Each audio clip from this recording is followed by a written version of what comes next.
Want to know if your Vietnamese skills are improving and what your real learning level is? Get your language skills assessed with our free level assessment test. Just click the link in the description and sign up for a free lifetime account to get assessed. What's up everyone, it's Ling again. Welcome back to VietnamesePod101.com, the fastest, easiest and most fun way to learn Vietnamese. I'm so happy to see you guys again in Vietnam because I was traveling a little bit. But today I'm going to share with you some vocabulary or phrases that you can use to talk about watching videos online. So let's see what we got.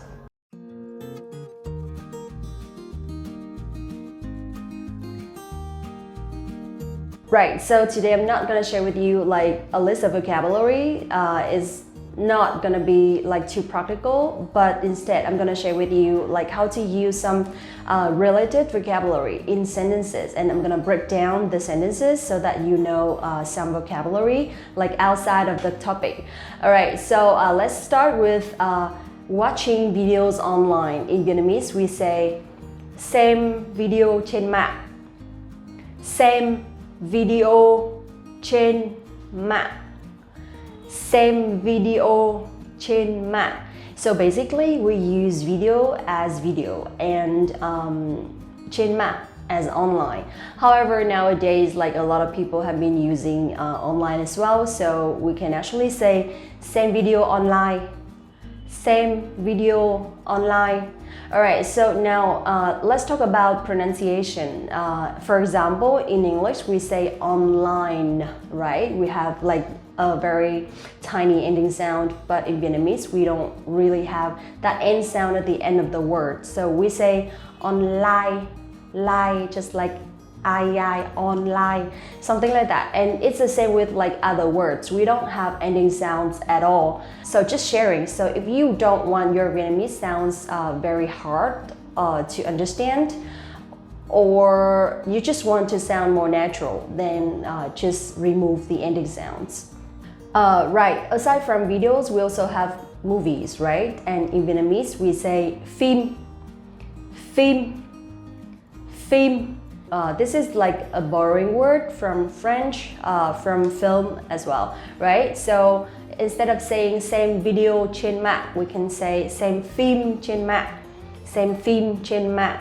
Another word for online, we can also use trực tuyến, trực tuyến. So we can either use xem video trực tuyến or xem video trên mạng, xem phim trực tuyến or xem phim trên mạng. Alright, in sentence, anh ấy hay xem phim online vào ngày nghỉ. Anh ấy hay xem phim online vào ngày nghỉ. Anh ấy hay xem phim online vào ngày nghỉ. Anh ấy hay xem phim online vào ngày nghỉ. That means he normally watches online movies on his day off. Right, so we can either use online trực tuyến or trên mạng.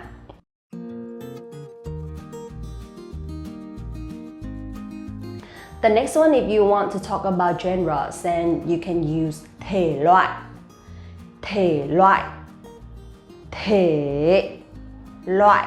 Alright, so thể loại means genre or a type or a kind, okay? Thể loại. Right, so we have thể loại phim, thể loại phim, thể loại phim means different kinds of movie or movie genres, or thể loại video, thể loại video, thể loại video genres, right? Alright. Thể loại phim yêu thích của em là gì?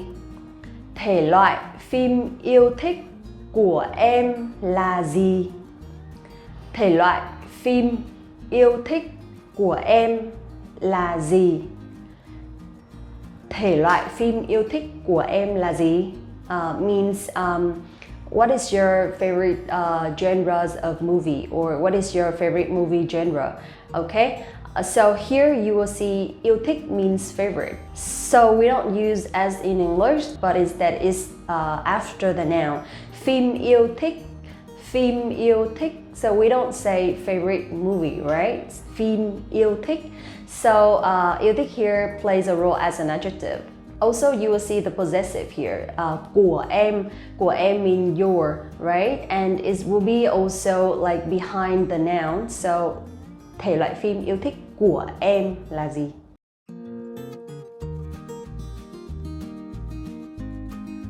Now, let's talk about some genres. In English, we have action movies, right? So, in Vietnamese, you can say phim hành động, phim hành động, phim hành động. Phim hành động means action movie, and in sentence, tôi bị nghiện phim hành động. Tôi bị nghiện phim hành động. Tôi bị nghiện phim hành động means I'm addicted to action movies. Bị nghiện here means to be addicted to something, right? And tôi bị nghiện phim hành động. I'm addicted to action movies.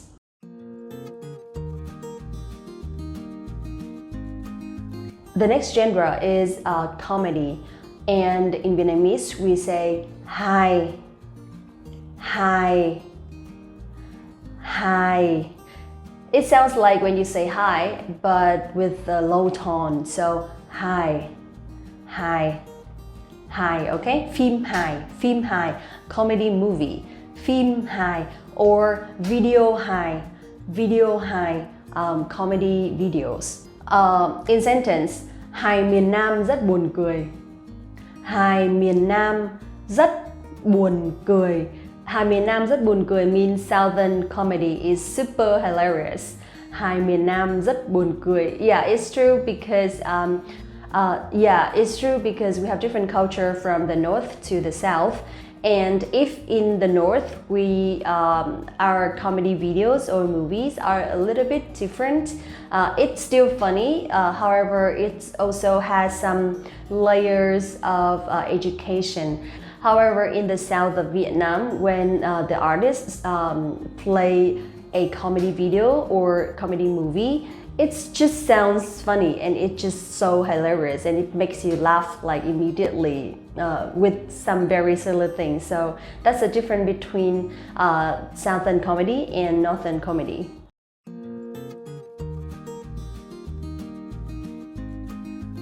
Right, next one we have phim bộ.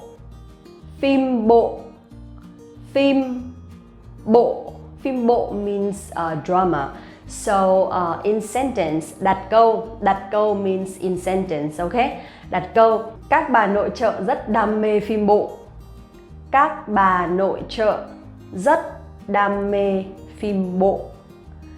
Các bà nội trợ rất đam mê phim bộ. Các bà nội trợ rất đam mê phim bộ means housewives are so passionate about dramas. So here you'll see các bà nội trợ means housewives, and bà here means grandmother, right? But it doesn't mean that housewives are old or something. It just means female in general. Các bà nội trợ, and also đam mê. Đam mê is a noun, but it also can play as an adjective. So when you say rất đam mê, that means they are passionate about something, okay? Phim bộ here can be dramas in general, but can also be like specifically Korean dramas. Các bà nội trợ rất đam mê phim bộ.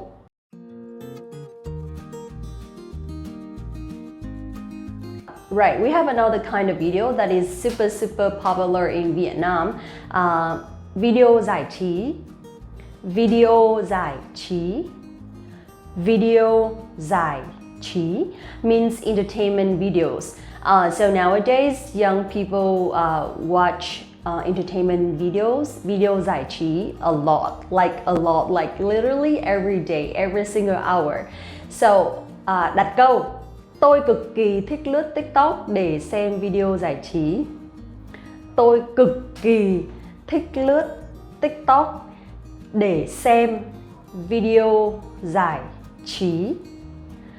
Tôi cực kỳ thích lướt TikTok để xem video giải trí. Tôi cực kỳ thích lướt TikTok để xem video giải trí means like I'm really into surfing TikTok for entertainment videos. So here you see an adverb, cực kỳ. Cực kỳ means extremely or like really, very. Cực kỳ, okay? Lướt TikTok means like to surf TikTok, or it sounds like to surf the internet or like to be online. Lướt TikTok để xem. Để xem means like to watch, but like in the whole sentence we can use we can understand it as like I'm really into surfing TikTok for entertainment videos.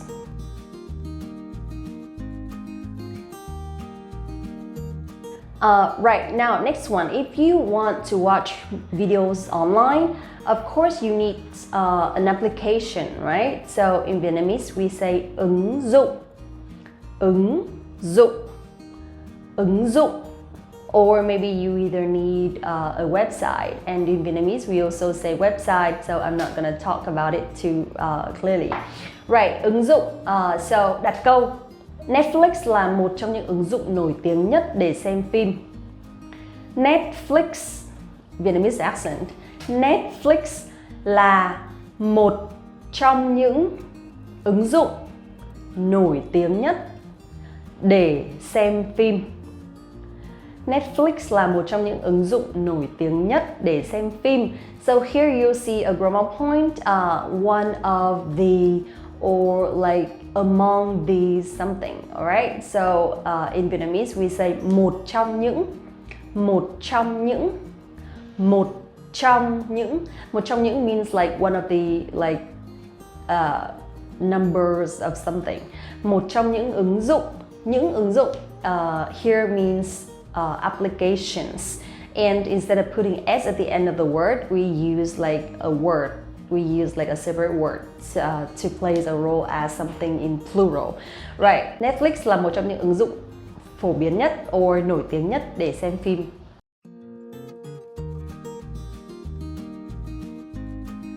Next one, if you want to watch movie in Netflix or any other platforms, we need an account, right? And in Vietnamese we say tài khoản, tài khoản, tài khoản. So tài khoản here can be used as like any kind of accounts, bank accounts, Facebook account or anything. Right, tài khoản. In sentence, bạn cần mở một tài khoản nếu muốn xem phim trực tuyến. Bạn cần mở một tài khoản nếu muốn xem phim trực tuyến. Bạn cần mở một tài khoản nếu muốn xem phim trực tuyến means you need to open an account if you want to watch movies online. Right, so here we have mở một tài khoản means to open an account, and bạn cần means you need. So we also have a video talking about need in Vietnamese, so let's check it out. Right, that's it for today. Not a lot of words. However, I hope that you have some like overview about how to talk about watching videos and films online. And if you want to learn Vietnamese in the fastest, easiest, and most fun way, go to VietnamesePod101.com to get access to your free lifetime account right now and get your real lessons by real teachers. The link will be as the description, so let's check it out. Don't forget to like this video, subscribe the channel, and visit that website, okay? So thank you so much again, and stay safe and take care of yourself, and I hope to see you soon. Xin chào và hẹn gặp lại. Hi guys, it's Ling again. Welcome back to VietnamesePod101.com, the fastest, easiest, and most fun way to learn Vietnamese. In this video today, I'm going to share with you the top 10 movies in Vietnam. Let's find out how popular they are. Hai Phượng. Hai Phượng was shown in theaters in Vietnam on February 22nd, 2019, and in several theaters in North America, Canada, and even China. After the first show, it has reached the highest opening revenue ever with 50 billion Vietnam dong, and is highly appreciated by experts for all the action scenes, camera angle, frames, and effects in the film. Not only that, Haiphượng was also praised for conveying a humanistic message about motherhood and becoming the highest grossing film ever with 200 billion Vietnam dong. Wow, that's huge, right? Mắt biếc. Mắt biếc was released on Christmas in 2019.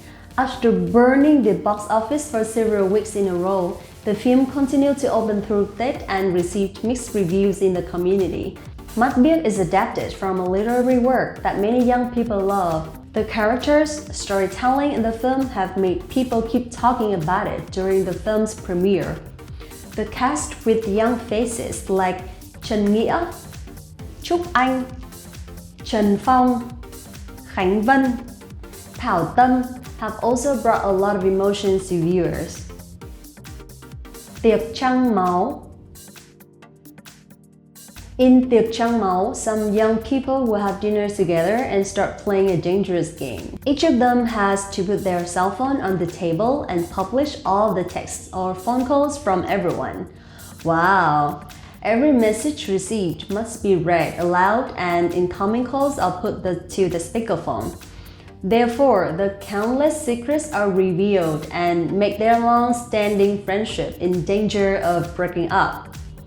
The film was originally scheduled to open on September 2nd, 2020, which is a public holiday. But due to COVID-19, the film had to reschedule and return to theaters when the situation was getting better.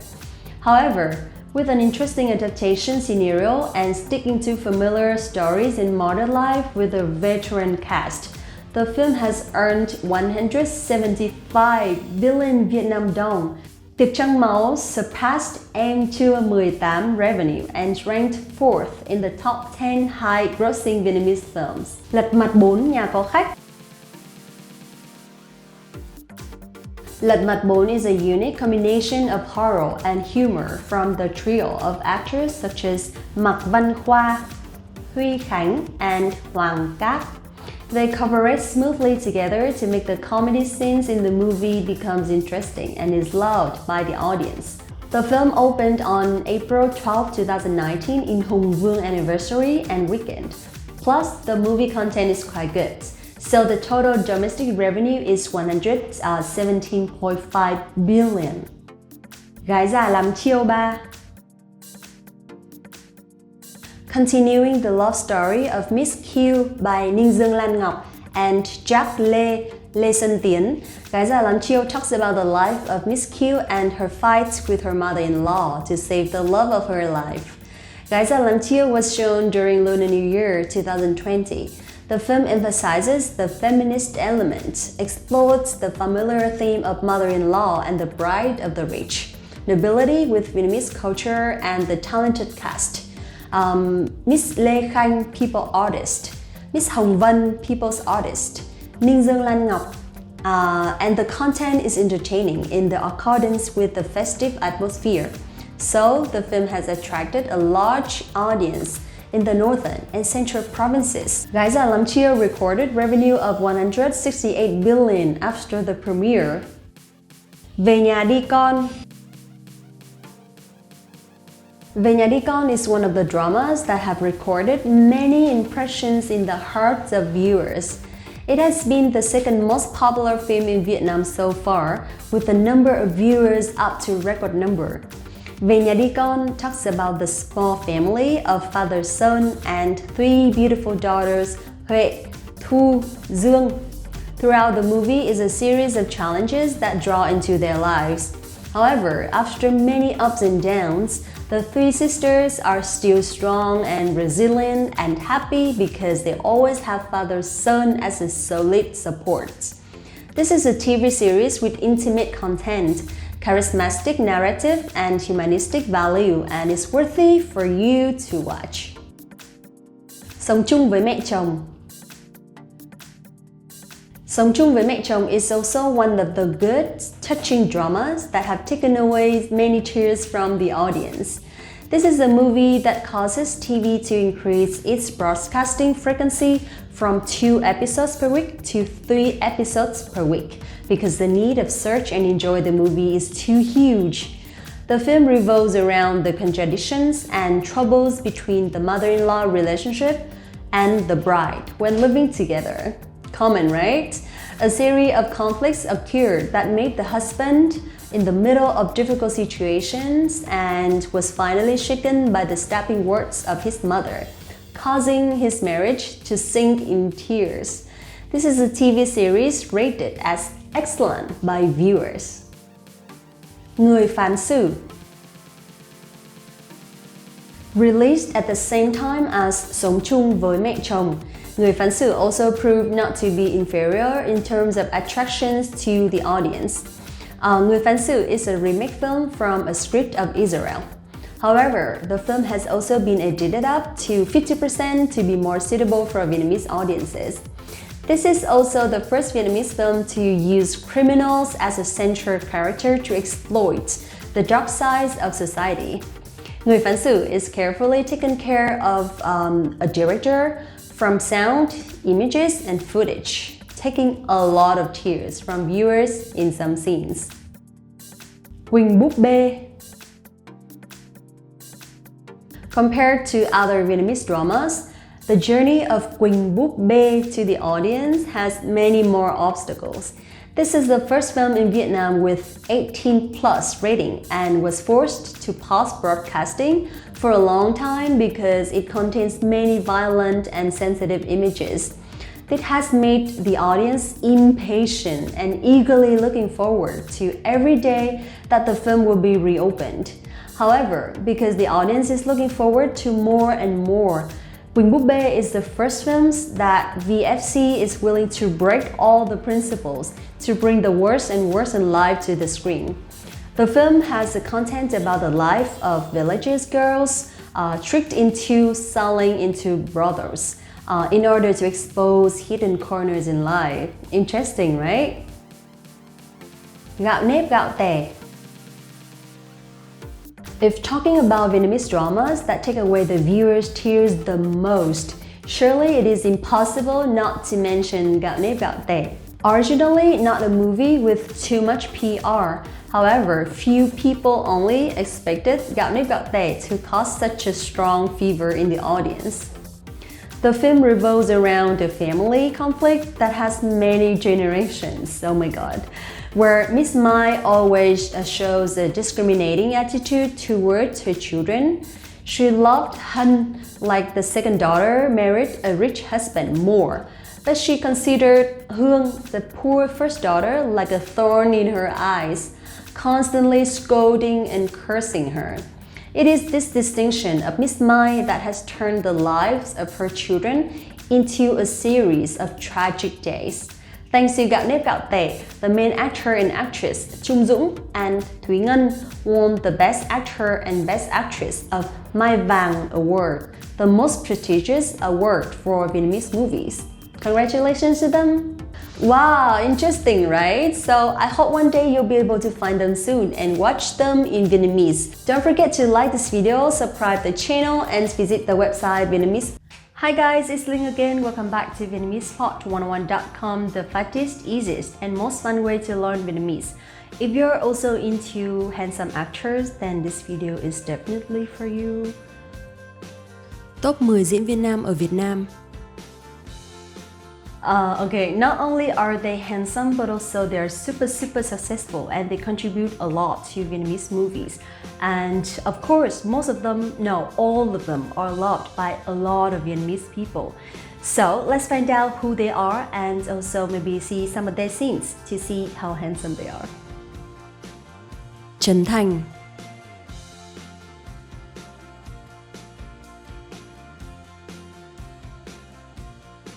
Trấn Thành is a Vietnamese A-list star.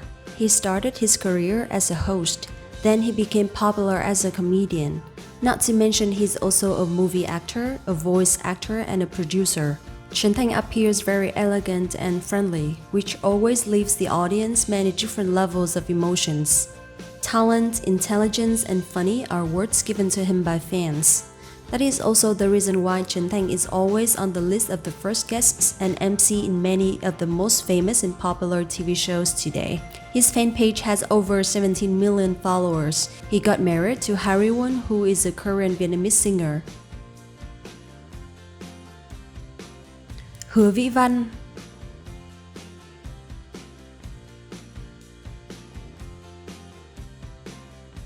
Hứa Vĩ Văn comes from a model background, but at the present, he spends most of his time working on acting. Good-looking appearance, handsome face, sociable personality, and excellent acting ability, Hứa Vĩ Văn is a rare, multi-talented artist in Vietnam that attracts the attentions of the audience. In 2012, Hứa Vĩ Văn was also honored in the category Best Supporting Actor of the Cánh Diều Vàng. After this success, he continued to make a mark with television viewers in the film Váy Hồng Tầng 24. One of his newest movies recently is Tiệc Trăng Máu, cooperated with Thái Hòa, who is also a super movie star in Vietnam and had reached box office sales record.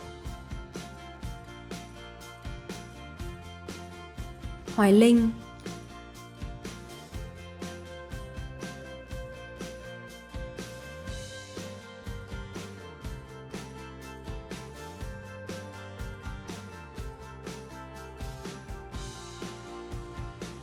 Hoài Linh is known as a great artist in the Vietnamese and overseas art scene.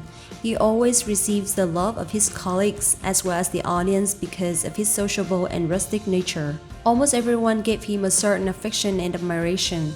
Hoài Linh has a very natural acting style. He also joined some reality shows at a church, and one of his most famous shows is Ơn Giời, Cậu Đây Rồi. Bình An.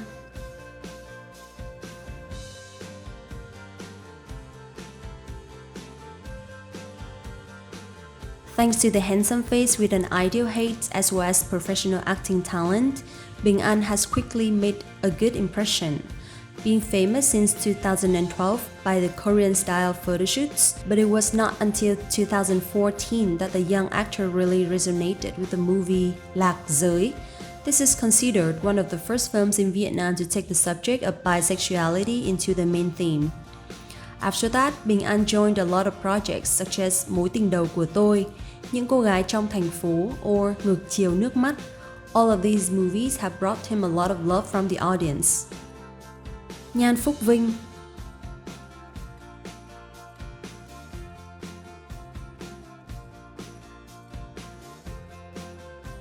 Nhan Phúc Vinh is one of the handsome men with a cold face but a shining smile.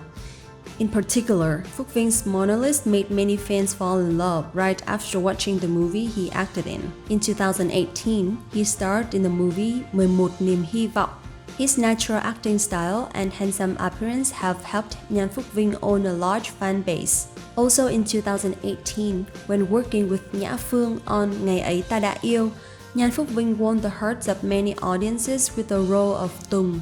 Netizens affectionately called this role of him the cutest ex-lover on earth. Việt Anh.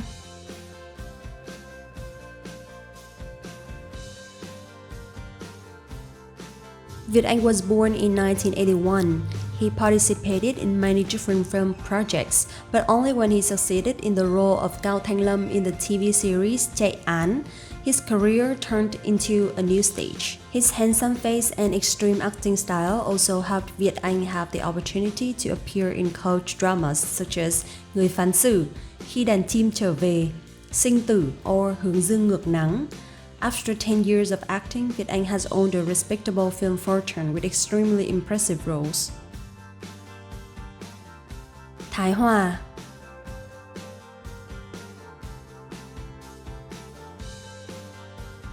Thái Hòa was born in 1974 in Saigon. After growing up, because of his passion for art, he decided to be both a comedian and a theater actor.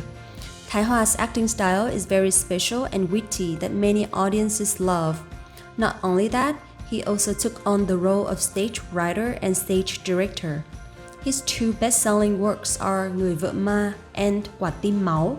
Although many years passed, these two horror plays are still attractive enough to draw audiences to very crowded theaters. Thái Hoa's career shined even more when he stepped into the movie field. The first film he participated in was Những đứa con thành phố. Most of the movies that he joined own a lot of success such as Để mai tính, Long ruồi, Đèo em, and most recently Tiệc trăng máu.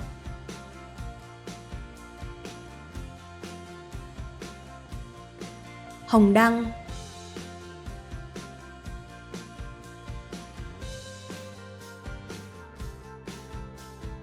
Hồng Đăng is considered as one of the popular male god's faces in the North when the actor's name is regularly covered in hit dramas such as Mê cung, Hoa hồng trên ngực trái, Những ngày không quên, Cầu vồng tình yêu, or Cả một đời ân oán. The reason why Hồng Đăng is very successful is because he makes the audience feel like they can see his real personality in his roles. He also works very well with actress Hồng Diễm as a couple in many different projects. Hồng Đăng has won the VTV Awards twice in 2016 and 2018 for the Impressive Actor Award and is one of the most popular male actors in the north of Vietnam.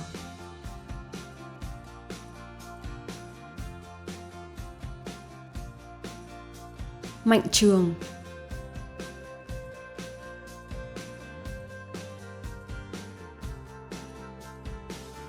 Mạnh Trường and Hồng Đăng have joined in different projects together and received a lot of support from the audience. Mạnh Trường often plays the main roles that create a lot of feelings to movie lovers.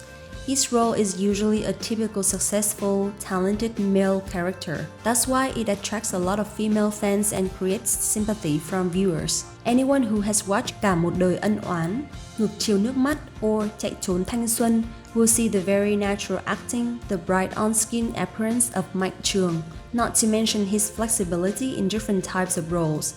Undoubtedly, Mạnh Trường is one of the most famous male actors in Vietnam.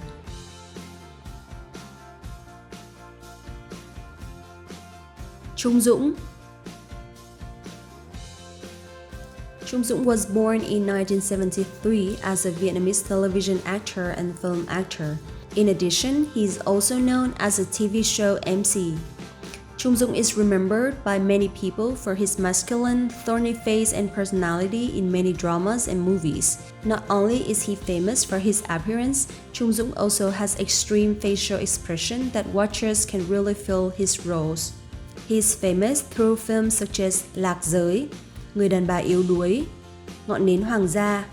In 2018, Trung Dũng and Thúy Ngân as a married couple in Gạo đếp gạo tẻ created a fever on Vietnam television. This drama movie was so successful that all the fans kept looking for news and updates about the cast.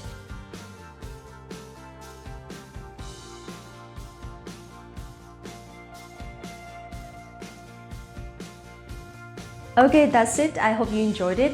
And I know it's gonna be a little bit difficult to understand movies in Vietnamese, but this is the best way to learn a language, right?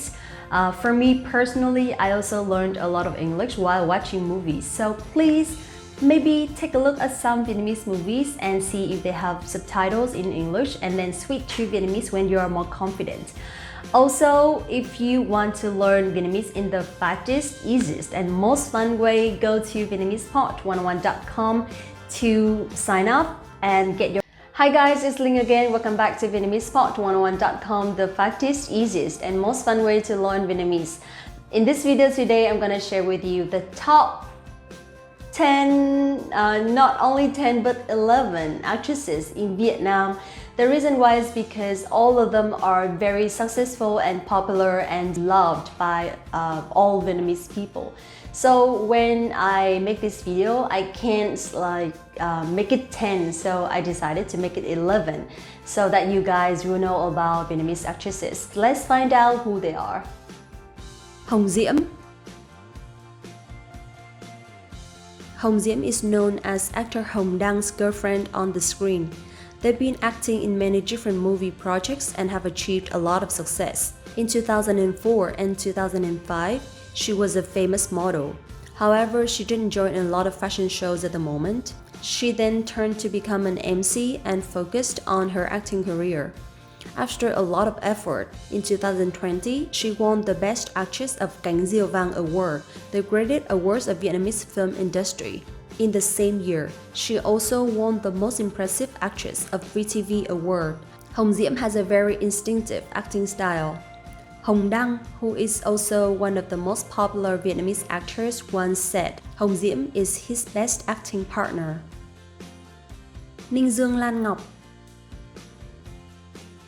Ninh Dương Lan Ngọc started her acting career at the age of 17, but only until the movie Cánh Đồng Bất Tận released, the audience noticed the name of Ninh Dương Lan Ngọc. Over the years, Lan Ngọc talent has been recognized and caught in the eyes of many famous filmmakers.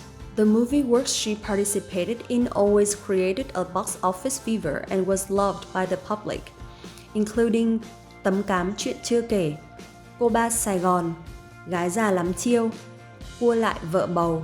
Not only acting, Ninh Dương Lan Ngọc is also a familiar face of many reality shows such as Running Man Vietnam, game show Bảy Nụ Cười Xuân, or Quý Ông Đại Chiến. In 2019, Ninh Dương Lan Ngọc surprised her fans when released the second song, Gái Già Muốn Lấy Chồng, after the first song, Gái Già Tuyển Phi Công.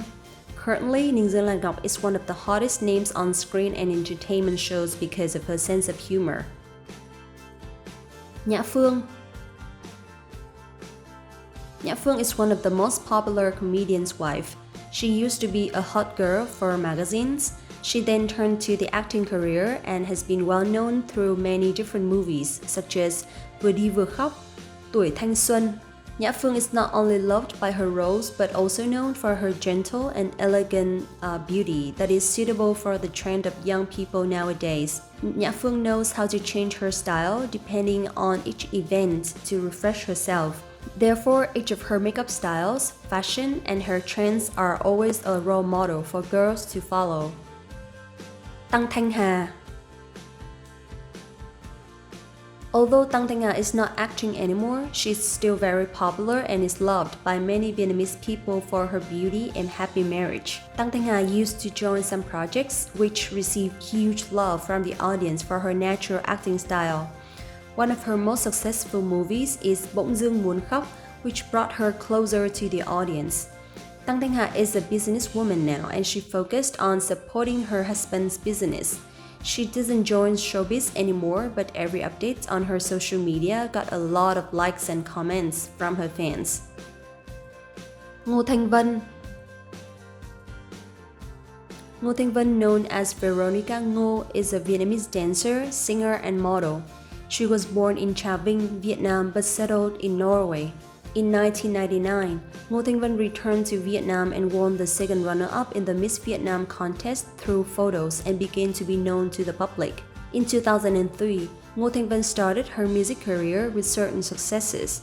In 2004, Ngô Thanh Vân turned to cinema with the musical drama Rouge, aired on MTV Asia, and began to develop her film career. In 2007, she was voted Best Actress at the 15th Vietnam Film Festival. Ngô Thanh Vân left an impression on viewers through movies such as Chuyện Tình Sài Gòn, Hai Trong Một, Dòng Máu Anh Hùng, Hai Phượng, and Tấm Cám Chuyện Chưa Kể.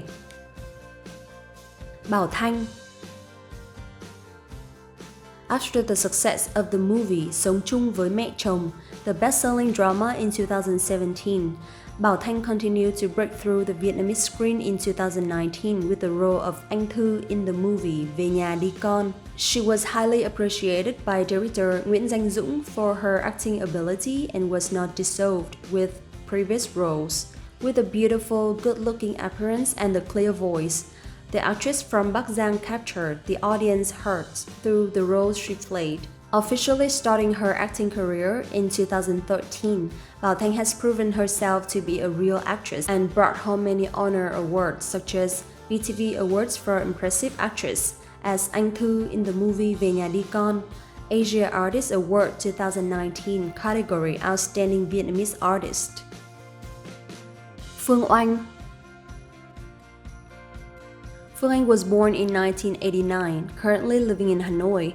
Phương Anh is a young actress who is very familiar to the audience of Vietnamese dramas. Hot girl Phương Anh participates in many popular films such as hoa bay, lời thì thầm từ quá khứ, gái già xì tin, and recently Quỳnh búp bê. She also received a lot of compliments about her acting ability as well as her serious work attitude. In addition, Phương Anh also works as a freelance model. She used to work with the model Andrea in the model club Venus of the North. Phương Anh is a new artist, but she's been working really hard to prove her ability to the audience, which helps her become successful at a very young age. Thu Quỳnh. As one of the most sought-after actresses on the Vietnamese screen in 2019, Thu Quỳnh is famous for the movie Sống chung với mẹ chồng, Ngược chiều nước mắt, Quỳnh búp bê, and Về nhà đi con. With her deep and emotional acting ability, the actress from Hanoi brought her many prestigious nominations and awards. In particular, she won the silver medal in the Lưu Quang Vũ Theatre Show in 2013, the gold medal at the National Theatre Festival in 2018, and the Outstanding Female Actor at the 39th National Television Festival with the movie Về nhà đi con in 2019. In addition, Thu Quỳnh was once in the top 30 of Miss Vietnam 2008. Hồng Vân. I personally love Hồng Vân so much because she's very talented and charming. Hồng Vân was born in 1966. She can act in many different kinds of roles, and every time she appears on the screen, she attracts all the audience's attention while still supporting her partner in the film. Hồng Vân also has such a good sense of humor. The impression she gives viewers is a very natural smile, but equally profound intelligence through each work. It is the complete harmony from her appearance to her voice and behaviors to her fans. Through Hồng Vân's characters, there is a flexible combination between her acting experience and her culture. Therefore, all Vietnamese people love her and give her a lot of support. Thanh Hương. The name Thanh Hương became popular with the audience after the movie Sống chung với mẹ chồng in 2017, Người phán xử in 2017, and Quỳnh búp bê in 2018. Thanks to the ability to convey full emotions for the role, she was soon given the heavyweight roles by the directors. The year of 2019 can be considered the most successful year in the career of the actress born in 1988, when she made a positive effect with the movies Nàng dâu Order and Sinh tử. Possessing the advantages of appearance such as slim body, perfect face angle, high nose waves, and beautiful eyes, Thanh Hương has become one of the most popular actresses today. Lan Phương. Lan Phương was born in 1983 and has been an actress for over 15 years. Lan Phương joined many different projects, and the reason why she got her fans' love is because she always tries her best to show her characters in the deepest and most lively way. I was absolutely impressed with her role of Diệu in Cả một đời ân oán. In this movie, her character did many cruel things to other people for her benefits. She ended up staying in the mental hospital and had to pay for what she had done. Her final scenes in the hospital with her partner had torn up many viewers. Lan Phương is now happy with her foreign husband and a lovely daughter. That's it for today, a long video, right? And I hope that one day you will be able to find like one of their movies so you guys can really enjoy the scenes. One more thing, please don't forget to like this video, subscribe to the channel, and if you want to learn Vietnamese in the fastest, easiest, and most fun way, go to in this video today, or when you just need someone to follow your another example would be and visit the website Vietnamese Pot 101. More lessons by real. Hi guys, it's Ling again. Welcome back to VietnamesePot101.com, the fastest, easiest, and most fun way to learn Vietnamese. In this lesson today, we're going to talk about the imperative in Vietnamese. It's going to be significant, especially when you need to give someone advice or when you need someone to follow your instructions. So let's see what they are. The imperative in Vietnamese, we say make like, or you can say make like cook. It means like a comment. Okay, so in Vietnamese, aside from some verbs that you need to know or you want to say, you will have to remember a few words. But first of all, I'd like to introduce to you how we say please in Vietnamese. In Vietnamese, we say làm ơn, làm ơn, làm ơn. Aside from làm ơn, we also have another word, which is vui lòng, vui lòng, vui lòng. Okay, làm ơn is like very, very common, and if you want to be a little bit more formal, you can say vui lòng.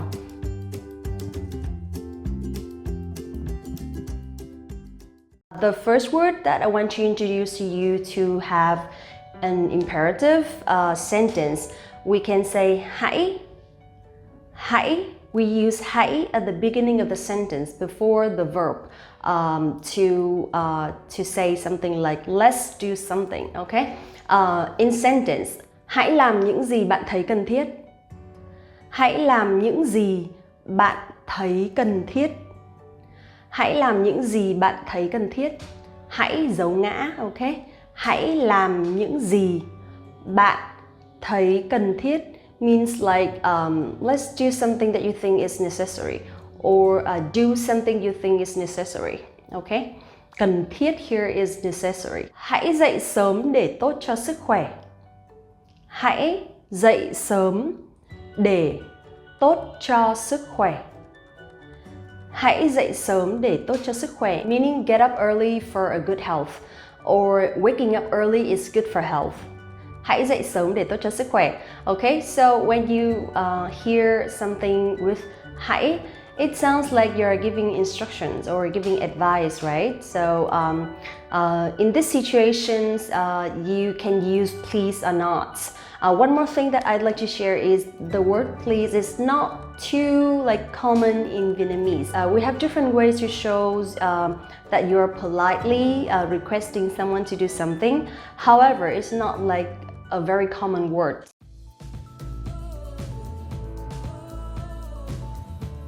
The second word that we can use for imperative is đi. Đi. Đi. Đi means to go, but in this situation, đi will be at the end of the sentence. For example, ăn đi. Ăn đi means let's eat. Ăn đi, okay? Or uống đi, let's drink. Uống đi. Uống đi means let's drink or drink it. Học đi. Học đi. Học đi means study. And chạy đi. Chạy đi. Chạy đi means run.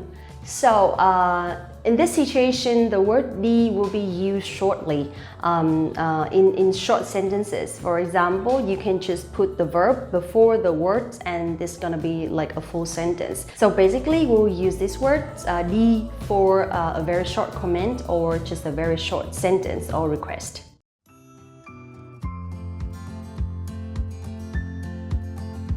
The third one that I want to share is đừng. Đừng. Đừng. Đừng means do not do something. So in these situations, we use for the negation, okay? In contrast to đi, đừng will be used at the beginning of the sentence, okay? So for example, đừng tranh cãi nữa. Đừng tranh cãi nữa. Đừng tranh cãi nữa means stop fighting or stop arguing. Đừng tranh cãi nữa. Okay, so in this case, you can understand as đừng means do not do something or stop doing something. Another example would be đừng lỡ chuyến xe cuối cùng về nhà. Đừng lỡ chuyến xe cuối cùng về nhà. Đừng lỡ chuyến xe cuối cùng về nhà means don't miss the last ride home. Usually this sentence will be used for date holiday.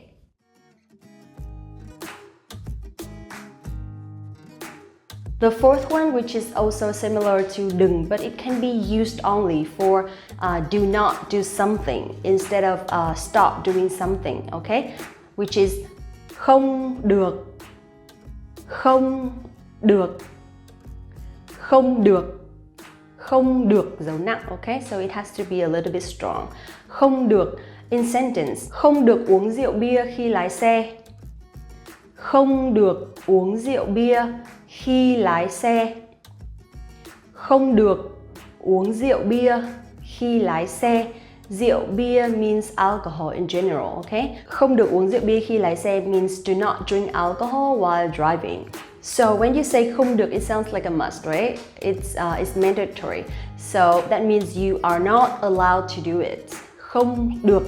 This can be used for kids as well. For example, không được chơi game khi đang ăn cơm. Không được chơi game khi đang ăn cơm. Không được chơi game khi đang ăn cơm, meaning like no video games while eating or no games while eating. Không được chơi game khi đang ăn cơm.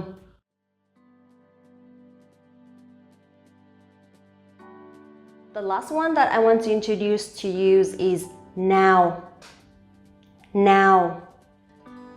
Now. Easy, right? Now. It sounds like now in English, but it has the tone, the down tone.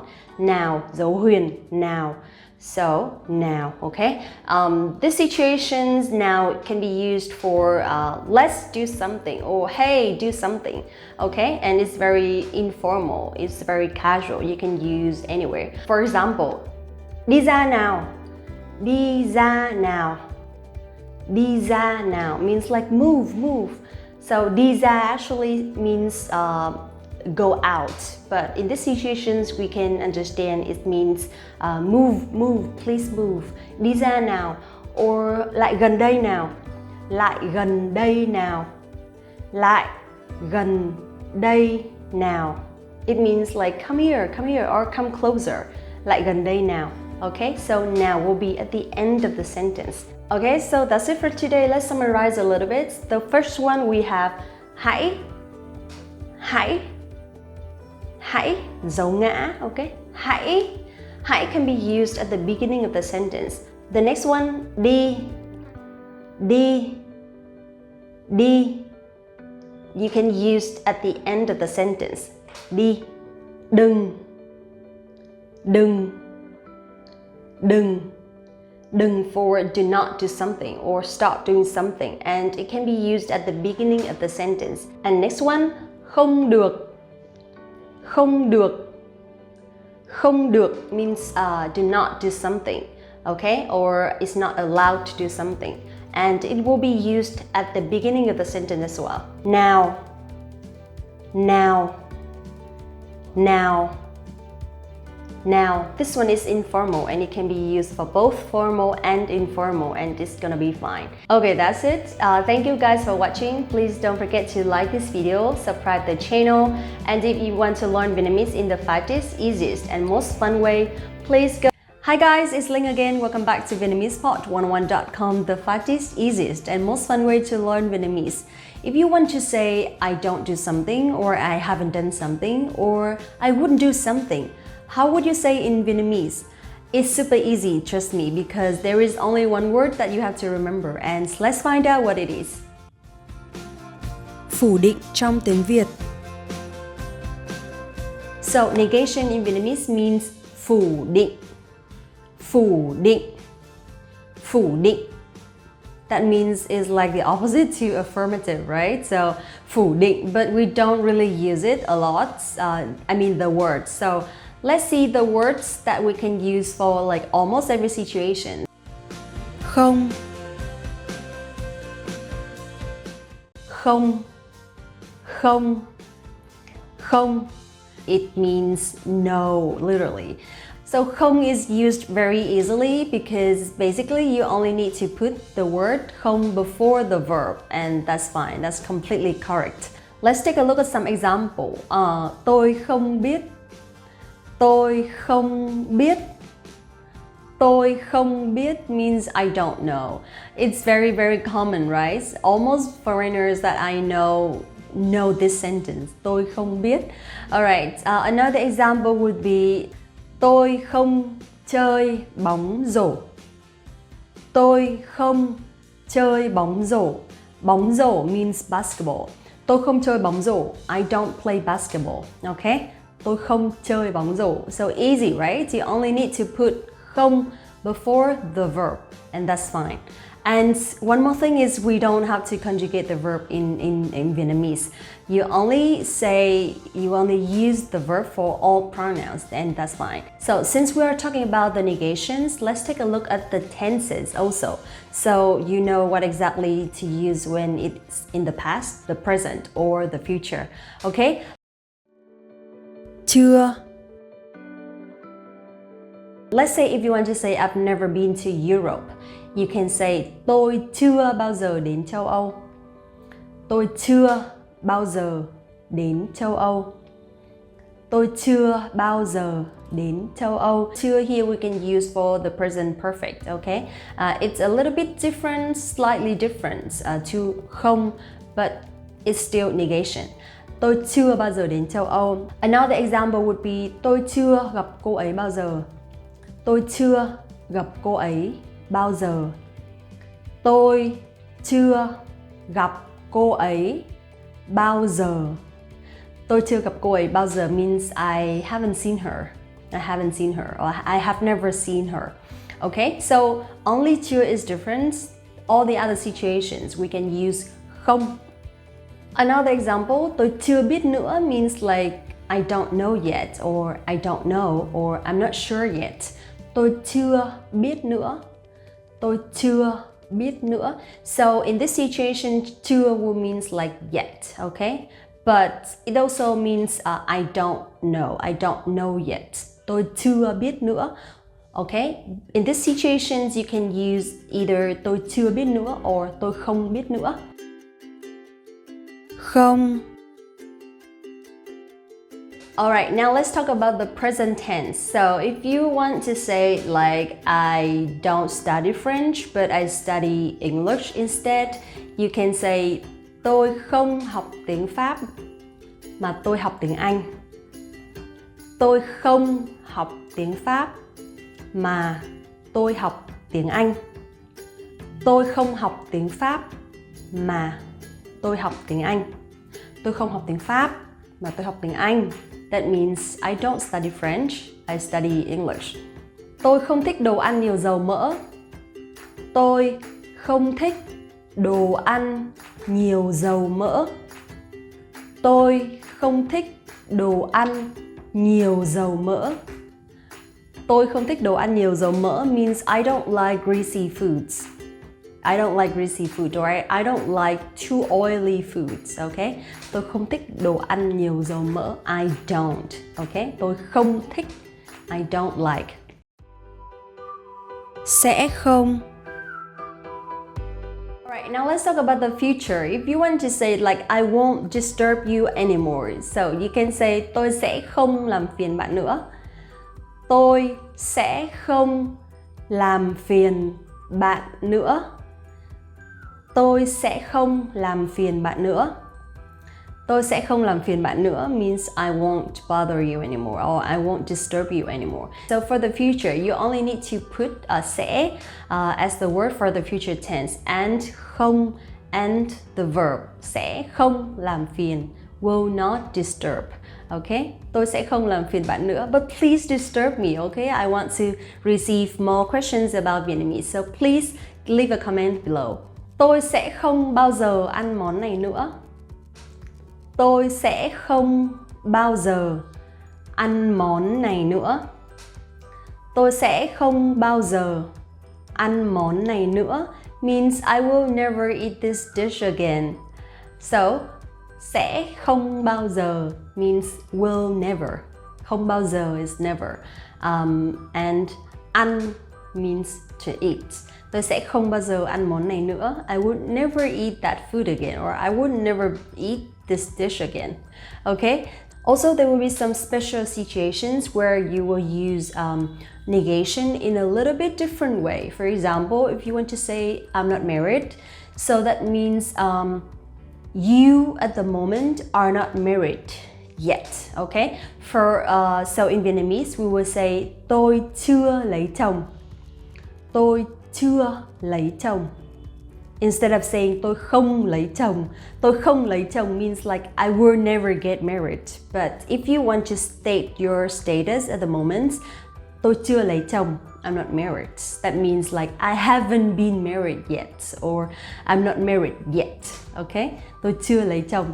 Also, there will be another word which is not very common, not as common as không, but it also can be used. That is chẳng. Chẳng. Chẳng. So instead of saying không bao giờ, we can say chẳng bao giờ. Alright? Chẳng bao giờ. So when you say chẳng, it sounds a little bit like you are a little bit upset or you are complaining a little bit, and the other person will feel like she's getting upset, something like that. But it's not too negative, okay? It's not in a negative way. So it's just another way to use negation. Các ví dụ khác. Anh ấy không nói với tôi về chuyện đó. Anh ấy không nói với tôi về chuyện đó. Anh ấy không nói với tôi về chuyện đó. He didn't talk to me about that. Gần đây tôi không khỏe lắm. Gần đây tôi không khỏe lắm. Gần đây tôi không khỏe lắm. Gần đây tôi không khỏe lắm. I haven't been feeling so well recently. Chúng tôi chưa có dự định gì cả. Chúng tôi chưa có dự định gì cả. Chúng tôi chưa có dự định gì cả. Chúng tôi chưa có dự định gì cả. We haven't had any plans. Cô ấy sẽ không làm vậy đâu. Cô ấy sẽ không làm vậy đâu. Cô ấy sẽ không làm vậy đâu. She won't do that. Okay, so I hope it is clear, and that's it for today. So let's summarize a little bit. Although the most common words in Vietnamese that we can use for negation is không, không, which literally means no. However, we also have some other words that can support you, which is chưa for the present perfect, okay? Chưa and chào. So I hope this is clear, and thank you very much for watching. Please like this video and subscribe the channel. Also, if you want to learn Vietnamese in the fastest, easiest, and most fun way, go to Vietnamese Pod 101.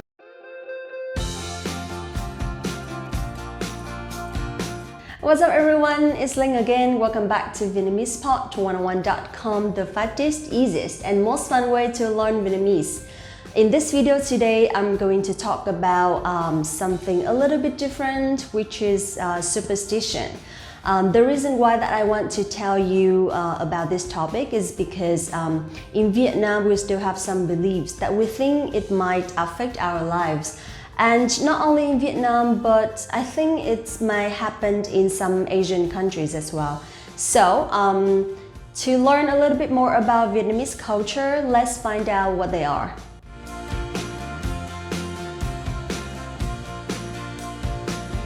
Không quét nhà vào ngày đầu năm.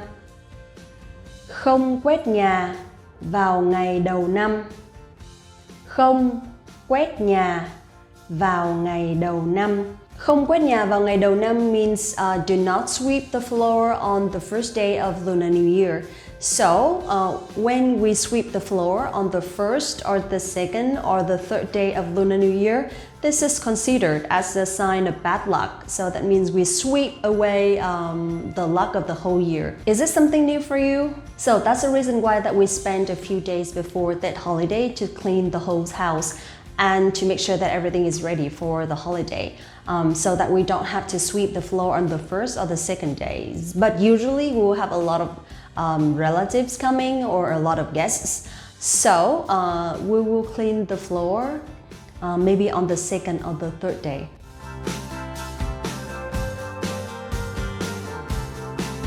Phụ nữ có thai không đem lại may mắn.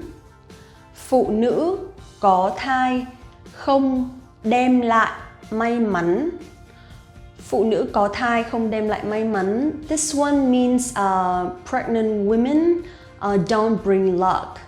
So this is not fair, right? However, in Vietnam, in some areas, or maybe even in some cities, people still think that women who are pregnant is a sign of bad luck.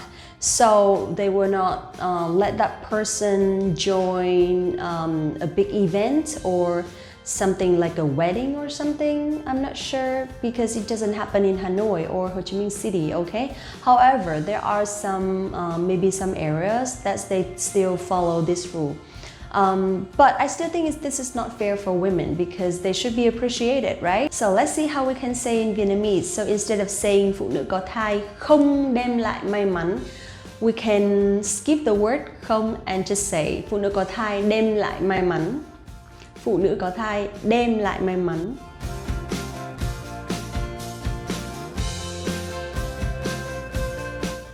Đốt vàng mã. Đốt vàng mã. Đốt vàng mã.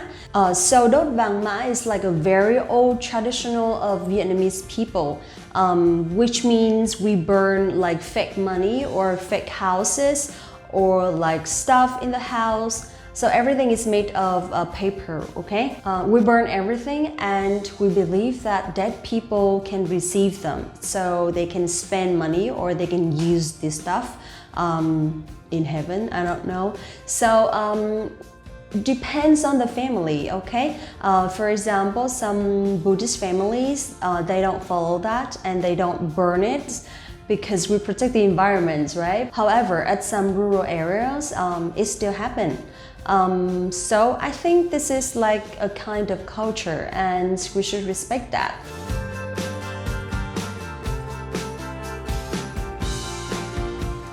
Không để gương đối diện giường ngủ.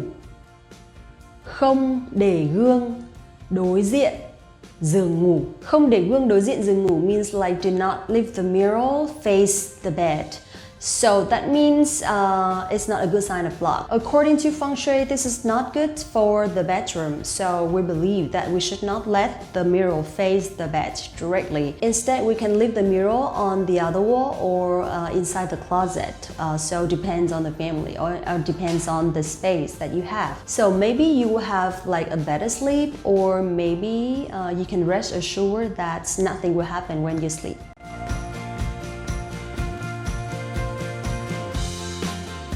Không cắt tóc trước kỳ thi. Không cắt tóc trước kỳ thi.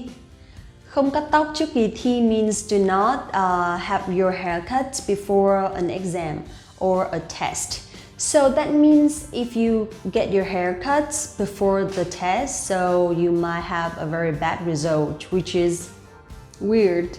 We also believe that if we get our haircuts before or on the first day of lunar month, this is considered as bad luck as well. So, just in case, I will never have my haircut on the first day of lunar month.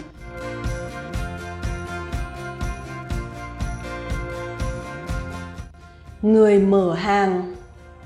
Người mở hàng. Người mở hàng means the first customer of the day or the first client of the day. So they play a very important role because they might decide whether that shop or that restaurant or that company is busy or not throughout the whole day.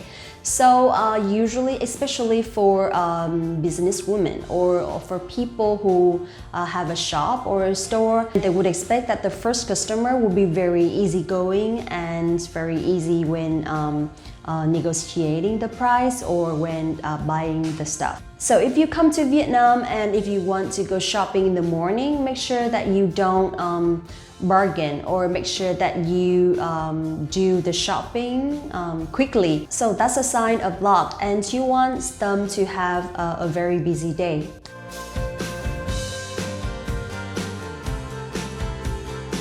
Xem tuổi để kết hôn.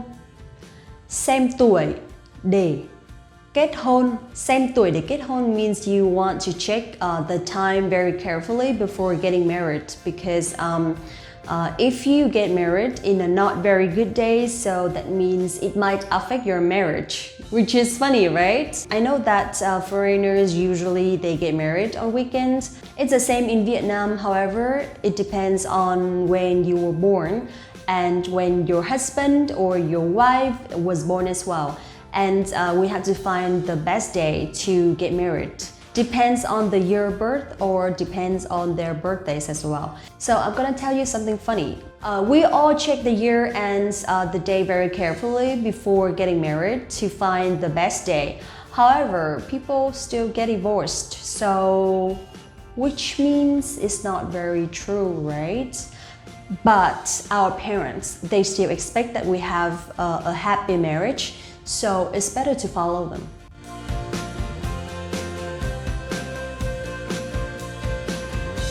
Cưới 2 lần.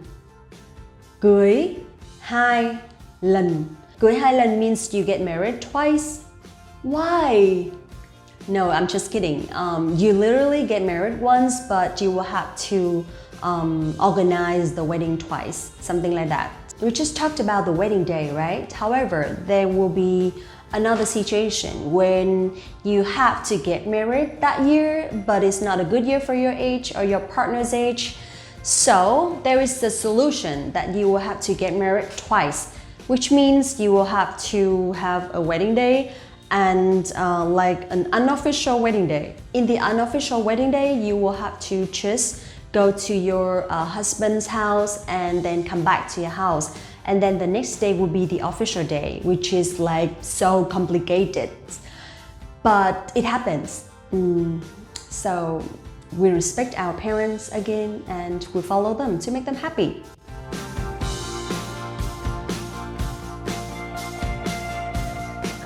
Nàng dâu mới cần phải bước qua chậu than.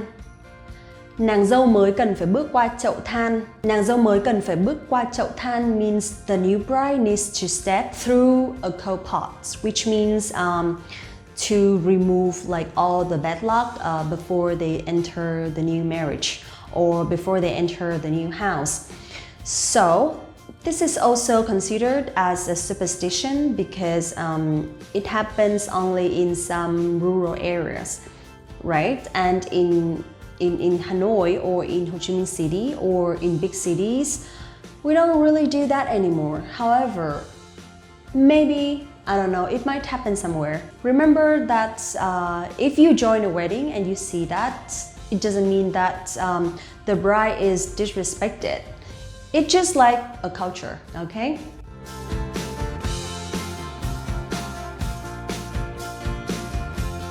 Mẹ cô dâu không được đưa con về nhà chồng. Mẹ cô dâu không được đưa con về nhà chồng.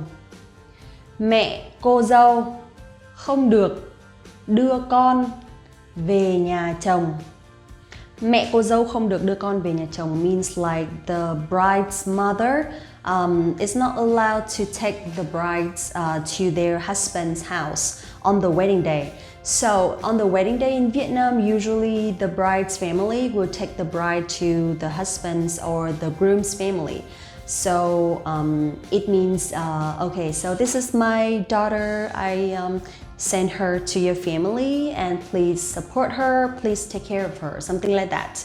However, in Vietnam, the bride's mother should stay home. I don't know why, but as I remember, if the mother follows the bride to her new house, she might have a tendency to come back to her house, or she will not 100% focus on the marriage maybe. The last few weddings that I attended, especially in the south of Vietnam, I still see the bride's mother still follow her to the groom's family, and that's okay. So I believe that it depends on the belief of that family.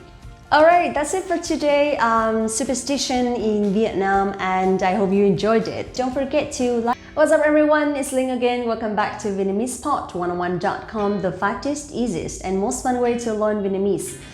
This video today is going to be about grammar, and trust me, it's not going to be too difficult because even in English we have a lot of vocabulary to remember and a lot of grammar points to learn, right? So this video today is going to be about prepositions in Vietnamese, giới từ trong tiếng Việt, and let's find out what they are and how we can use them. Let's talk about prepositions of time first, okay? Usually in English we have at 5 o'clock or in the morning or let's see, at noon or something like that, right? And in Vietnamese we have one word only. Of course we have a lot of words, however, this word is the most common one. Vào, vào, vào, vào, dấu huyền, okay? Vào means like to enter or to get in something. So vào here means like at blah blah blah o'clock or at some point. So vào here means like in or at, but talking about time in general, okay? For example, vào buổi sáng, vào buổi sáng, vào buổi sáng means in the morning. Vào buổi tối, vào buổi tối, vào buổi tối means at night or in the evening. What else? Vào lúc 2 giờ, vào lúc 2 giờ, vào lúc 2 giờ means at 2 o'clock. So when you talk about specific time, we can use lúc, okay? Lúc. So we can use either vào lúc 2 giờ or lúc 2 giờ, that's fine, completely correct.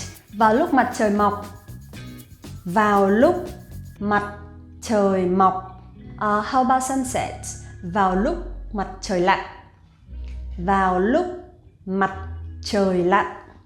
Okay, now let's talk about year. Vào năm 2021, vào năm 2021, vào năm 2021.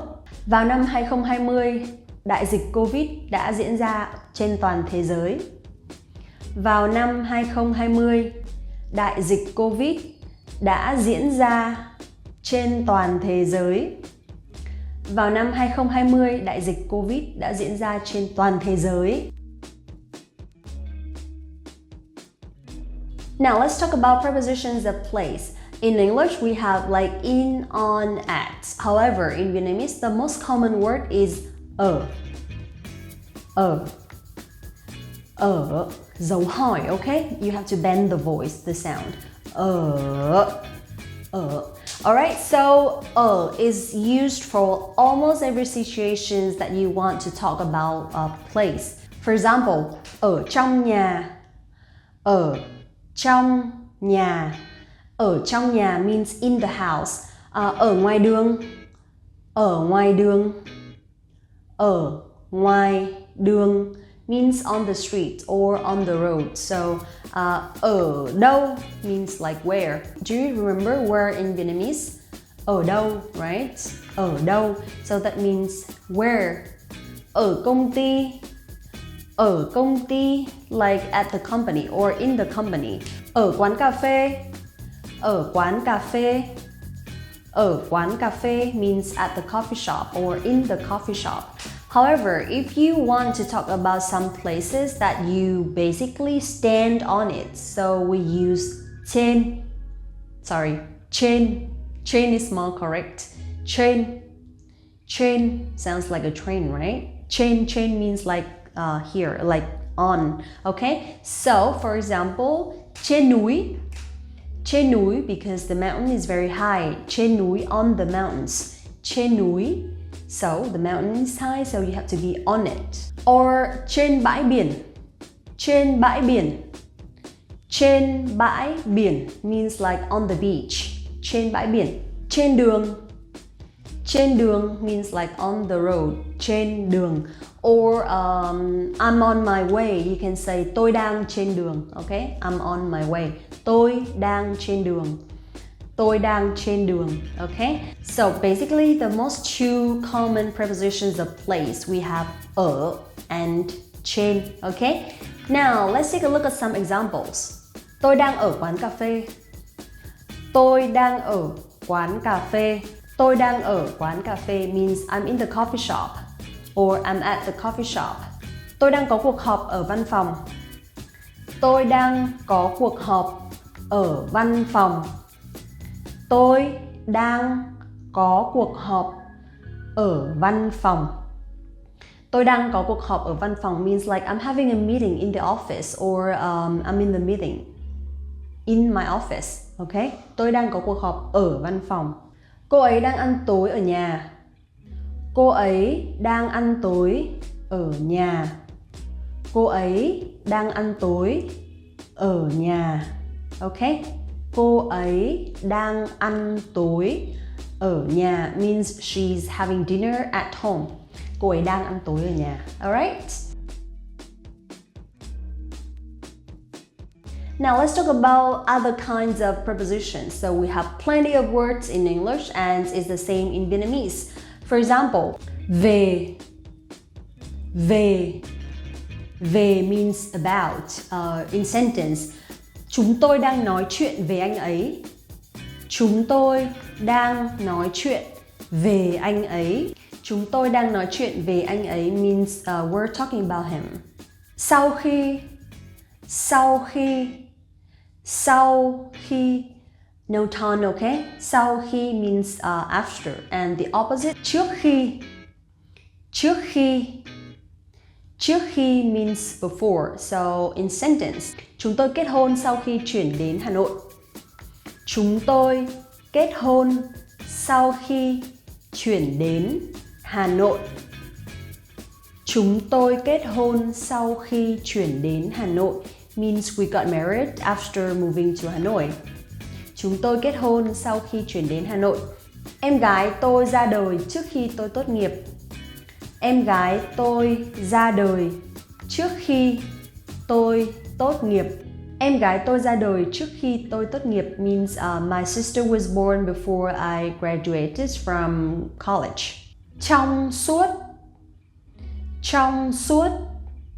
Trong suốt means transparent. I'm just kidding. Trong suốt means transparent and means throughout. In sentence, cô ấy đã làm công việc này trong suốt thời gian ở Sài Gòn.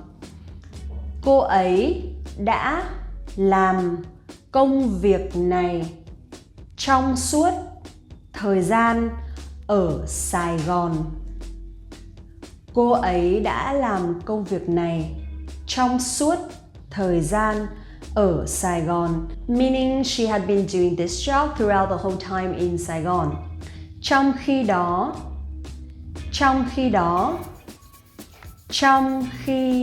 means meanwhile or while.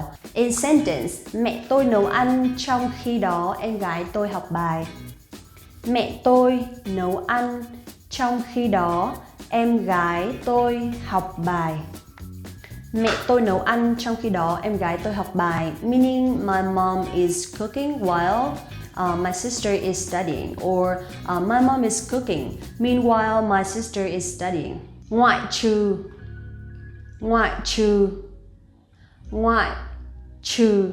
Ngoại trừ means except. Ngoại trừ. In sentence, người nước ngoài có visa được phép nhập cảnh Việt Nam ngoại trừ những người không có xét nghiệm Covid. Wow, this is a long sentence. Người nước ngoài có visa được phép nhập cảnh vào Việt Nam ngoại trừ những người không có xét nghiệm Covid. Người nước ngoài có visa được phép nhập cảnh vào Việt Nam ngoại trừ những người không có xét nghiệm Covid. This is a long sentence. This is the longest sentence that I've ever made. Alright, so yeah, that's true. In Vietnam, if you have a visa and if you got approval to enter Vietnam, then you can enter Vietnam. However, you need to have a COVID test. Bởi vì means because. Tôi học tiếng Anh bởi vì tôi thích đi du lịch. Tôi học tiếng Anh bởi vì tôi thích đi du lịch. Tôi học tiếng Anh bởi vì tôi thích đi du lịch. I learn English because I enjoy traveling. Bằng cách. bằng cách, dấu huyền and then dấu sắc. Bằng cách means by doing something or by something. In sentence, tôi gọi cho cô ấy bằng mọi cách. Tôi gọi cho cô ấy bằng mọi cách. Tôi gọi cho cô ấy bằng mọi cách means I try to call her in all ways or in every way. Another example would be tôi đến đây bằng xe máy. Tôi đến đây bằng xe máy. Tôi đến đây bằng xe máy means I came here by motorbike. Tôi đến đây bằng xe máy. Alright, that's it for today. A lot of new vocabulary, right? But I hope that they will be helpful for you when making sentences because you want to have long sentences when speaking Vietnamese, right? So let's try to practice and leave a comment below. Try to make a sentence and let's practice together. Also, if you want to study Vietnamese in the fastest, easiest, and most fun way, go to VietnamesePod101.com to. Hi guys, it's Linh again. Welcome back to VietnamesePod101.com, the fastest, easiest, and most fun way to learn Vietnamese. Do you like Vietnamese food? And do you want to know how to describe them? Let's study some vocabulary today so that you can describe the taste in Vietnamese. So, let's find out what they are.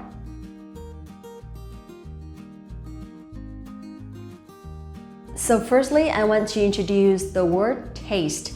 In Vietnamese, we call vị. Vị. Dấu nặng, okay? Vị.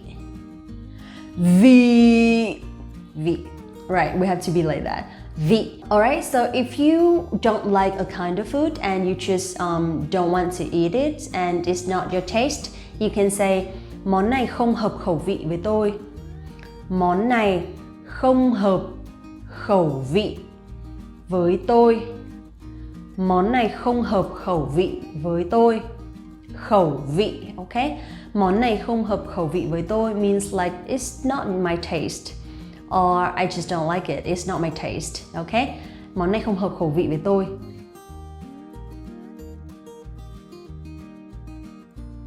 Now let's move on to the main part. So the first one I want to introduce to you is chua. Chua. Chua. Chua is my favorite taste. It means sour. Chua. Alright, so quả chanh rất chua. Like the lime or the lemon is sour. Quả chanh rất chua. Okay? Or what else? Sour. Vinegar is sour. So giấm rất chua. Giấm. Vinegar is giấm. Alright? Also, in Vietnamese, we use chua to describe someone's voice. For example, if she or usually a woman has a very high voice, we can say giọng cô ấy rất chua. Giọng cô ấy rất chua. Giọng cô ấy rất chua means like she has a very sour voice, I mean. Giọng cô ấy rất chua, like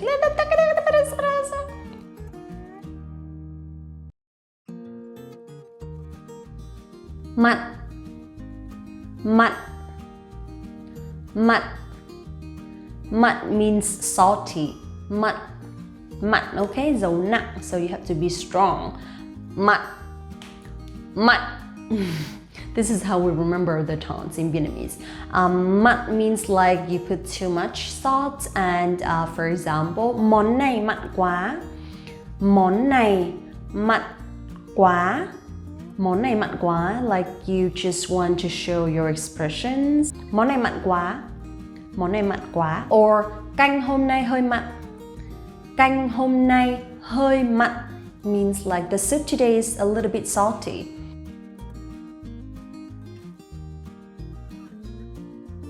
Ngọt. Ngọt. Ngọt. Ngọt. Okay, dấu nặng as well. Ngọt means sweet. Ngọt.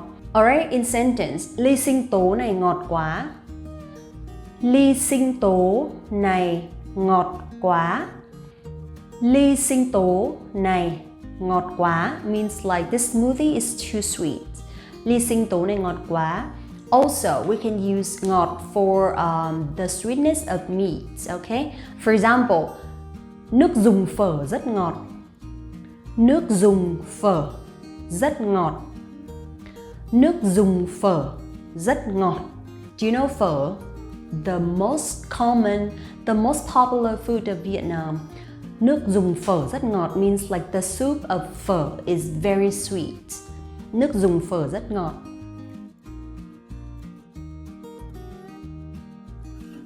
Đắng. Đắng. Đắng. Đắng means bitter. Bitter. Đắng. Okay. So we have bitter melon. Do you know that? Bitter melon. Quả mướp đắng. Quả mướp đắng. Quả mướp đắng. This is one of my favorite food. Quả mướp đắng. Also, sometimes we will have like bitter lemon. I mean, like the lemon is too old and it turns bitter. So we can say quả chanh này bị đắng rồi. Quả chanh này bị đắng rồi. Quả chanh này bị đắng rồi means like this lemon turned bitter already. So if you notice in Vietnamese, sometimes we will use the word bị and được. So it's like the passive form of something, and when we use bị, it sounds a little bit negative, like quả chanh này bị đắng rồi. So it has turned bitter already, and it's like a little bit not good, right? And when we use được, that means in the passive form, but it sounds positive. For example, em gái tôi được vào đại học. Em gái tôi được vào đại học. That means my sister were able to enter college. Okay? Mà em gái tôi được vào đại học.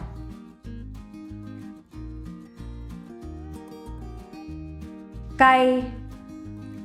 Cay.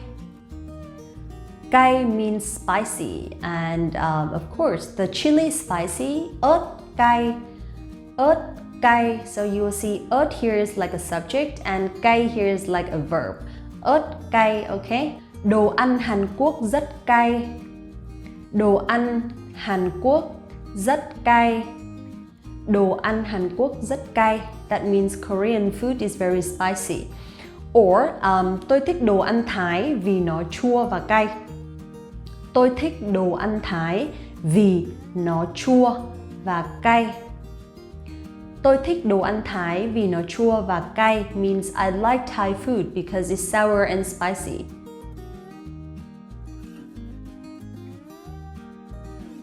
Nhạt. Nhạt. Nhạt means like bland, very bland. It needs small salt. Nhạt. Okay? Nhạt also means like someone is very boring. For example, he's not interesting at all. He's very boring. So you can say anh ấy rất nhạt. Anh ấy rất nhạt. Okay? But now let's talk about food again. Món này hơi nhạt. That means this dish is a little bit bland. Món này hơi nhạt. Okay?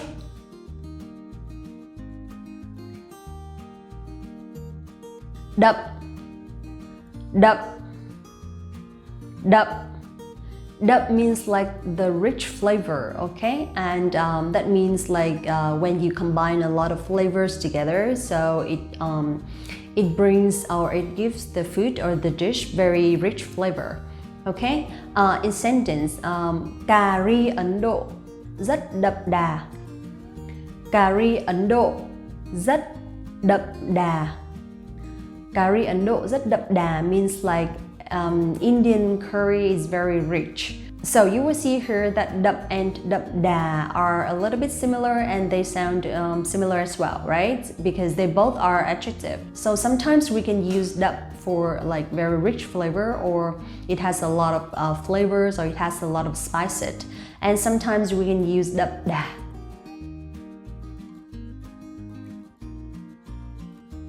Vừa. Vừa. Vừa. Vừa dấu huyền, okay? Vừa means like very balanced, or the flavors are very balanced. Vừa is like all the combination and the mixture and the flavors are balanced and it just feels good, or it's just delicious, okay? Vừa.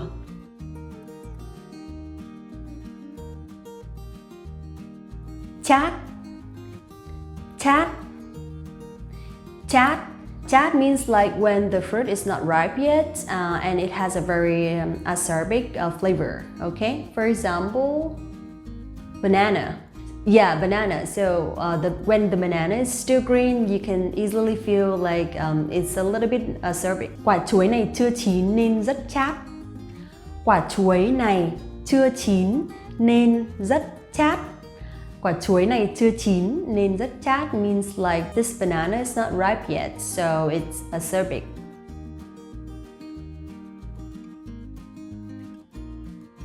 Hăng, hăng, hăng, hăng, okay? Hăng means like pungent, which means when it's not spicy yet, when it's not too spicy, and the pungent flavor is like when you eat onion.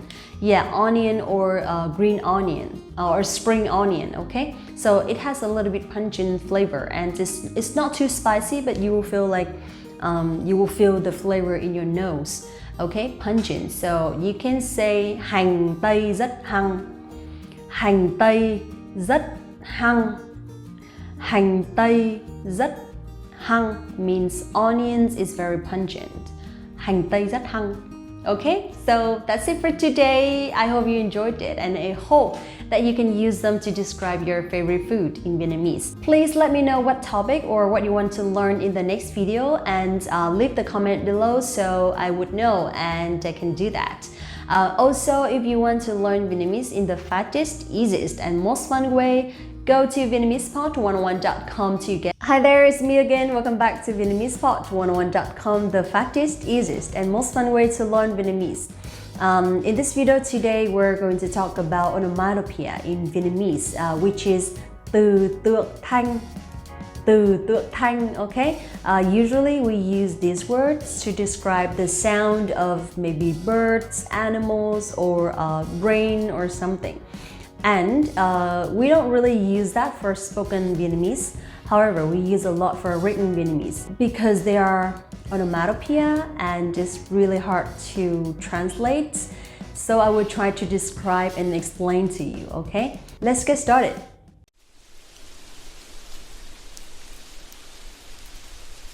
The first one is xào xạc. Xào xạc. Xào xạc.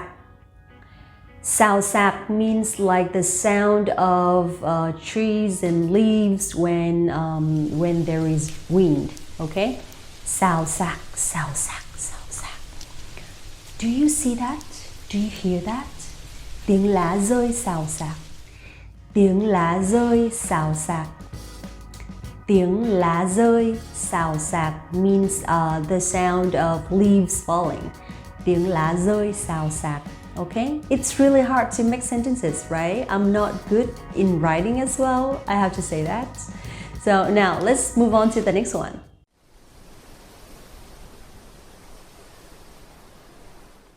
Vi vu, vi vu, vi vu, vi vu, vi vu, vi vu. Can you imagine that? Do you know what it is? Vi vu is like the sound of wind. Vi vu, for example, tiếng sáo diều vi vu. Tiếng sáo diều vi vu means like the K sounds vi vu.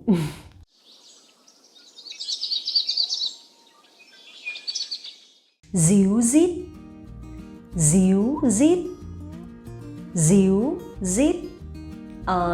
You might wonder why I pronounce the R sound as Z sound, right? However, in the north of Vietnam, we pronounce R as Z, z, okay? Díu dít. But in the north or maybe the center of Vietnam, they would pronounce ru rit. So I would say díu dít. It's faster and easier.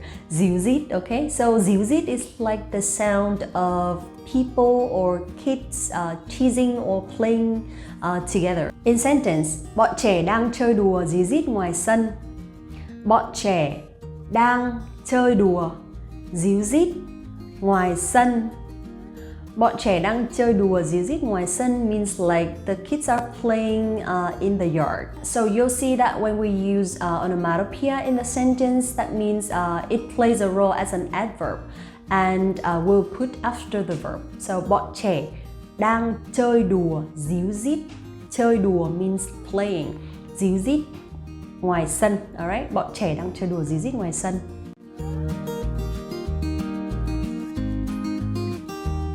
Khúc khích. Khúc khích. Khúc khích. Khúc khích means like the sound when someone giggles, okay? For example, cô ấy đang cười khúc khích vì câu chuyện của anh ấy. Cô ấy đang cười khúc khích vì câu chuyện của anh ấy. Cô ấy đang cười khúc khích vì câu chuyện của anh ấy means like she's giggling because of his story.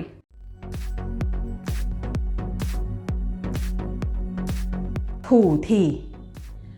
Thủ thỉ. Thủ thỉ.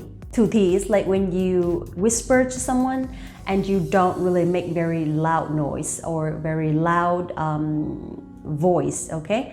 Thủ thỉ, like thủ thỉ, thủ thỉ, thủ thỉ. Do you want to hear something? Something like that. So in sentence we can say cô ấy thủ thỉ nói chuyện với mẹ. Cô ấy thủ thỉ nói chuyện với mẹ. Cô ấy thủ thỉ nói chuyện với mẹ. Cô ấy thủ thỉ nói chuyện với mẹ means like she's talking quietly or softly to her mom.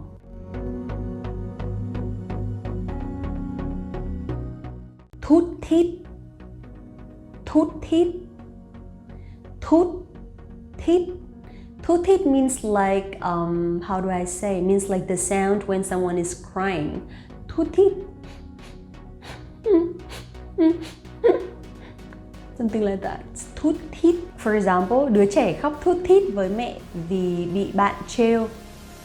Đứa trẻ khóc thút thít với mẹ vì bị bạn trêu. Đứa trẻ khóc thút thít với mẹ vì bị bạn trêu means like she's crying to her mom because she got teased by her friend.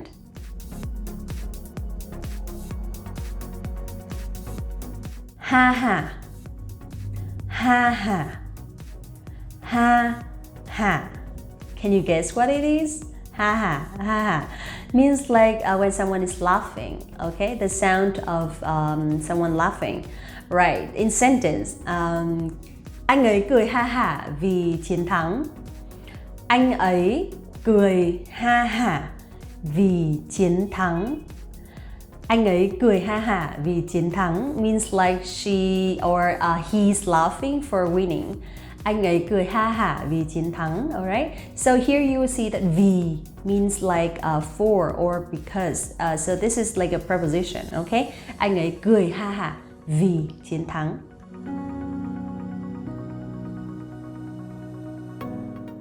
Ưng ực. Ưng ực. Ưng ực. Ưng ực. Alright, ưng ực is like the sound when you drink water or when you drink something and it's the sound of your throat. Ưng ực. Okay, in sentence, anh ấy uống nước ưng ực vì trời quá nóng. Anh ấy uống nước ưng ực vì trời quá nóng. Anh ấy uống nước ưng ực vì trời quá nóng. It's like he's drinking water quickly or it's like he's drinking water because it's too hot.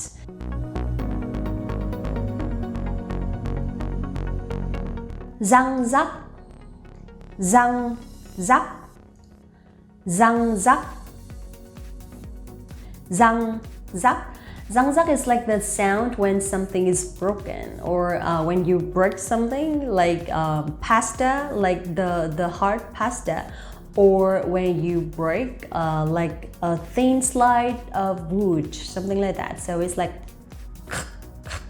răng rắc, okay? In sentence, các khớp xương kêu răng rắc.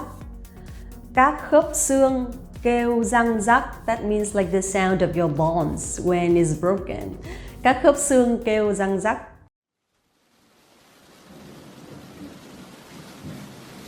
Alright, the last one, lộp độp. lộp đột, lộp đột, okay? Lộp đột, lộp đột, lộp đột, lộp đột, lộp đột, lộp đột. Lộp đột is like the sound when it's raining. So when it's raining on the roof and it sounds like lộp đột, lộp đột, lộp đột, something like that. Can you imagine that? Alright, in sentence, tiếng mưa rơi lộp đột ngoài sân. Tiếng mưa rơi lộp đột ngoài sân. Tiếng mưa rơi lộp đột ngoài sân means like it's raining in the yard, or it sounds like it's raining in the yard, okay? Tiếng mưa rơi lộp đột ngoài sân. Okay, so that's it for today. It's really challenging even for me when thinking about sentences and examples using onomatopoeia because it's not very common in spoken Vietnamese. But if you can say that, it's going to be very nice because that means you really master Vietnamese. Go to VietnamesePod101.com to get access to your free lifetime account right now and get your real lessons by... Xin chào các bạn, mình là Linh đây, rất vui được gặp lại các bạn. Hello everyone, my name is Linh and welcome back to VietnamesePod101.com, the fastest, easiest and most fun way to learn Vietnamese. In this video today we're going to talk about remote work, which is what I'm doing now because I'm basically in Laos for some work and also traveling. So I'm so excited and let's find out what we have. Làm việc từ xa, remote work. The first one I want to share with you is làm việc từ xa. Làm việc từ xa. Làm việc từ xa means remote work or like work remotely or maybe you can use for online working. Làm việc từ xa. Từ xa means from far away. Làm việc is to work. Làm việc từ xa, okay? Also, there will be one more word that you can use, which is làm việc tại nhà. Làm việc tại nhà. Làm việc tại nhà, okay? That means work from home. So it doesn't have to be work remotely, but basically you just base at home. You work at home, you work from home. Làm việc tại nhà, okay? So làm việc từ xa and làm việc tại nhà. Linh hoạt, flexible. An adjective that I want to introduce to you is linh hoạt. Linh hoạt. Linh hoạt. Linh is my name. Linh hoạt. Linh hoạt means flexible, and in sentence we can say làm việc từ xa rất linh hoạt về thời gian. Làm việc từ xa rất linh hoạt về thời gian. Làm việc từ xa rất linh hoạt về thời gian means remote work is very flexible in terms of time. Làm việc từ xa rất linh hoạt về thời gian, okay? So, làm việc từ xa, linh hoạt. Đường truyền tốt, good internet connection. Đường truyền tốt. Đường truyền tốt. Đường truyền tốt. Tốt dấu sắc, okay? So it has to be stronger. Đường truyền tốt means good connection or good internet connection. Đường truyền tốt. Ví dụ, in sentence or for example, ví dụ, bạn cần có đường truyền tốt để làm việc từ xa. Bạn cần có đường truyền tốt để làm việc từ xa. Bạn cần có đường truyền tốt để làm việc từ xa. Bạn cần có đường truyền tốt để làm việc từ xa means you need a good connection to work remotely or you need a strong connection to work remotely. Điện thoại vô tuyến, video call. Điện thoại vô tuyến. Điện thoại vô tuyến.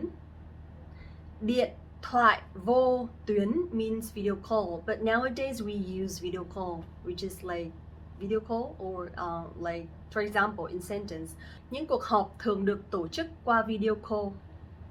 Những cuộc họp thường được tổ chức qua video call. Những cuộc họp thường được tổ chức qua video call or những cuộc họp thường được tổ chức qua điện thoại vô tuyến, but điện thoại vô tuyến sounds a little bit unnatural, so we prefer to use video call. That means meetings are usually held via video calls. PowerPoint, PowerPoint. PowerPoint in Vietnamese, we also use PowerPoint, but we pronounce in a Vietnamese way. Let me see. PowerPoint. PowerPoint. I don't know how to write it, but just we still use the same word, so we just basically use PowerPoint. Ví dụ, PowerPoint rất hữu ích khi thuyết trình online. PowerPoint rất hữu ích khi thuyết trình online.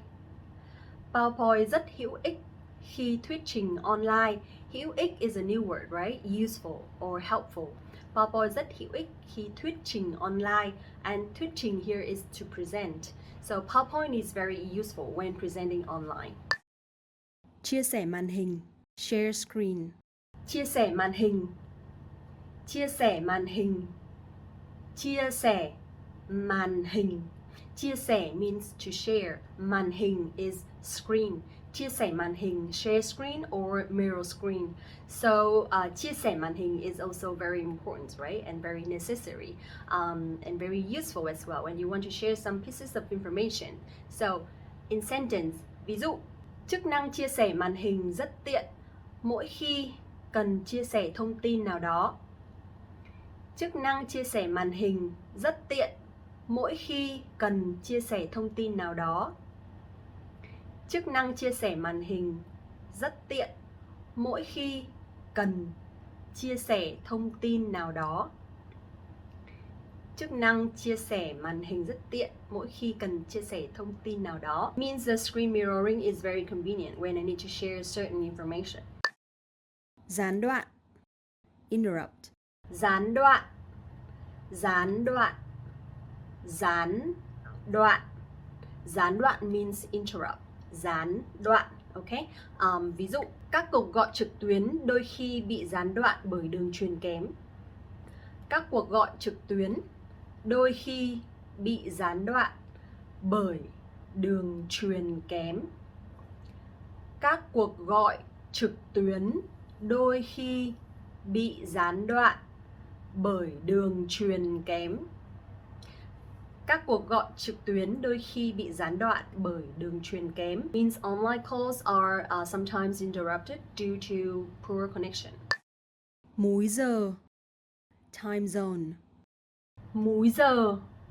Múi giờ. Múi giờ. Múi giờ means time zone. And khác múi giờ. Khác múi giờ. So we put khác. Khác múi giờ. Có nghĩa là different time zone. Có nghĩa là means it means. Có nghĩa là múi giờ. Có nghĩa là time zone. Khác múi giờ có nghĩa là different time zone. So, ví dụ, khác múi giờ có thể ảnh hưởng đến chất lượng cuộc họp.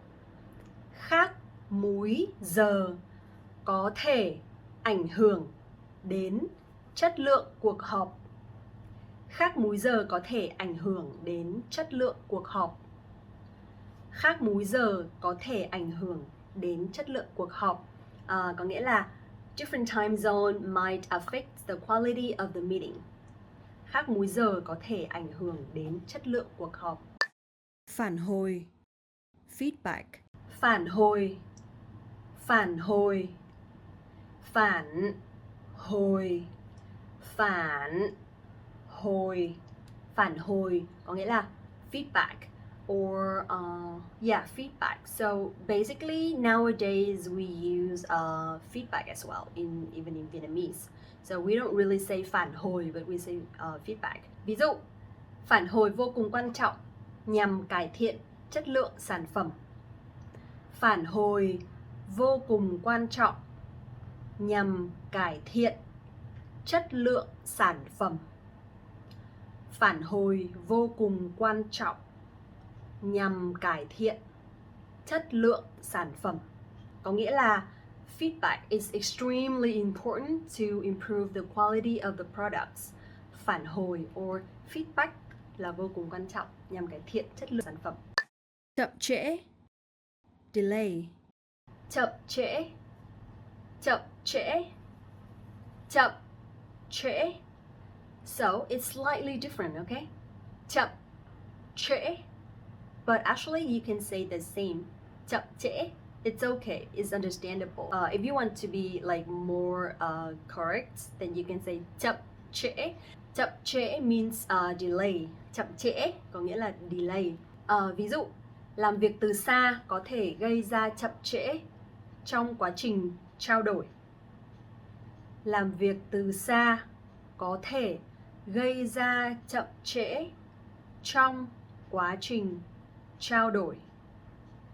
Làm việc từ xa có thể gây ra chậm trễ trong quá trình trao đổi. Làm việc từ xa có thể gây ra chậm trễ trong quá trình trao đổi, có nghĩa là working remotely can cause some delay in communication. Quản lý thời gian, time management. Quản lý thời gian. Quản lý thời gian. Quản lý thời gian means time management. Quản lý thời gian. Quản lý thời gian có nghĩa là time management. Okay?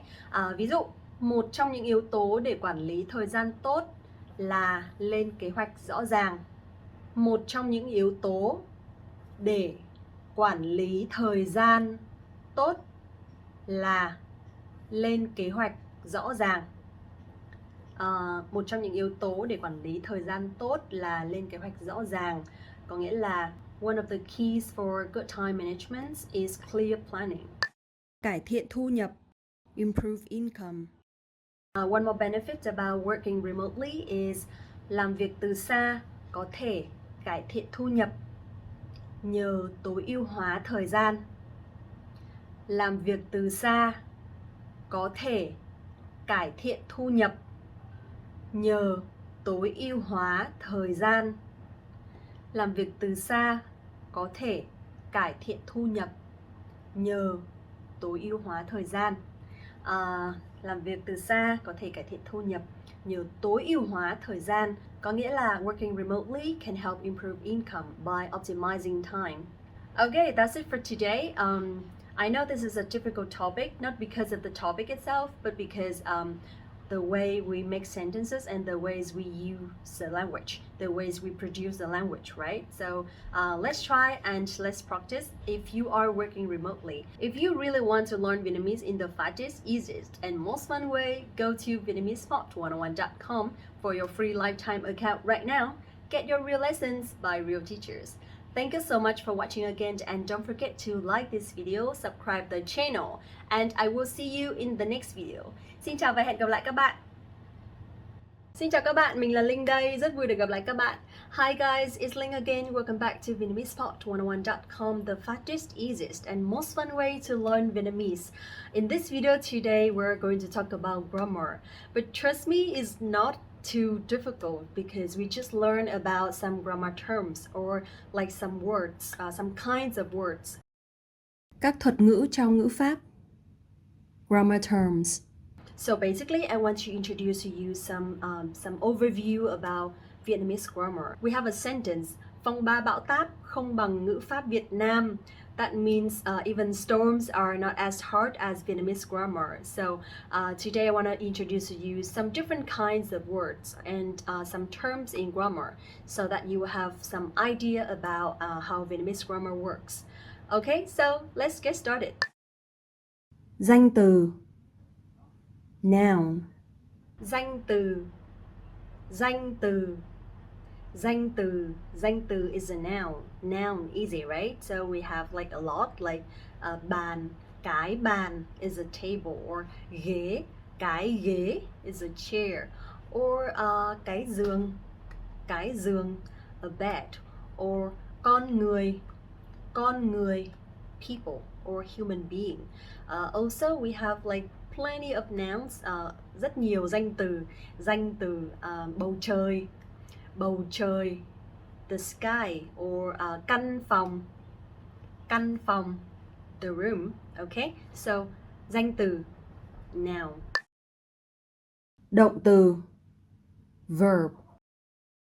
Động từ. Động từ is a verb. Động từ, easy, right? Động từ. So từ here is the word, okay? Danh từ, động từ is the word. Động từ is a verb.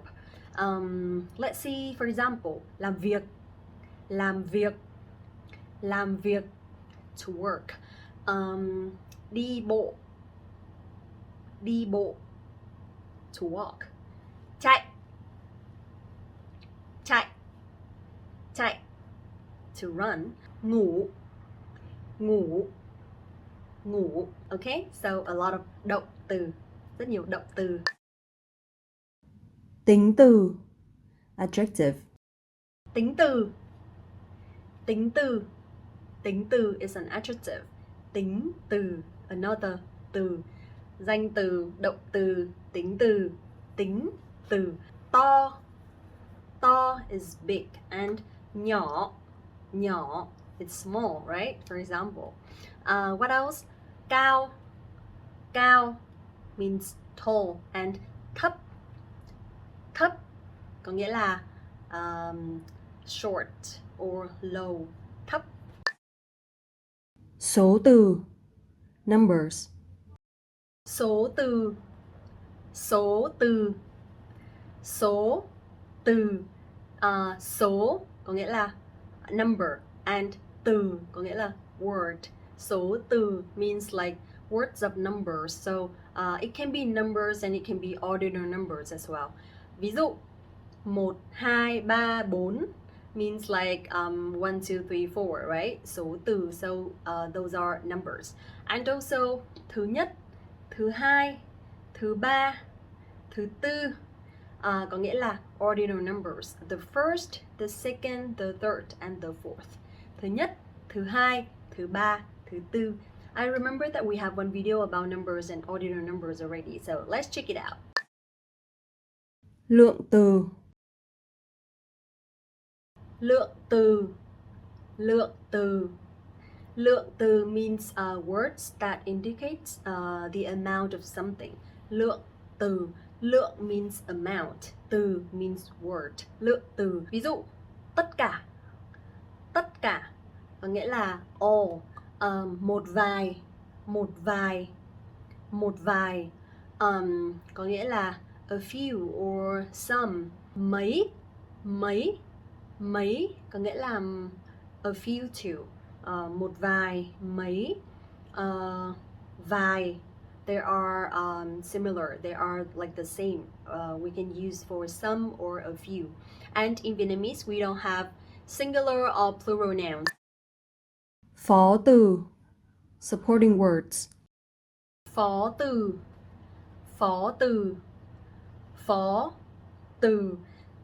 Phó here means like vice or it's like in vice president or vice director or deputy. So phó từ here means like words that go with adjectives or verbs to support the words. So for example, đã, đang, sẽ to indicate the past, the present, and the future, right? Đã, đang, sẽ. So they are phó từ. Also, for example, like không, chẳng. Không, chẳng means no. For example, không được. Không được means no. Or chẳng có gì. Chẳng có gì means nothing or never mind. Chẳng có gì. So không and chẳng are phó từ. Đại từ, pronoun. Đại từ. Đại từ. Đại từ is very similar to English, which is pronoun. Đại từ.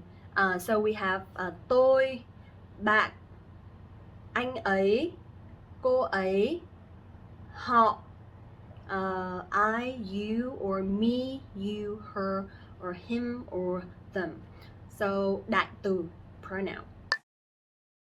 Chỉ từ, Chỉ từ. Chỉ từ. Chỉ means to point or to indicate. So chỉ từ means words that indicate the positions of something in space or time. For example, này. Này. Này means like here or this. Or đó. Đó means that or over there. Đó. Nọ. Nọ means that or like that time or that day. For example, ngày nọ means like that day. Ngày nọ. quan hệ từ, linking words. Quan hệ từ. Quan hệ từ. Quan hệ từ. Quan hệ từ có nghĩa là linking words. Ví dụ bởi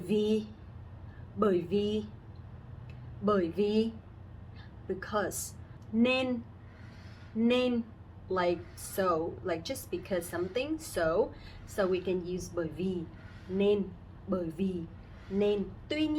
Tuy nhiên means like however, or you can use nhưng means but. So all of the linking words are quan hệ từ. Trợ từ, supporting word. Trợ từ is like supporting words. For example, like những or mỗi. So it's very different and it's very difficult to use. Okay, for example, ăn những 2 bát cơm. Ăn những 2 bát cơm means like to eat 2 bowls of rice. But when we put những here means like, that's a little bit a lot. That's a little bit too much. So ăn những 2 bát cơm. But when we say ăn mỗi 2 bát cơm, ăn mỗi 2 bát cơm, ăn mỗi 2 bát cơm means like you only eat 2 bowls of rice. So that depends on the feeling, depends on the expressions that you want to show. We can use different words to support your idea, which is support your feeling, support your expression. So we use trợ từ, some supporting words like that. Thán từ, exclamation. Thán từ có nghĩa là exclamation. Thán từ, words that are used to express your feeling. Or for example, oh my god, that is an exclamation, right? So in Vietnamese we have thán từ. Ví dụ, ôi trời, ôi trời ơi, ôi trời ơi means oh my god, ôi trời ơi, ôi trời ơi, something like that. Câu đơn, simple sentence. Alright, so now let's talk about sentence partners. For example, in English we have like simple sentences or complex sentences. So in Vietnamese we also have the same. However, it's so complicated, and it's really hard for foreigners to make like a full complex sentence because of the roles of different words and also like the positions of the words in the sentence. So let me share with you something. For example, the simple sentence in Vietnamese we say câu đơn, câu đơn, câu đơn.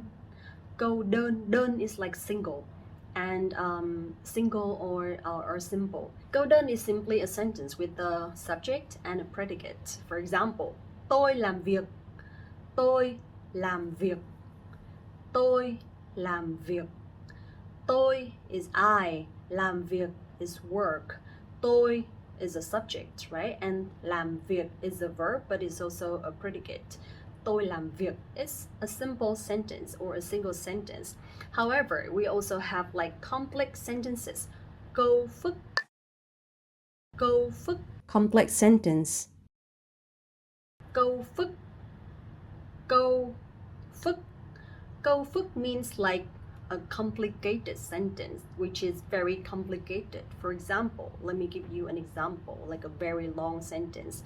Năm ngoái, cô ấy nhận được một công việc mới nên đã chuyển vào miền Nam để sinh sống và làm việc. Let me make it faster. Năm ngoái cô ấy nhận được một công việc mới nên đã chuyển vào miền Nam để sinh sống và làm việc. So, năm ngoái here means like last year. Cô ấy nhận được một công việc mới, like she got offered a new job. Nên means like so, therefore. Nên đã chuyển vào miền Nam. Đã chuyển vào miền Nam. So here you don't see the subject anymore, right? We don't say nên cô ấy đã chuyển. No, we can leave that word. So nên đã chuyển vào miền Nam. So she moved to the south để sinh sống và làm việc. To live and work, or for living and working. Để sinh sống và làm việc. So this is like a sentence with different parts which support each other. And here we use nên, which is a linking word, quan hệ từ, to connect two parts of the sentence, and we don't have to use like the same subject. So it'll be năm ngoái cô ấy nhận được một công việc mới nên đã chuyển vào miền Nam để sinh sống và làm việc. Alright, that's it for today. To be honest, you don't have to remember the name of the grammar points or the name of the words. But I want to tell you so that you will know that sometimes in Vietnamese there will be something similar, and sometimes we call differently, but actually they play like almost the similar role in the sentence to support the main idea or to support the subject or the structure of the sentence. And that's it for today. Thank you very much for watching. I really appreciate it because not everybody enjoys grammar, right? But thank you so much for watching. And if you want to study Vietnamese in the fastest, easiest and most fun way, go to VietnamesePod101.com to get your free lifetime account right now. Get your real lessons by real teachers. And like video is here, subscribe is here. Please like and subscribe. And I'll see you in the next video. Xin chào và hẹn gặp lại các bạn. Tóc đuôi ngựa. Đuôi is the tail. Xin chào các bạn, Linh đây, Linh đây, Linh đây. Xin chào các bạn. Rất vui được gặp lại các bạn. Hi everyone, it's Linh and welcome back. In this video today, we're going to talk about hair and hairstyle vocabulary. So there will be plenty of words, there will be plenty of hairstyles, of course, and I'm going to introduce to you some related, some relevant words as well. So let's see what we got.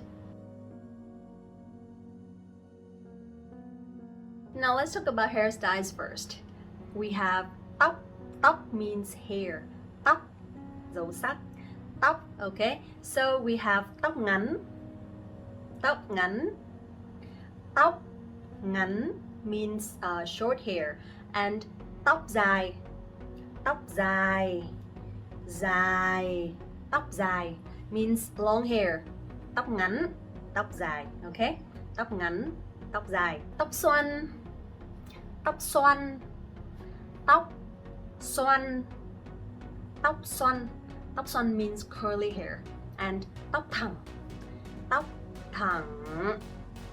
Tóc thẳng. Tóc thẳng means straight hair. Tóc thẳng. Tóc đuôi ngựa. Tóc đuôi ngựa. Tóc đuôi ngựa. Tóc đuôi ngựa means ponytail. Tóc đuôi ngựa. Đuôi is the tail, ngựa is the horse. Tóc đuôi ngựa, ponytail. We also have tóc bốp. Tóc bốp. Bốp means like bob haircut.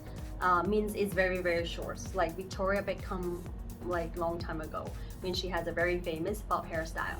Tóc bốp. Tóc bốp. Tóc búi. Búi. Can you guess what it is?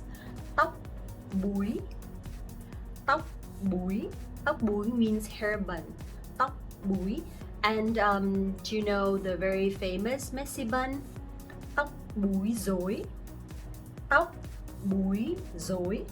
Tóc búi rối means messy bun. Tóc búi rối. Also, we have tóc búi trễ, like up to here.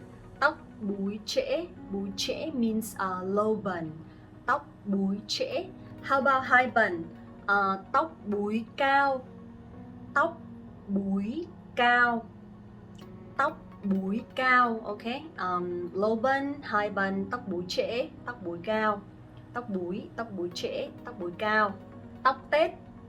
Tóc tết. Can you guess? Tóc tết means bread.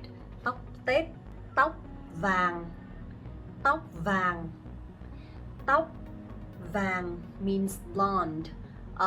Vàng actually means yellow. So like the hair with yellow color, but we don't say like yellow hair, right? So tóc vàng. Tóc vàng. Tóc vàng. Brown color is tóc nâu. Tóc nâu. Or we also have chocolate color, which is very famous in Vietnam. Tóc màu sô-cô-la. Sô-cô-la. Sô-cô-la is chocolate. Tóc màu sô-cô-la. Tóc bạc. Tóc bạc.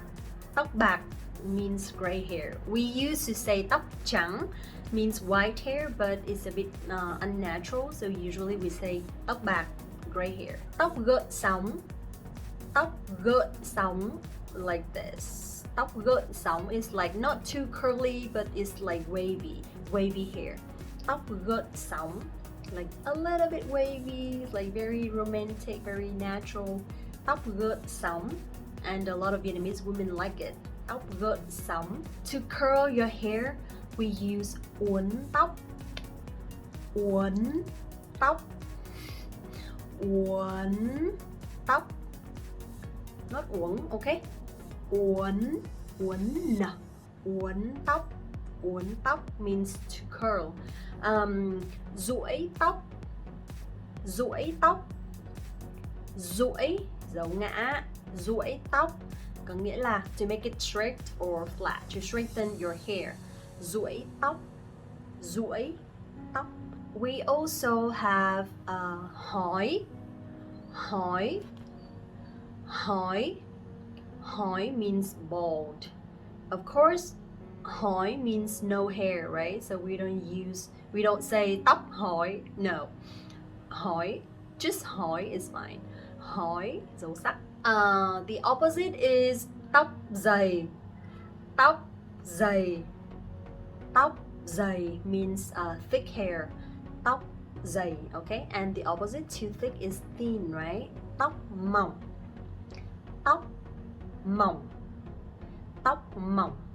Dấu hỏi. Tóc mỏng. Tóc dày, tóc mỏng. Tóc dày, tóc mỏng. Chop means skinhead. Chop, or you can say đầu chop. Đầu chop means skinhead. Chop or đầu chop, like no hair at all. Also, we have like when your hair is short and you want to have some hair extension. So in Vietnamese, we say tóc nối. Tóc nối, hair extension, or to extend your hair. Tóc nối. So the opposite, nối tóc, means to extend your hair or to make it longer. Nối tóc. Okay, so nối here is the verb and tóc is the noun. However, when you use tóc nối, so nối here is also an adjective. Tóc mái, like this, so some very small and short hair. Tóc mái, like the hairband. Tóc mái. Alright, we have tóc hư tổn. Tóc hư tổn means damaged hair. Tóc hư tổn. Hư tổn is like broken or extremely damaged. Tóc hư tổn. Now let's talk about some other relevant words or verbs. For example, you want to say to wash your hair. To wash, we say gội đầu. Gội đầu. To wash your hair. Gội đầu. That means like to wash your head. Gội đầu, because đầu is the head. Gội đầu. Tiệm làm tóc. Tiệm làm tóc. Tiệm làm tóc. Tiệm làm tóc is a hair salon. Tiệm làm tóc. Tiệm is like a shop or like a salon or like a place where you go. Tiệm làm tóc.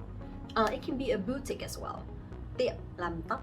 So the hairstylist will be thợ làm tóc. Thợ làm tóc. Thợ làm tóc, hairstylist. Tông đơ. Tông đơ, clipper.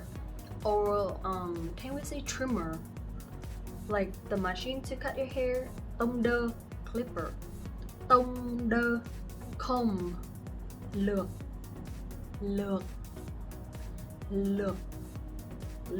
Okay? Lược, dấu nặng. Lược.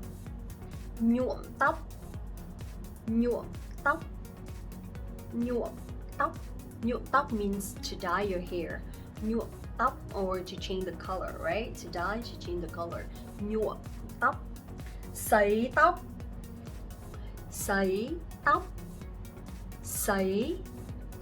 To dry something, to dry your hair. Sấy tóc, and máy sấy tóc is the hair dryer. Máy sấy tóc. Máy sấy tóc. Máy sấy tóc, ok. Cắt tóc. Cắt tóc. Cắt tóc means to cut your hair or to get your hair cut. Cắt tóc. Cắt tóc. The hairspray is keo xịt tóc. Keo xịt tóc. Keo xịt tóc. Keo xịt tóc. Also, we will have some products like shampoo or hair conditioner. Shampoo is dầu gội đầu. Dầu gội đầu. Dầu gội đầu. Dầu gội đầu, okay? And the hair conditioner is dầu xả. Dầu xả. Dầu xả.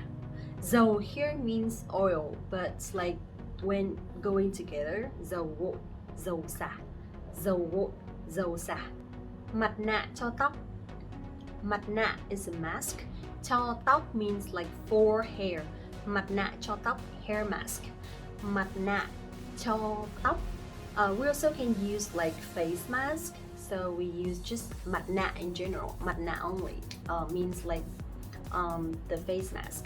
Mặt nạ cho tóc is hair mask. Mặt nạ cho tóc. Dầu dưỡng ẩm. Dầu dưỡng ẩm. Dầu dưỡng ẩm means moisturizing conditioner. Dầu dưỡng ẩm. Ẩm means humid or like moisturizing. Ẩm. Dầu dưỡng ẩm. Moisturizing conditioner. Dầu dưỡng ẩm. So if you want to say like to protect your hair, we can say bảo vệ tóc. Bảo vệ tóc. For example, like using hair sunscreen to protect your hair. Dùng kem chống nắng cho tóc để bảo vệ tóc. Bảo vệ tóc, okay? Dùng kem chống nắng cho tóc để bảo vệ tóc. Alright, so we have xoăn giả. Xoăn giả. Xoăn giả means like to curl your hair with the curling machine. So it's like we don't use chemical to curl your hair.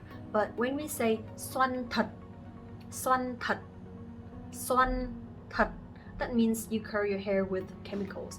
Xoăn here is curl or curly, okay? And giả is like fake. Thật is like real or authentic. Xoăn giả, xoăn thật is like they're different, okay? Xoăn giả, xoăn thật. Alright, that's it for today. A lot of words to remember, right? And I hope this is gonna be helpful for you. So, please don't forget to like this video, subscribe the channel, and if you want to learn Vietnamese in the fastest, easiest, and most fun way, go to VietnamesePod101.com for your free lifetime account right now and get your real lessons by real teachers. Thank you very much for watching and see you in the next one. Xin chào và hẹn gặp lại các bạn. Xin chào các bạn, mình là Linh đây. Rất vui được gặp lại các bạn. Các bạn có khỏe không? Welcome back to VietnamesePod101.com, the fastest, easiest, and most fun way to learn Vietnamese. Do you like money? I do. So let's talk about money today. I'm going to introduce to you some money-related expressions that can be used for daily conversations. And I hope it's going to be helpful. And so let's get started.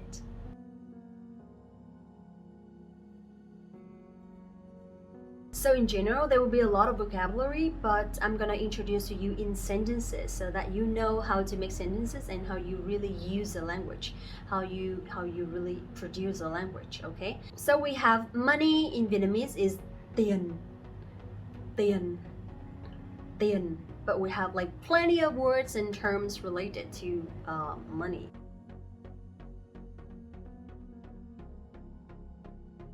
So the number one would be tôi vừa mới lĩnh lương. Tôi vừa mới lĩnh lương. Tôi vừa mới lĩnh lương means like I've got my paycheck.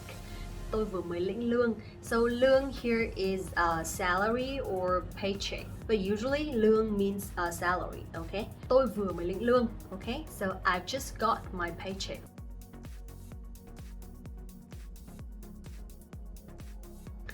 Tháng này tôi có tiền thưởng. Tháng này tôi có tiền thưởng. Tháng này tôi có tiền thưởng. Tiền thưởng means bonus. Tiền thưởng. Tháng này tôi có tiền thưởng means I got a bonus this month. Tháng này tôi có tiền thưởng. So we got tiền lương, salary, tiền thưởng, bonus.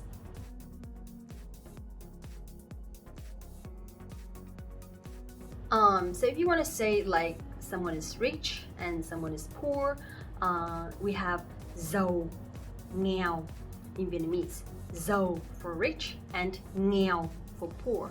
For example, in sentence, cô ấy giàu còn tôi nghèo.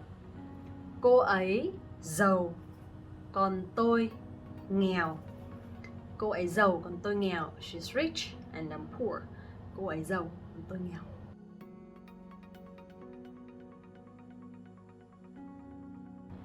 Tiền mặt. Tiền mặt. Alright, in sentence, bạn có tiền mặt không?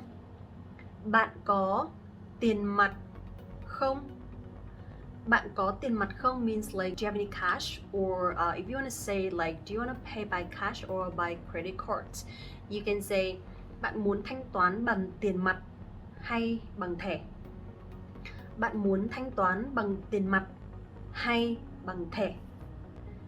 Bạn muốn thanh toán bằng tiền mặt hay bằng thẻ? You wanna pay by cash or credit cards? Bạn muốn thanh toán bằng tiền mặt hay bằng thẻ?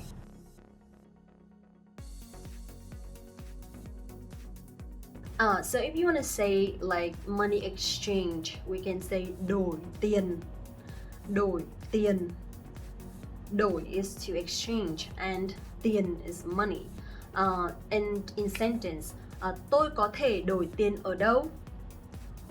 Tôi có thể đổi tiền ở đâu? Tôi có thể đổi tiền ở đâu? Very common, right? Where can I exchange money? Tôi có thể đổi tiền ở đâu?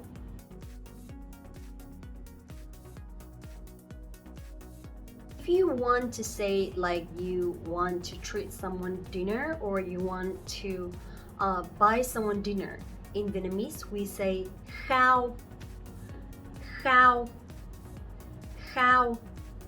Khao means like treat, to treat someone something, right? Also, we have another word, bao.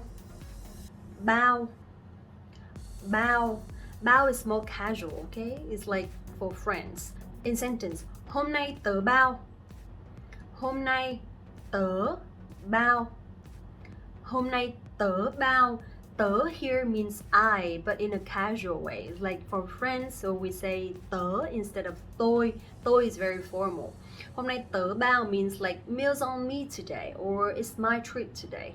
Hôm nay tớ bao, okay? But also you can use hôm nay tớ khao. Hôm nay tớ khao, okay? So bao and khao.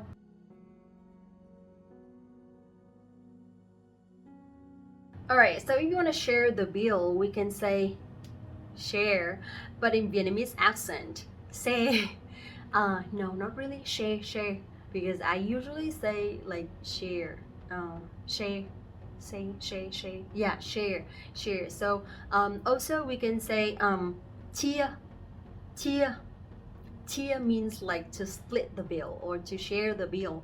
For example, share nhá. Share nhá means like share. Is it okay? Or what about share? Share nhớ. Okay, share nhớ. Alright, share. Can I share? Something like that.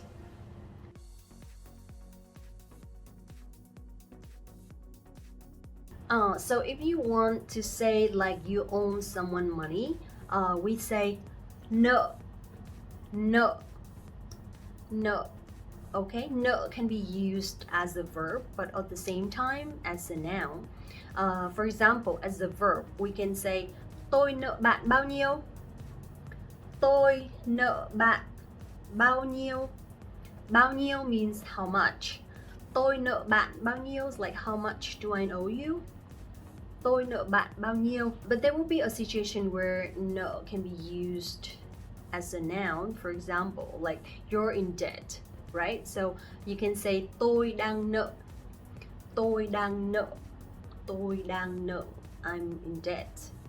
Or like bạn đang nợ, like you're in debt.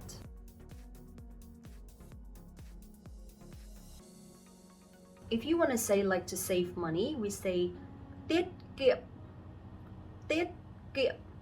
So tiết kiệm will be the verb, right? Will be a verb. But if you want to say like savings as a noun, we say khoản tiết kiệm.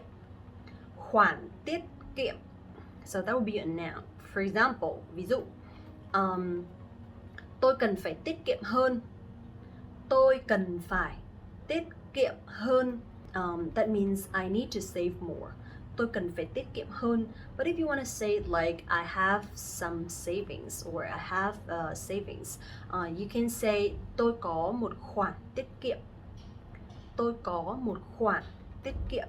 Okay? So when you use khoản before the amount of money, like some kind of amount of money, that'll be a noun. I will give you like another example later, okay?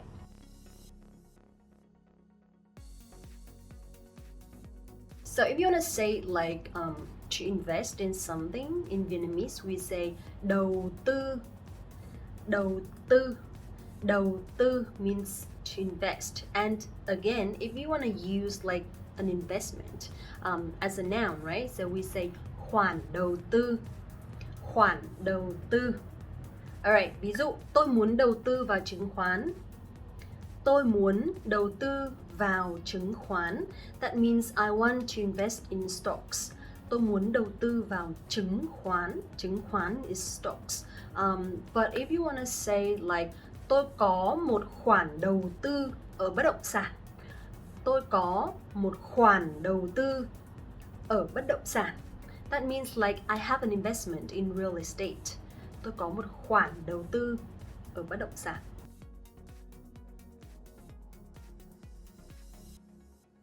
So if you borrow money from the bank, that means you have a loan, right? And in Vietnamese we say khoản vay. Khoản vay. Khoản vay means a loan. And in sentence, tôi có một khoản vay. Tôi có một khoản vay. I have a loan. Tôi có một khoản vay. Vay. Tôi có một khoản vay.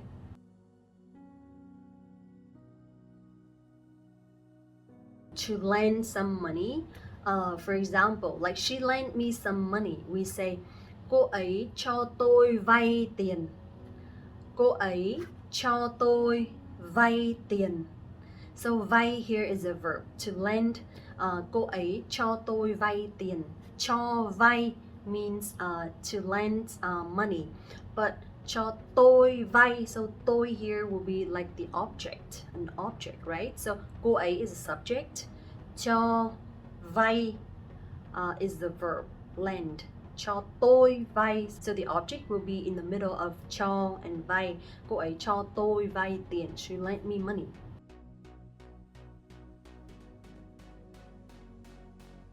So let's say you make money, so not only your salary but like the total income. We say thu nhập. Thu nhập. Thu nhập. Ví dụ cô ấy có thu nhập rất tốt. Cô ấy có thu nhập rất tốt. Cô ấy có thu nhập rất tốt means she has a really good income. Cô ấy có thu nhập rất tốt. So not only from salary but like the total amount of money you make a month. Cô ấy có thu nhập rất tốt.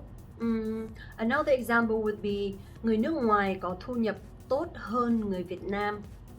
Người nước ngoài có thu nhập tốt hơn người Việt Nam.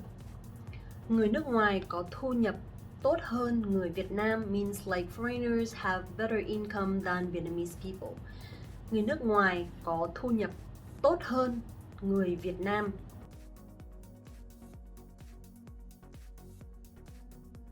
Alright, so in case you're completely broke, you're like penniless, you can say tôi đang nghèo kiết xác. Tôi đang nghèo kiết xác. Tôi đang nghèo kiết xác. Okay, so this is like a very casual word.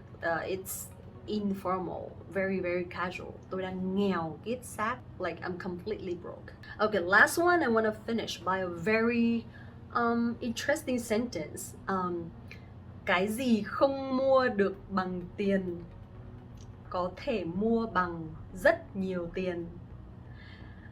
Cái gì không mua được bằng tiền có thể mua bằng rất nhiều tiền. Cái gì không mua được bằng tiền có thể mua bằng rất nhiều tiền means like what can't be bought by money can be bought by a lot of money, which is pretty true. So I'm not sure. Okay, so depends. All right, that's it for today. Everything that I could think of that is relevant to money or like finance. So I hope it helped, and please don't forget to like this video, subscribe the channel, visit the website VietnamesePod101.com to get access to your free lifetime account right now and to get your real lessons by real teachers. Thank you so much again, and xin chào và hẹn gặp lại.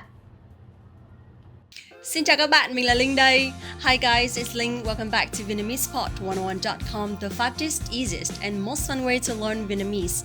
In this video today, we're going to talk about all the vocabulary for the arts. And what is your favorite art? Let's find out in this video.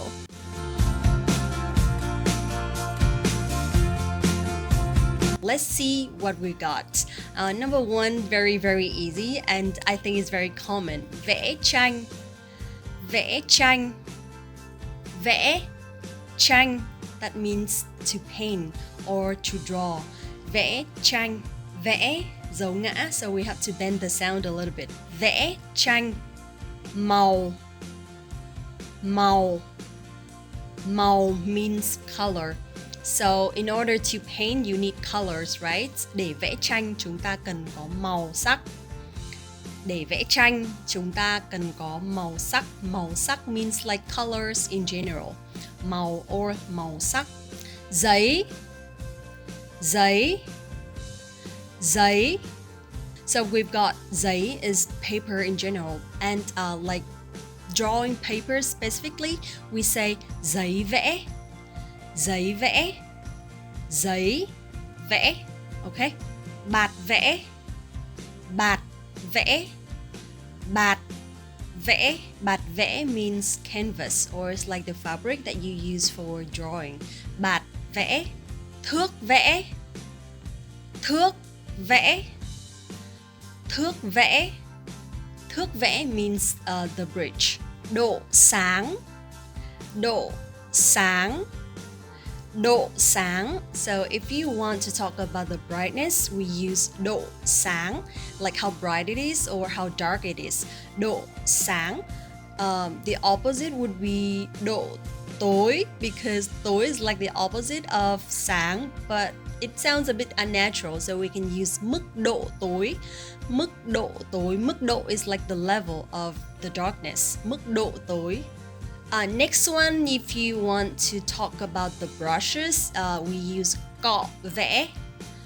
Cọ vẽ. Cọ vẽ. Okay? Cọ is the brush, and we can use for drawing brush or makeup brush as well. Cọ vẽ. Kiến trúc. Kiến trúc. Kiến trúc. Kiến trúc in general is architecture. Kiến trúc. So for example, if you want to say that I was majored in architecture, we say tôi học ngành kiến trúc. Tôi học ngành kiến trúc. Tôi học ngành kiến trúc. Tranh sơn dầu. Tranh sơn dầu. Tranh sơn dầu. Tranh sơn dầu also means canvas. It's like the kind of picture where you use like oil colors to paint or to draw. Sơn dầu means like oil painting. So tranh sơn dầu, the canvas. Thư pháp. Thư pháp. Thư pháp means calligraphy. Thư pháp. Thư pháp is very famous in Vietnam, especially during Tết holiday, because you can find like a lot of small calligraphy shops near the first university of Vietnam, which is Văn Miếu, and we have a lot of artists, or we can call them masters, or in Vietnamese we call them thầy đồ. thầy đồ. So they would do calligraphy very nicely. So usually on the first day of Lunar New Year, we would go there to ask for a letter, a traditional Vietnamese letter, so to bring luck to us. Chạm khắc, chạm khắc, chạm khắc. Chạm khắc means carves, okay? Chạm khắc, this is also something new to me, so I don't really know how to explain because I'm not good at arts. But chạm khắc, phấn, phấn, phấn, phấn we use for chalk. Phấn, phấn, okay? Bút chì màu, bút chì màu, màu, okay? Bút chì màu. So you can either pronounce màu or màu is also fine. Màu, màu, bút chì màu, bút chì màu. Compa, compa, compa means compass. Compa, this is like a borrowed word, right? Độ tương phản, độ tương phản, độ tương phản. So we use this one for contrast. Độ tương phản as a noun, okay? Độ tương phản, contrast. Độ tương phản. Bút sáp màu, bút sáp màu, bút sáp màu. So we use bút sáp màu for crayon and bút chì màu for pencils, okay? For colored pencils. Bút sáp màu. Thủ công, thủ công. Thủ công means craft. Thủ công, so we can either use thủ công or nghề thủ công is like a job, handicraft, right? Nghề thủ công for job or something is handicrafted. We use thủ công as an adjective. Thủ công. Sáng tạo, sáng tạo. Sáng tạo means to create or creativity.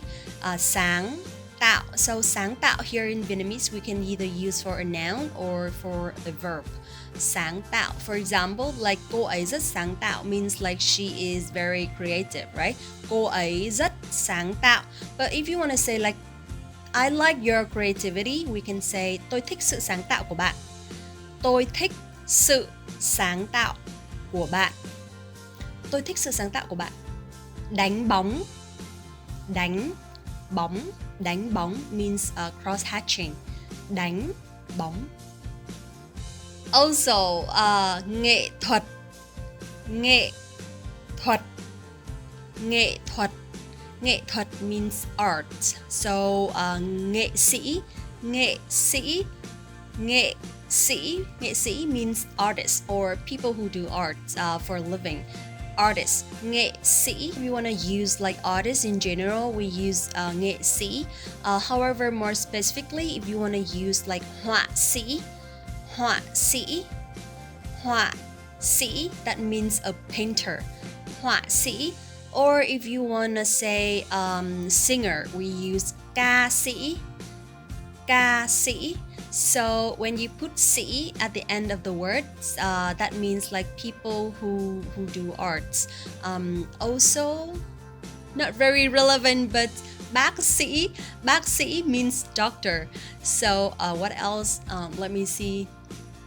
But also we have another word, nghệ nhân, nghệ nhân. Nghệ nhân also means artist, but it's more formal and it's more traditional. So this word we use for like people at higher level, artists at higher level, and maybe they are very respected, or maybe they are like senior artists. So we use nghệ nhân, nghệ nhân. Trang trí, trang trí. Trang trí means to decorate. Trang trí, okay? And if you want to use decoration, so we use sự trang trí, sự trang trí. But for example, like if you use trang trí in sentence, that can be used or that can be understood as a noun or an adjective or even a verb. Thiết kế, thiết kế. Thiết kế means to design. Thiết kế, and designer we use nhà thiết kế, nhà thiết kế, nhà thiết kế, but we don't use thiết kế sĩ, okay? Nhà thiết kế, bản vẽ. Bản vẽ. Bản vẽ means a drawing, okay? A noun, bản vẽ is like a piece of art that you already finished or that you have just already drawn or painted. Bản vẽ. Giá vẽ. Giá vẽ. Giá vẽ. Giá vẽ means easel. Giá vẽ. So it's like a piece of wood that you use to put your drawing on. Giá vẽ. Tranh điêu khắc. Tranh điêu khắc. Tranh điêu khắc, or you can use like điêu khắc. Điêu khắc means engraving. Tranh điêu khắc or điêu khắc. So tranh điêu khắc is like the piece of art, the noun, okay? And điêu khắc is like the art in general. Điêu khắc. Buổi triển lãm. Buổi triển lãm. Buổi triển lãm means exhibition. And to exhibit, I mean a verb, we use triển lãm, okay? Triển lãm. So a lot of Vietnamese verbs, if you want to turn them from a verb to a noun, most of the time we will just add like one word before the verb, so that would be a noun. For example, like triển lãm is exhibits, right? And buổi triển lãm is exhibition. Phim. Phim. Phim, or we can use thước phim. Thước phim means like film. Phim or thước phim. So this is also a borrowing word, right? Thước phim. If you want to talk about frames, we use khung. Khung. Khung. So like my videos frame, we use khung hình. Khung hình. Khung hình. Bộ sưu tập. Bộ sưu tập. Bộ sưu tập for collection or gallery. Bộ sưu tập, but mostly we use collection. Collection. Bộ sưu tập. Thổi thủy tinh. Thổi thủy tinh. Thổi thủy tinh means glass blowing. And if you want to say like glass blowing technique, we use kỹ thuật thổi thủy tinh. Kỹ thuật thổi thủy tinh. So kỹ thuật here is a technique. Kỹ thuật thổi thủy tinh, glass blowing technique. Sơn phủ. Sơn phủ. Sơn phủ.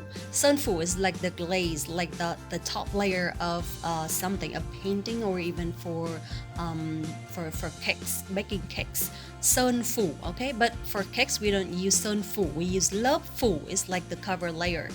Lớp phủ. So in arts we use glaze as sơn phủ. Bột màu. Bột màu. Bột màu is like the powder, the color powder, or gouache. I don't know if I pronounced correctly, but gouache. I think so.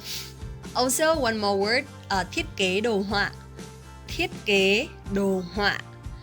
Thiết kế đồ họa. Do you remember what thiết kế is? Thiết kế is design, right? Đồ họa, graphic. Thiết kế đồ họa, graphic design. Alright, so that's it for today. Thank you so much. I know this is a tough topic, but I think it's gonna be very interesting for artists. And I hope that if you're watching and you are an artist, let me know in the comment below so we can make friends, okay? Also, with this kind of video that provides you a lot of vocabulary, don't forget to mix sentences and type your sentence at the comment below so we can discuss together, okay? Thank you so much for watching this video today. Don't forget to like this video, subscribe the channel, and visit the website Vietnamesepot101.com for your free lifetime account right now and get your real lessons by real teachers. Thank you so much and see you in the next one. Xin chào và hẹn gặp lại. Xin chào các bạn, Linh đây. Hi guys, it's Linh. Welcome back to Vietnamesepot101.com, the fastest, easiest, and most fun way to learn Vietnamese. This video today is going to be helpful and you guys can apply immediately because we use it a lot and let's say every day. So the topic today is going to be words for hygiene, and let's find out what we got.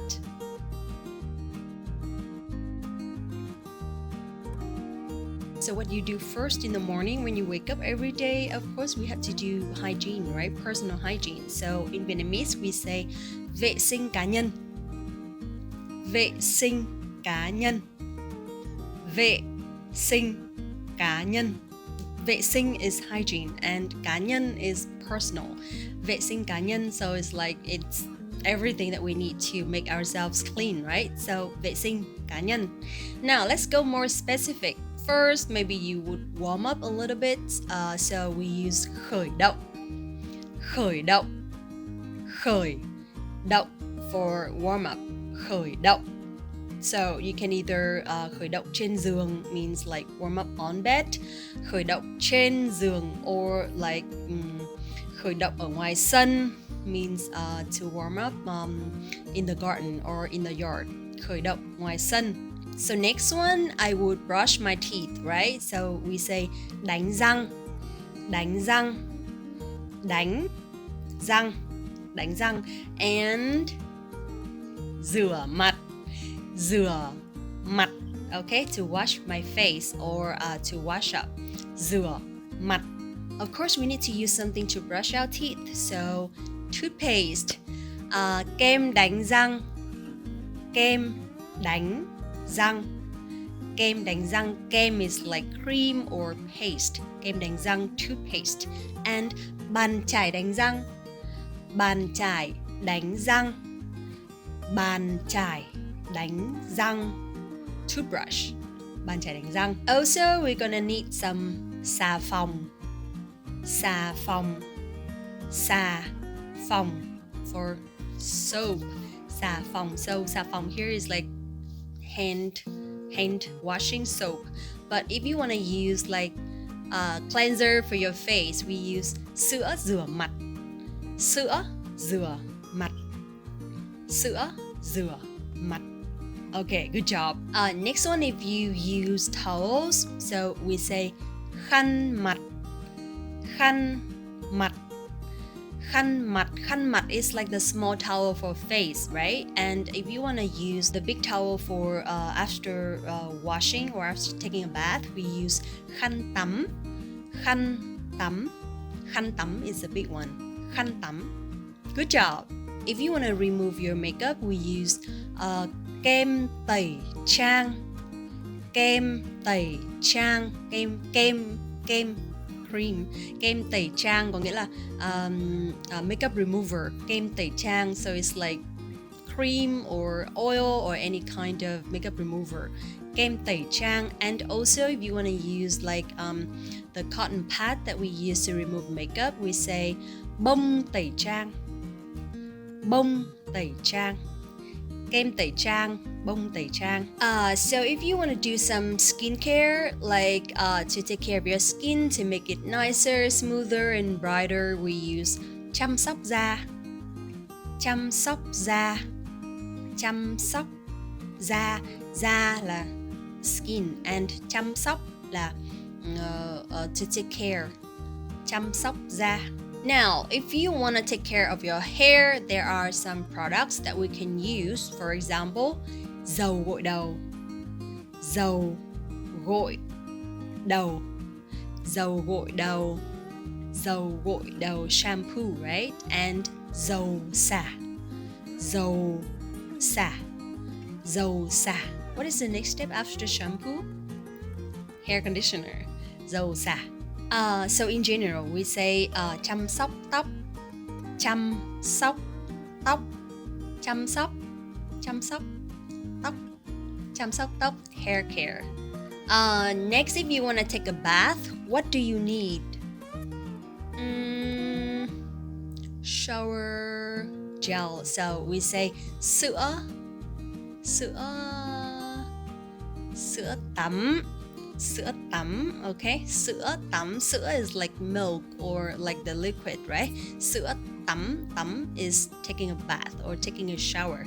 Sữa tắm, shower gel. Also from man, if you want to shave, what do you need? So shaving is cạo râu. Cạo râu. Cạo râu. Okay, and you need something to reduce pain and dry skin. We use kem cạo râu. Right. Kem cạo râu. Kem cạo râu means like shaving foam. Kem cạo râu. So after taking a shower and you still want your body to have a very nice smell or fresh or nice smell, we say we use body spray, right? So in Vietnamese we use xịt cơ thể. Xịt cơ thể. Xịt means to spray. Cơ thể is body spray. Xịt cơ thể. Right, before going out, of course, you need to put some makeup on, right? So you will look like fresher and nicer. So, in Vietnamese, for makeup, we use, tell me what it is? Trang điểm. Trang điểm. Trang điểm. Or nowadays we use makeup. Trang điểm. Also, like for some people, they're obsessed with nice smells or nice smells, perfume. So we use nước hoa, nước hoa, nước hoa. So in the north we say nước hoa, but in the south we say dầu thơm, dầu thơm, dầu thơm. Also, don't forget to put some sunscreens before going out because it protects your skin. So we say kem chống nắng. Kem chống nắng. Kem chống nắng means sunscreens or sunblock. Kem chống nắng. And for example, if you have very dry skin and you need to moisturize it every once in a while, so we have the kind of cream, the moisturizer, we say kem dưỡng ẩm. Kem dưỡng ẩm. Kem dưỡng ẩm. Dưỡng ẩm means kem dưỡng ẩm means moisturizer. If you want to say like hydrate yourself, we say cấp ẩm. Cấp ẩm. Cấp ẩm or cấp nước. So hydrate actually means cấp nước cho cơ thể. Cấp nước cho cơ thể by drinking water, okay? Cấp nước cho cơ thể. So hydrate yourself. Now if you have like a lot of hair on your body, I know it's very inconvenient and it's very frustrating. So we use a product which is kem tẩy lông. Kem tẩy lông. Kem tẩy lông. Do you know what it is? Leave a comment below. Alright, if you want to protect your teeth and you just want to care it in general, we say chăm sóc răng miệng. Chăm sóc răng miệng. Chăm sóc means to care, right? Răng miệng. Răng is teeth and miệng is mouth. So chăm sóc răng miệng, dental care. Chăm sóc răng miệng. Chăm sóc răng miệng. Now, if you want to have a healthy body, healthy lifestyle, and you want to be strong, you want to avoid sicknesses, we say tập thể dục. Tập thể dục, to exercise or to work out. Tập thể dục. Tập thể dục. And to take care of health, we say chăm sóc sức khỏe. Chăm sóc sức khỏe. Chăm sóc sức khỏe. Good job. Now, if you want to have a very fresh breath and you want to be confident talking to people, what product do we use? Nước súc miệng. Nước súc miệng. Okay? Nước súc miệng. Excellent. Nước súc miệng. Chỉ nha khoa. Chỉ nha khoa. Chỉ nha khoa. Nowadays is very popular. Chỉ nha khoa. And for example, before going out, you wanna dress up, we say thay quần áo. Thay quần áo. But if you wanna say like to dress up for an event or like a special occasions, we say lên đồ. Lên đồ. Lên đồ. It literally means dress up. Đồ is like dress and lên is up. Lên đồ. Lên đồ. Alright, now you're ready for a new day. We say sẵn sàng cho một ngày mới. Sẵn sàng cho một ngày mới. Sẵn sàng cho một ngày mới means I'm ready for a new day. So you can say tôi đã sẵn sàng cho một ngày mới. Tôi đã sẵn sàng cho một ngày mới. I'm ready for a new day. And try to stay energetic, okay? So the last word that I want to introduce to you is đầy năng lượng. Đầy năng lượng. Đầy năng lượng is like full of energy, energetic. Đầy năng lượng. Okay, so that's it for today, and I hope that you're ready for a new day, and I hope that you can use this video, you can use these words that we learned in this video immediately tomorrow, okay? So let me know how it goes, and thank you so much for watching this video again. Don't forget to like this video here, subscribe the channel here, okay? And if you want to learn Vietnamese in the fastest, easiest, and most fun way, go to VietnamesePod101.com for your free lifetime account right now and get your real lessons by real teachers. Thank you so much again, and see you in the next one. Xin chào và hẹn gặp lại các bạn. Chanh, sả, ớt, muối, tiêu, đường, mắm, muối, dầu hào, nước tương, xì dầu, gia vị. Alright, so a lot of words, a lot of things that I need to introduce to you because I'm so into cooking. And this video today, we're going to talk about some herbs and some spices that are commonly used in Vietnam. Hello everyone, my name is Linh. Welcome back to VietnamesePod101.com, the fastest, easiest, and most fun way to learn Vietnamese. And let's get started.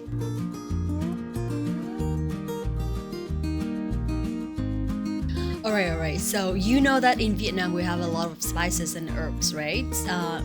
Of course, we cannot compare to other countries like India, but we have some very typical flavors that are very unique and you can't find anywhere because only Vietnamese herbs can make it. So today I'm gonna introduce you some of our very popular spices and herbs that maybe some foreigners may find it difficult to eat. So a word for all the spices in general, we say gia vị. Gia vị. Gia vị. Gia vị is like all spices in general, but in the north of Vietnam, we use gia vị for a kind of salt, which is less salty than the regular salt, but is very commonly used in every family. So gia vị, the most popular and common spice in the world, which is garlic, and in Vietnamese we say tỏi. Tỏi. Tỏi. Okay?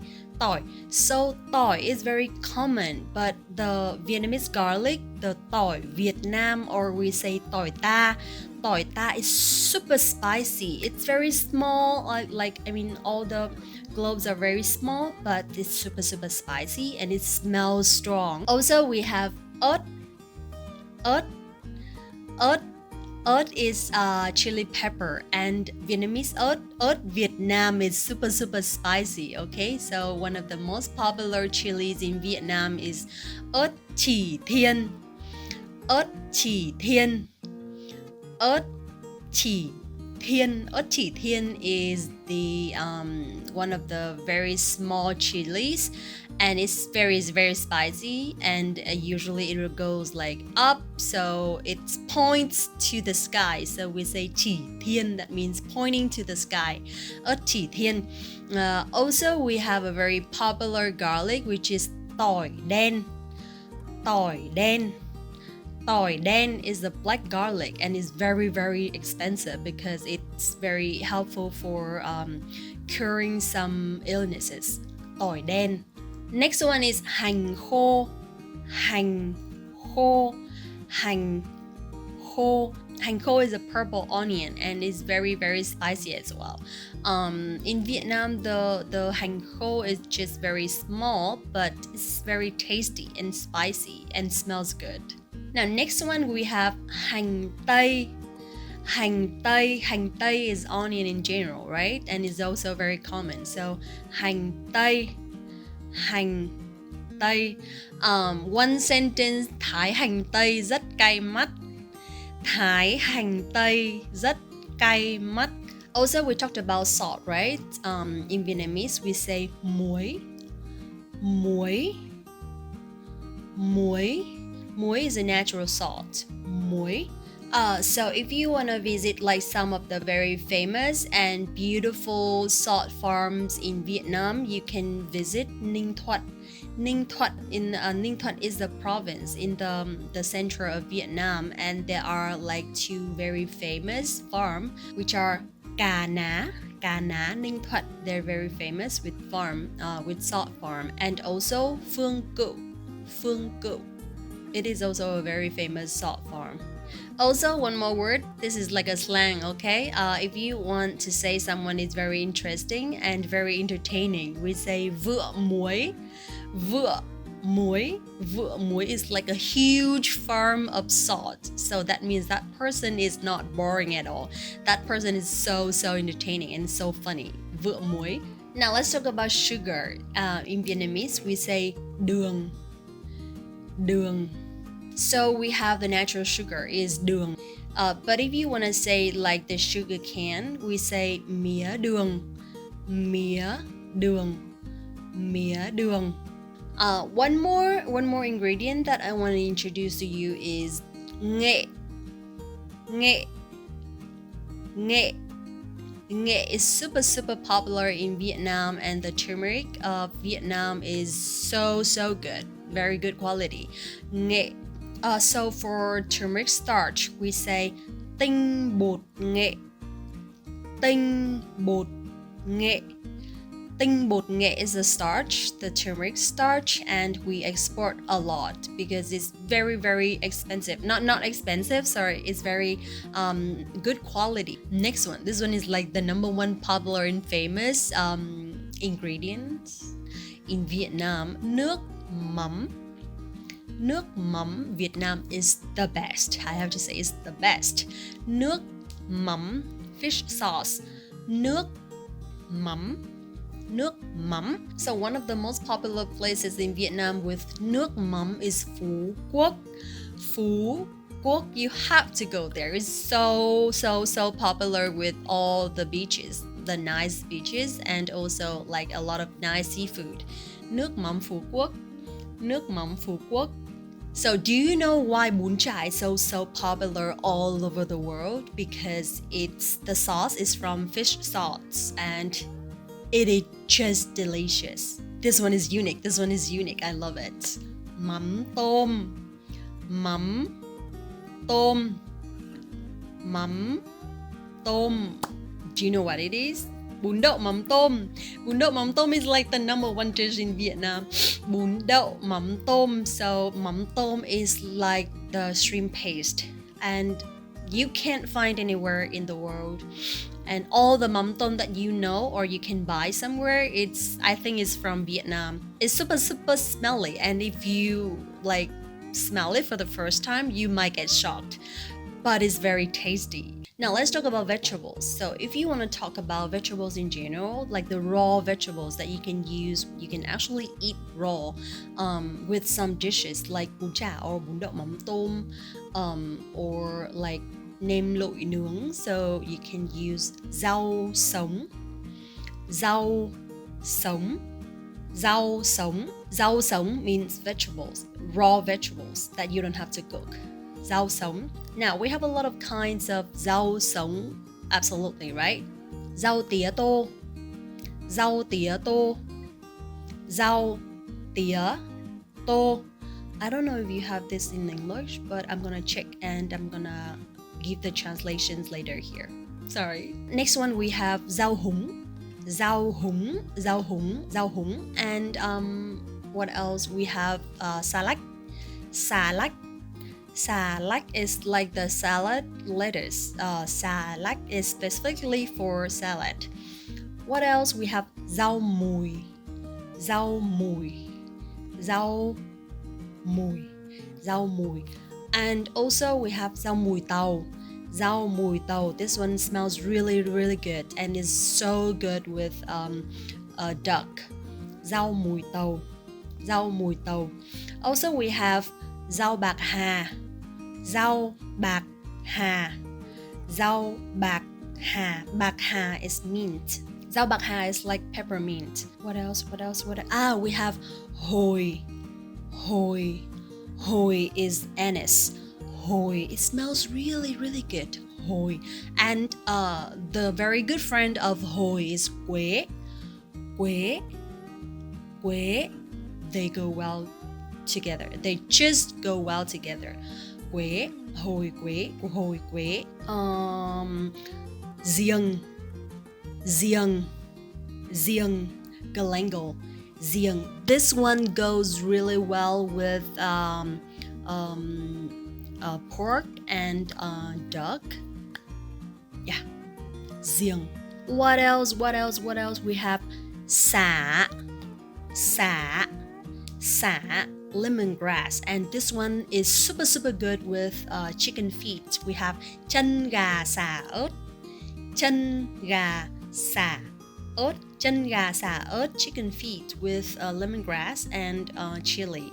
Super good. Also, we have gừng, ginger, gừng. And a friend of gừng is tỏi. We talked about it already, right? Tỏi, gừng, tỏi. Also, we have lá chanh. Lá chanh is lemon leaves and is super good with boiled chicken.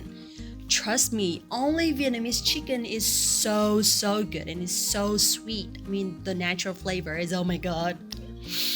I'm addicted to it. Also, if you want to talk about soy sauce, we have xì dầu.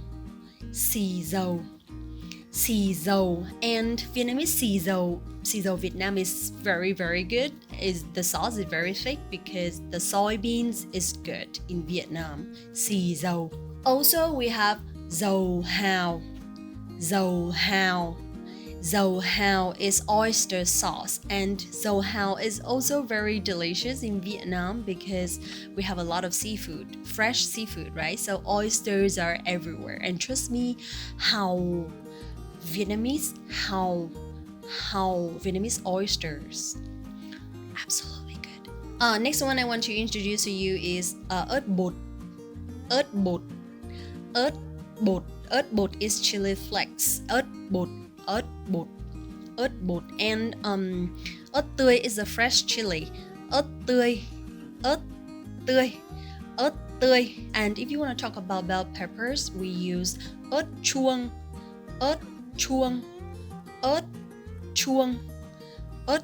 or ớt Đà Lạt because they're very famous and they're from Đà Lạt. Ớt Đà Lạt. Not a lot, right? But I'm so excited. Sorry if I'm too excited in this video, but I really like it, and I hope that I can inspire a little bit so you will have some more motivation in Vietnamese. I heard that some of you guys are struggling learning Vietnamese because you don't have a partner to practice with.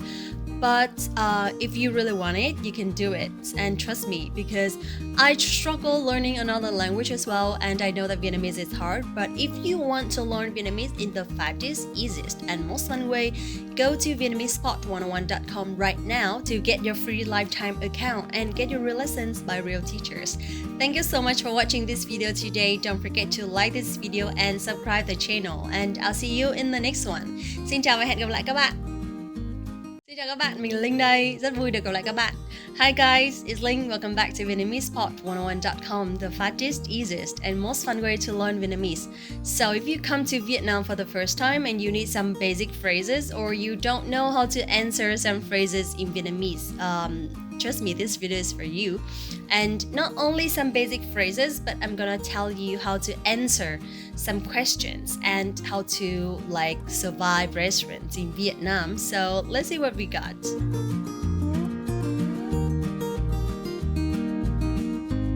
Now, the waiter might ask you a question, for example, anh đi mấy người? So if you cannot understand the whole sentence, just listen to the keyword, mấy người. Like how many people do you have, okay? So just listen. If you hear something like mấy người, or bao nhiêu người, so that means they want to know how many people you have. So the full sentence is anh đi mấy người, or anh đi bao nhiêu người. anh đi mấy người, or anh đi bao nhiêu người, then the answer would be anh đi and number and người. Okay, easy, right? Anh đi, for example, you have two people, you can say anh đi hai người. Anh đi hai người if you're a man, okay? And if you're a woman, then you can say chị đi hai người. Chị đi hai người. And if you have more people than that, you can just replace the number. Anh đi người and chị đi người.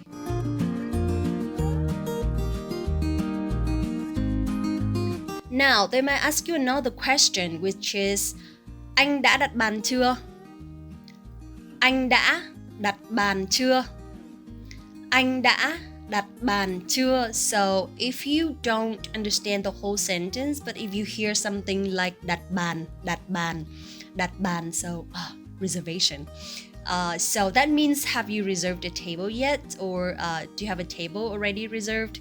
Something like that. So, anh chị đã đặt bàn chưa? Anh chị đã đặt bàn chưa? Then in this situation, if you already reserved, then you can say rồi. Rồi means already. And if you want to be more specific, then you can say anh chị đặt bàn tên. And then you put your name after that. For example, chị đặt bàn tên Linh. Chị đặt bàn tên Linh. Chị đặt bàn tên Linh means I reserved a table under Linh. Okay? And if you haven't reserved yet, you can say anh chưa đặt bàn. Anh chưa đặt bàn. Anh chưa đặt bàn. Okay? So remember the keyword, đặt bàn.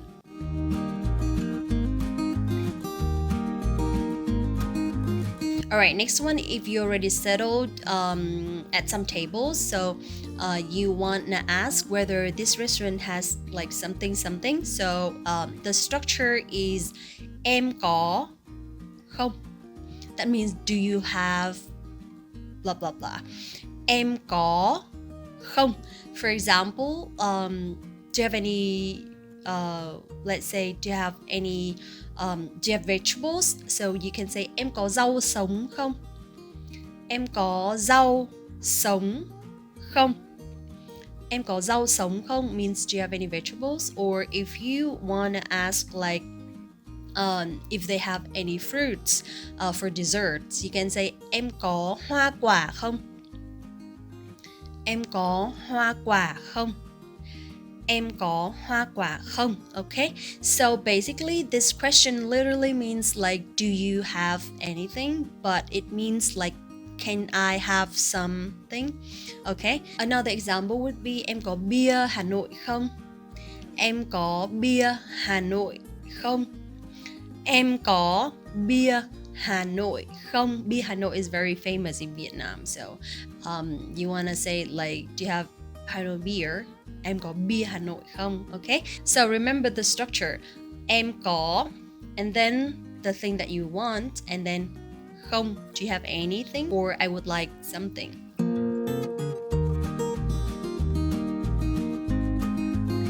Now, next one, if you want to be more specific, if you want to order something, then please use this structure. It's very easy. So, first one is cho anh, or cho tôi, cho anh, and then the number of the dishes, or the number, the portion, or the quantity, okay?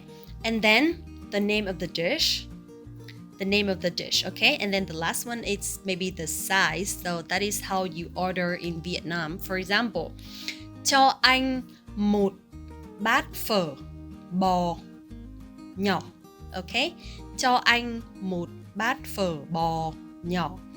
Right, cho anh means like give me, okay? Cho anh một, quantity, right? Bát phở bò is like beef phở. Bát phở bò nhỏ is the size, okay? Cho anh một bát phở bò nhỏ, but we don't say like can I have a small bowl of phở, but we have like phở small. So it's opposite to English, okay? Cho anh một bát phở bò nhỏ. Alright, now let's use this structure for another example. Cho chị một cốc trà đá. Cho chị một cốc trà đá. Cho chị một cốc trà đá means like, can I have one iced tea please? Cho chị một cốc trà đá, or give me an iced tea please. Cho chị một cốc trà đá. Alright, another example would be cho chị 2 cơm rang nhỏ. Cho chị 2 cơm rang nhỏ. Cho chị 2 cơm rang nhỏ means like, give me 2 fried rice, 2 small fried rice, okay? Cho chị 2 cơm rang nhỏ. Alright, so one more time. Cho tôi, or cho anh, or cho chị, and then the number, the quantity, and then the dish, and then the size, okay?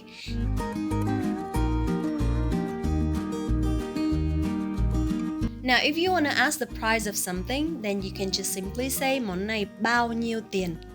Món này bao nhiêu tiền? Món này bao nhiêu tiền? So it's grammatically correct, and if you want to make it very short and convenient and most natural, then we can just say bao nhiêu, bao nhiêu, bao nhiêu. But sometimes only bao nhiêu is not very polite, and because it's too short, right? So bao nhiêu hả em is okay. Bao nhiêu hả em is like hey, how much is it? Bao nhiêu hả em?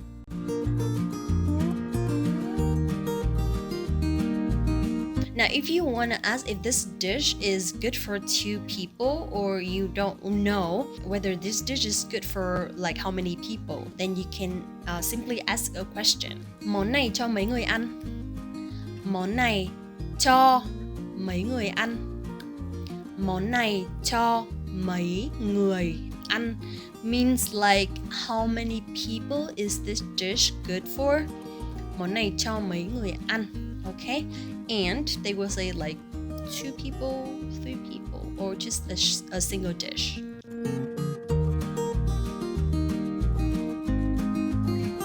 Also, if you want to ask what dish or which dish is most famous or most popular in this restaurant, we have a sentence for that. Món gì nổi tiếng nhất ở đây? Món gì nổi tiếng nhất ở đây? Món gì means which dish. Nổi tiếng means famous. Nhất, most famous. Ở đây means here. So it's like, what is the most famous dish here? Món gì nổi tiếng nhất ở đây? Also, if you want to use nổi tiếng, because it's very like, it sounds very big, right? Nổi tiếng means famous. And another word, another more natural word that you can use is đắt hàng. Đắt hàng. This is very casual. This word is very casual and it's informal, okay? Món gì đắt hàng nhất ở đây? Món gì đắt hàng nhất ở đây? That means like, what is the best seller here? Or what is the most favorite dish here? Món gì đắt hàng nhất ở đây?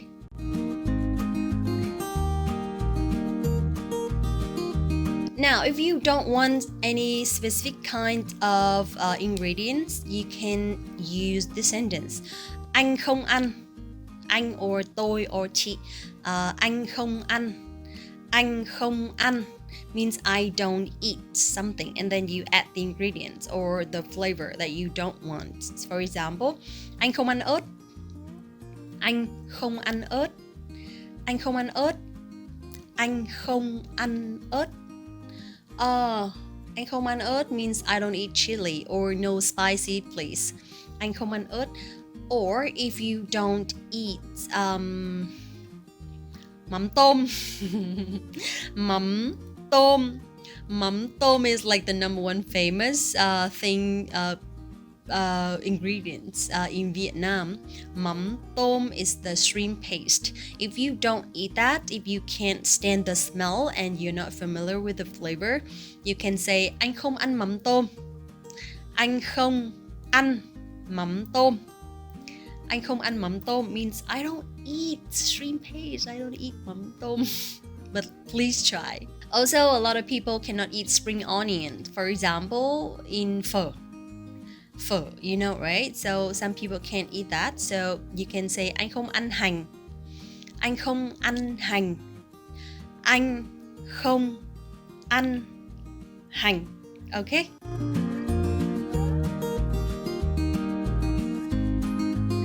Now, after eating, so those are like almost everything that you can use just to order what you want. And after eating, if you want to pay the bill, then you can say, Em ơi tính tiền. Em ơi tính tiền. Okay, so that is how we call the waiters in Vietnam. Em ơi tính tiền. Tính tiền, tính tiền. Yeah, or if they can't hear you, just like give them a sign. Em ơi tính tiền. Em ơi tính tiền. That means can I pay please, or check please, or can I have the bill please? Em ơi tính tiền. Okay?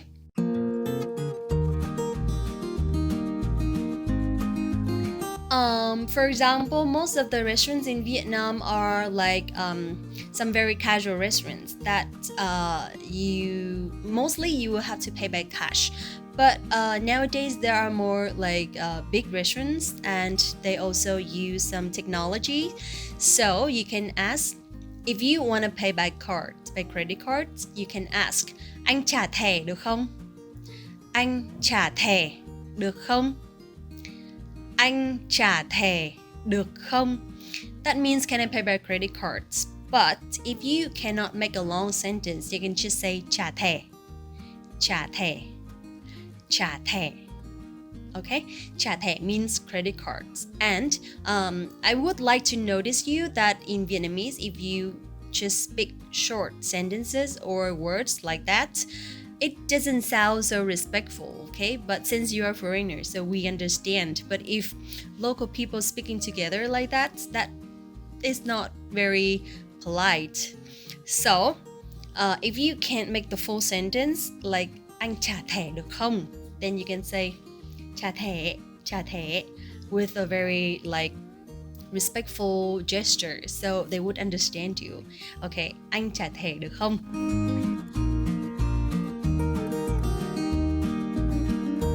Alright, last one, if you are happy with the food, if you are happy with the service and the restaurant, you can just, if you want to give them some tip, then you can say không cần trả lại.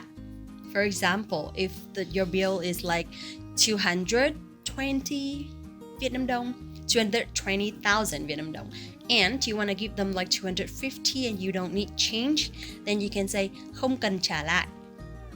Không cần trả lại. Không cần trả lại means like no change needed. So that is a very nice way to say that the rest is yours, or that's okay.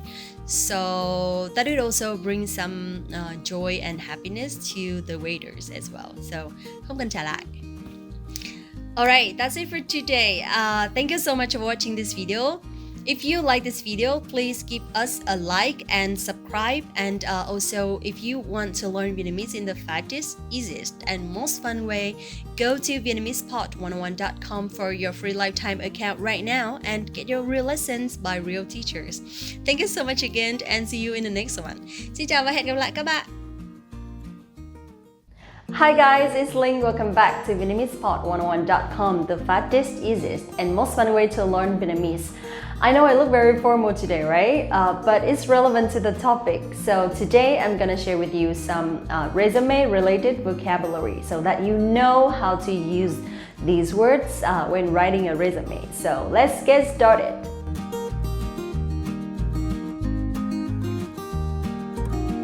So resume in Vietnamese, we say hồ sơ xin việc. Hồ sơ xin việc. Hồ sơ xin việc. Hồ sơ xin việc is a resume or a CV or like a resume to apply for a job. So hồ sơ xin việc. In sentence, đặt câu: bạn cần chuẩn bị hồ sơ để đi xin việc.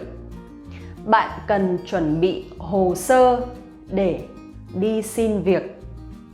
Bạn cần chuẩn bị hồ sơ để đi xin việc means you need to prepare a resume to apply for a job. So you'll see here we don't say bạn cần chuẩn bị hồ sơ xin việc để đi xin việc. No, it's too long and is repeated. So instead we skip one xin việc word and we just say bạn cần chuẩn bị hồ sơ để đi xin việc. You need to prepare a resume to apply for a job. Now, next one, there are like a few components in your resume. So components in Vietnamese, we say yếu tố or thành phần. That means like a part of your resume, right?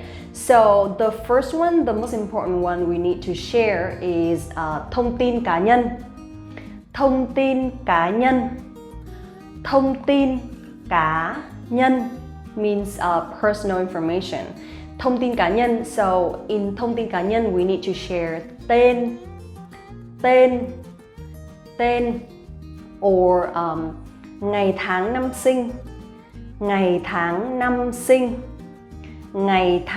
sinh or địa chỉ address and email is email and số điện thoại means telephone number. So aside from địa chỉ, they also can use nơi ở hiện tại. Nơi ở hiện tại means current living place or current address or like where you currently live. Nơi ở hiện tại, okay? Right, so those are some basic things that you need to share as personal information. So the second component that is usually in your resume is kinh nghiệm làm việc,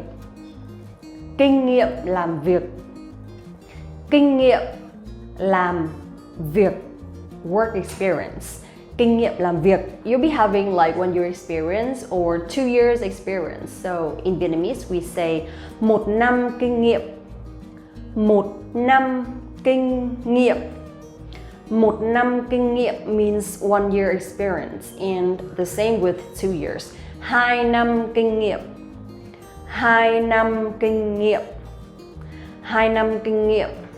2 years experience. Đặt câu tôi có 5 năm kinh nghiệm quản lý.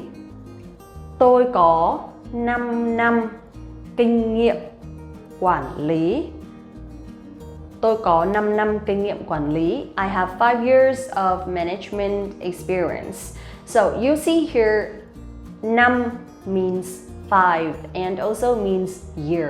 So tôi có 5 năm kinh nghiệm quản lý. We'll know. The next component that is in your resume is trình độ học vấn.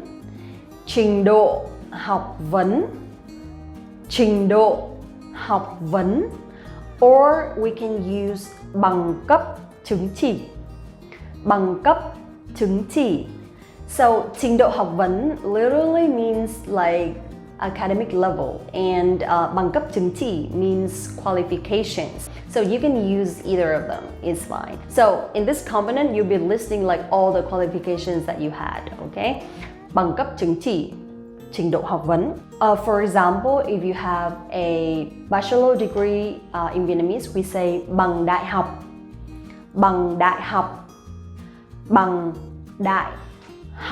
And if you want to say you have a master degree, we say bằng cao học. Or we can say bằng thạc sĩ, okay? Bằng thạc sĩ. The next one, after sharing your qualifications and work experience, it's also important to share your soft skills, right? In Vietnamese, we say các kỹ năng khác. Các kỹ năng khác means other skills.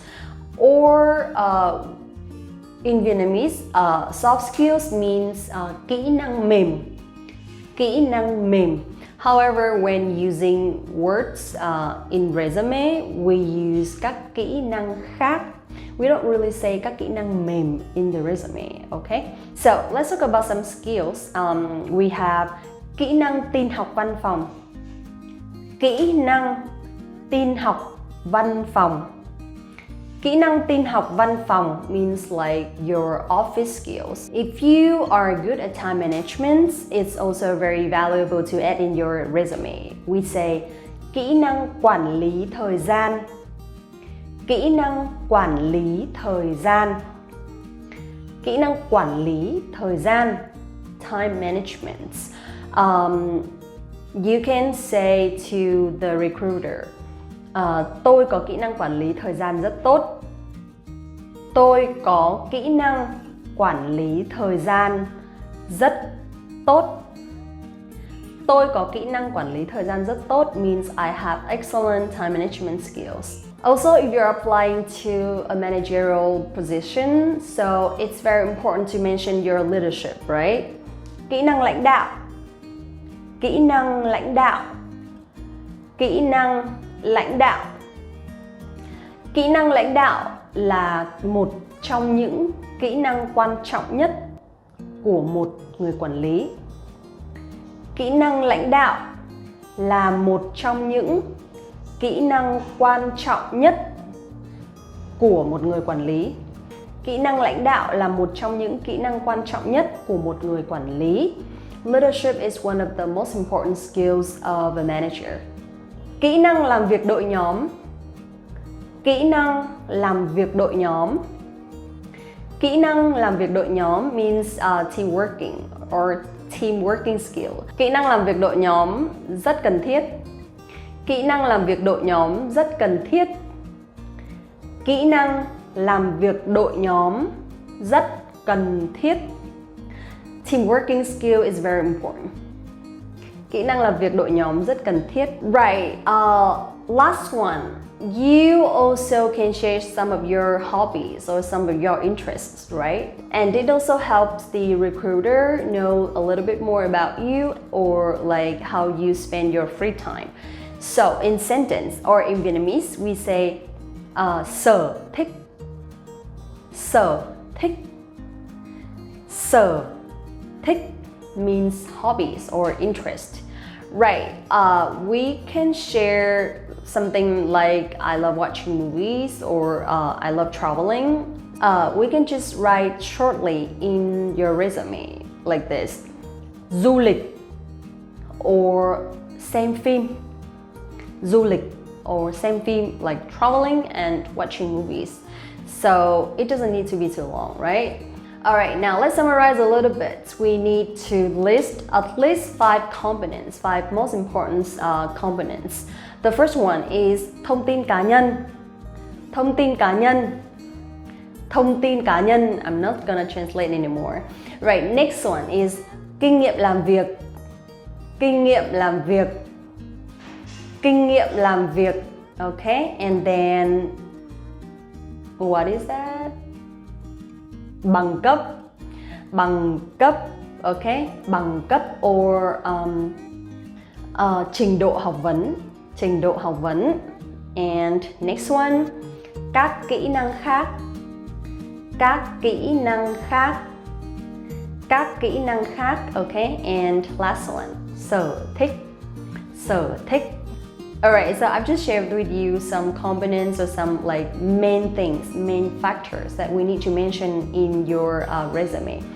However, in Vietnamese nowadays, we use English to write a resume a lot, and it's also like a sign of showing your English ability, and especially in like jobs or fields that require English. Right, so that's it for today. I hope you enjoyed it, and let me know in the comment below what you need to learn in the next videos, and we'll talk about that. Also, if you want to learn Vietnamese in the fastest, easiest, and most fun way, go to VietnamesePod101.com to get access to your free lifetime account right now and get your real lesson by real teachers. Thank you so much again. Don't forget to like this video and subscribe the channel here. I'll see you in the next one. Xin chào và hẹn gặp lại. Nói chuyện chút đi. Em vào chị trao đổi chút nhá. Ra chị kể cái này. Em muốn chia sẻ cái này. They're different, right? So you'll see in Vietnamese sometimes we have different words or different vocabulary to talk about one same thing. And also in Vietnamese we have formal and informal language. So that is also the topic today. Hi guys, it's Linh. Welcome back to VietnamesePod101.com, the fastest, easiest, and most fun way to learn Vietnamese. And today we're going to discuss about formal and informal language.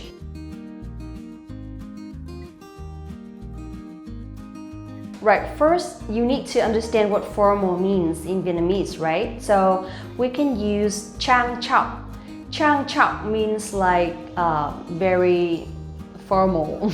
I don't find any other suitable word. So trang trọng means like it's very formal, it's very polite, and we usually use these words in like office environment or government environment. Thông dụng means like it's very casual, it's very informal. So I'll introduce to you some pairs of words so that you can compare. If you want to say to speak or to talk, we can say nói chuyện. Nói chuyện. Nói chuyện is an informal way and is very casual. You can use anytime. However, when it comes to formal, we need to say trao đổi. Trao đổi. Trao đổi. Trao đổi actually means like discuss, but if you want to be a little bit more formal and a little bit polite, especially at work, we can say chị cần trao đổi với em một chút. Chị cần trao đổi với em một chút. Chị cần trao đổi với em một chút means I need to discuss with you or I need to talk to you in a formal way. Next one, listen. So, in a casual way, we say nghe. Nghe. Nghe means like you listen or you hear something. But at work, usually people will say tiếp thu. Tiếp thu. Tiếp thu. So tiếp thu doesn't mean listen only, but it also means like you're listening, you're observing things that someone says, okay? Tiếp thu and nghe. The next one, if you want to say like to plan something or to discuss about something or to view a plan, we say bàn. Bàn. If you want to talk about like discussing something with your friend, bàn. Bàn like to plan something. Right, in sentence, bàn kế hoạch ngày mai đi. Bàn kế hoạch ngày mai đi. Bàn kế hoạch ngày mai đi. Let's plan for tomorrow. Bàn kế hoạch ngày mai đi. However, at work, we use thảo luận. Thảo luận. Thảo luận. Thảo luận to discuss or to plan. Thảo luận. Chúng ta cần thảo luận về dự án này. Chúng ta cần thảo luận về dự án này. Chúng ta cần thảo luận về dự án này. We need to discuss about this project. Next one, to tell or to share something, we say kể. Kể. Kể. Okay? Kể, to tell a story. Kể. And chia sẻ. Chia sẻ. Chia sẻ. So in this situation, these two words are like pretty similar. However, if you want to be a little bit more formal, we can say chia sẻ instead of kể. Kể is like for friends and families. Next one, if you want to say like to learn or to study something, we say học. Học. Học. Học means to study, and if you want to think about something a little bit more serious or a little bit harder to study and you need to do some research, we say nghiên cứu. Nghiên cứu. Nghiên cứu. Alright, so you'll be hearing nghiên cứu. Nghiên cứu, but like grammatically it should be pronounced nghiên cứu. Nghiên cứu. Alright? Nowadays, I know Vietnamese people speak very fast and we say nghiên cứu, but it's the same. To do something or just to do something, we say làm. Làm, okay? And to make it more formal, we say triển khai. Triển khai. Alright, let's do it. We say làm đi. Làm đi means like let's do it or làm thôi, right? But if you want to say like please take time to finish that, we say em triển khai cái này nhá. Em triển khai cái này nhá. Em triển khai cái này nhá means like Let's plan and do that and finish that in a formal situation. Alright, next one is to teach. In Vietnamese, we say dạy. Dạy.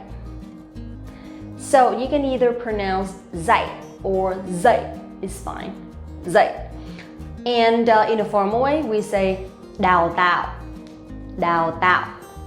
Đào tạo sounds more formal, and so usually we say dạy at school and đào tạo, like to train something at like professional environment. Dạy and đào tạo. To think, usually we will say nghĩ. Nghĩ. Nghĩ just simply means to think, and a little bit more formal we say cân nhắc.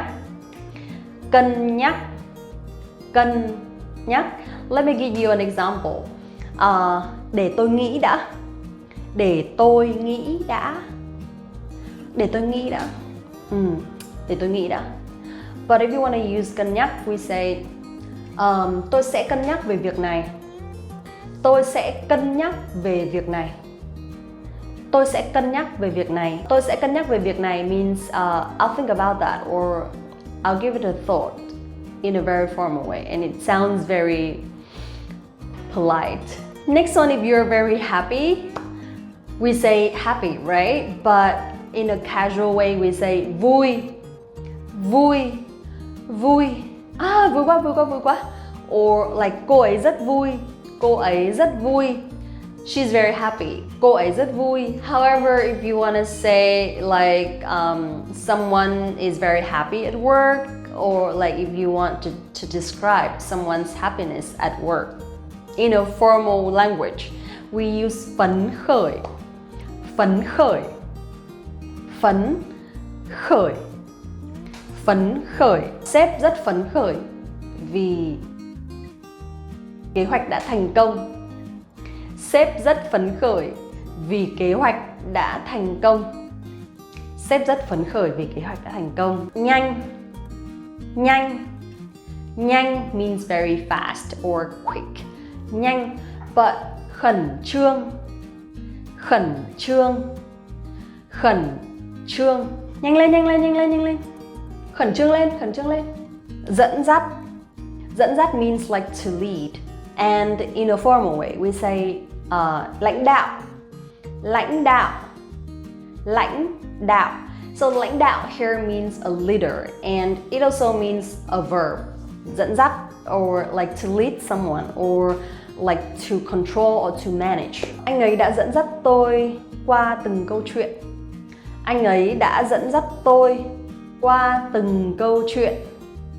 Anh ấy đã dẫn dắt tôi qua từng câu chuyện means like he has led me through each story. Anh ấy đã dẫn dắt tôi qua từng câu chuyện. However, at work we say anh ấy đã lãnh đạo đội nhóm thành công. Anh ấy đã lãnh đạo đội nhóm thành công. Anh ấy đã lãnh đạo đội nhóm thành công. He has led his team successfully. Anh ấy đã lãnh đạo đội nhóm thành công. Responsibility, this is a nice word. Trách nhiệm. Trách nhiệm. Trách nhiệm, okay? Trách nhiệm we can use for any situations, any kinds of language. Trách nhiệm, it just means responsibility. And if you want to make it more polite and more formal, more heavy, we say trọng trách. Trọng trách. Trọng means heavy in Vietnamese language, traditional Vietnamese language. Trách means responsibility. So when we say trọng trách, it sounds very serious and it sounds very polite and heavy. Alright, the last one I want to share with you is cố gắng. Cố gắng. Cố gắng means to try something, and also we use phấn đấu. Phấn đấu. Phấn đấu is more formal. So in sentence, em sẽ cố gắng. Em sẽ cố gắng means I'll try. Em sẽ phấn đấu được thưởng kỳ này. Em sẽ phấn đấu được thưởng kỳ này. I'll try to get a bonus this month. So those are some formal and informal vocabulary. However, because I don't have a lot of time today, so I'm just gonna share with you some very basic and common words so that you know like how different they are in Vietnamese and how we can use them in some situations. But if I have more time in the future and we're gonna do part 2 or part 3 of this topic, I'm happy to share with you like some more, some deeper vocabulary so that you can actually use it in specific situations. If you want to learn Vietnamese in the fastest, easiest, and most fun way, go to VietnamesePod101.com at the link below to get access to your free lifetime account right now and get your real lessons by real teachers. Thank you very much for watching the video today and please don't forget to subscribe. I'll see you in the next one. Xin chào và hẹn gặp lại các bạn. Xin chào các bạn, Linh đây. Hi guys, it's Linh. Welcome back to VietnamesePod101.com, the fastest, easiest, and most fun way to learn Vietnamese. Summer is here and do you wonder how Vietnamese people spend summer holiday in Vietnam? If you do, this video is for you. And today, not only we talk about some culture or some main activities, but also we'll learn some vocabulary to talk about that. So let's get started.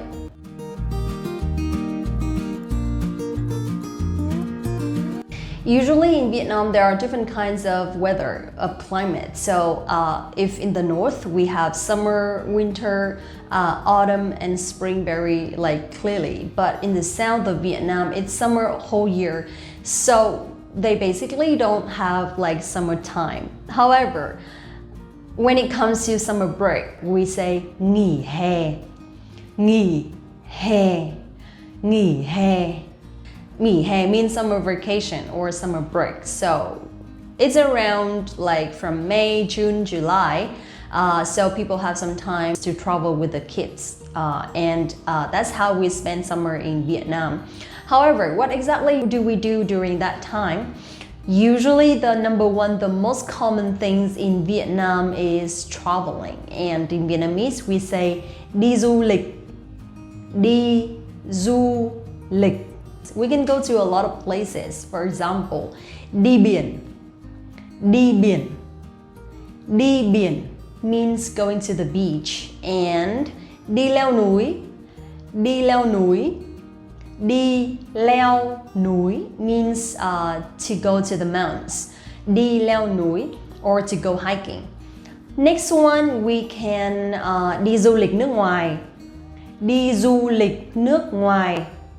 Đi du lịch nước ngoài, to travel abroad. But this sounds a little bit impossible during the pandemic, right? And by the way, how are things in your country now? Please leave a comment below. Also, for some people who don't travel or who don't study or travel abroad, they can go back to their hometown to visit their family. For example, đi về quê, đi về quê. Đi về quê. So I remember when I was very small, I would enjoy going back to my hometown very much because I really love spending time playing with my cousins, brothers and sisters. So, đi về quê. Tôi rất thích về quê hồi bé. Tôi rất thích về quê hồi bé.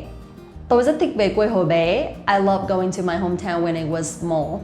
It's not like I don't enjoy it anymore, but because my grandparents moved to the city already and they don't live in the hometown anymore, in the countryside anymore. So we don't really go back there. But I think in the childhood of every child in Vietnam, they love to go to the countryside to visit their grandparents.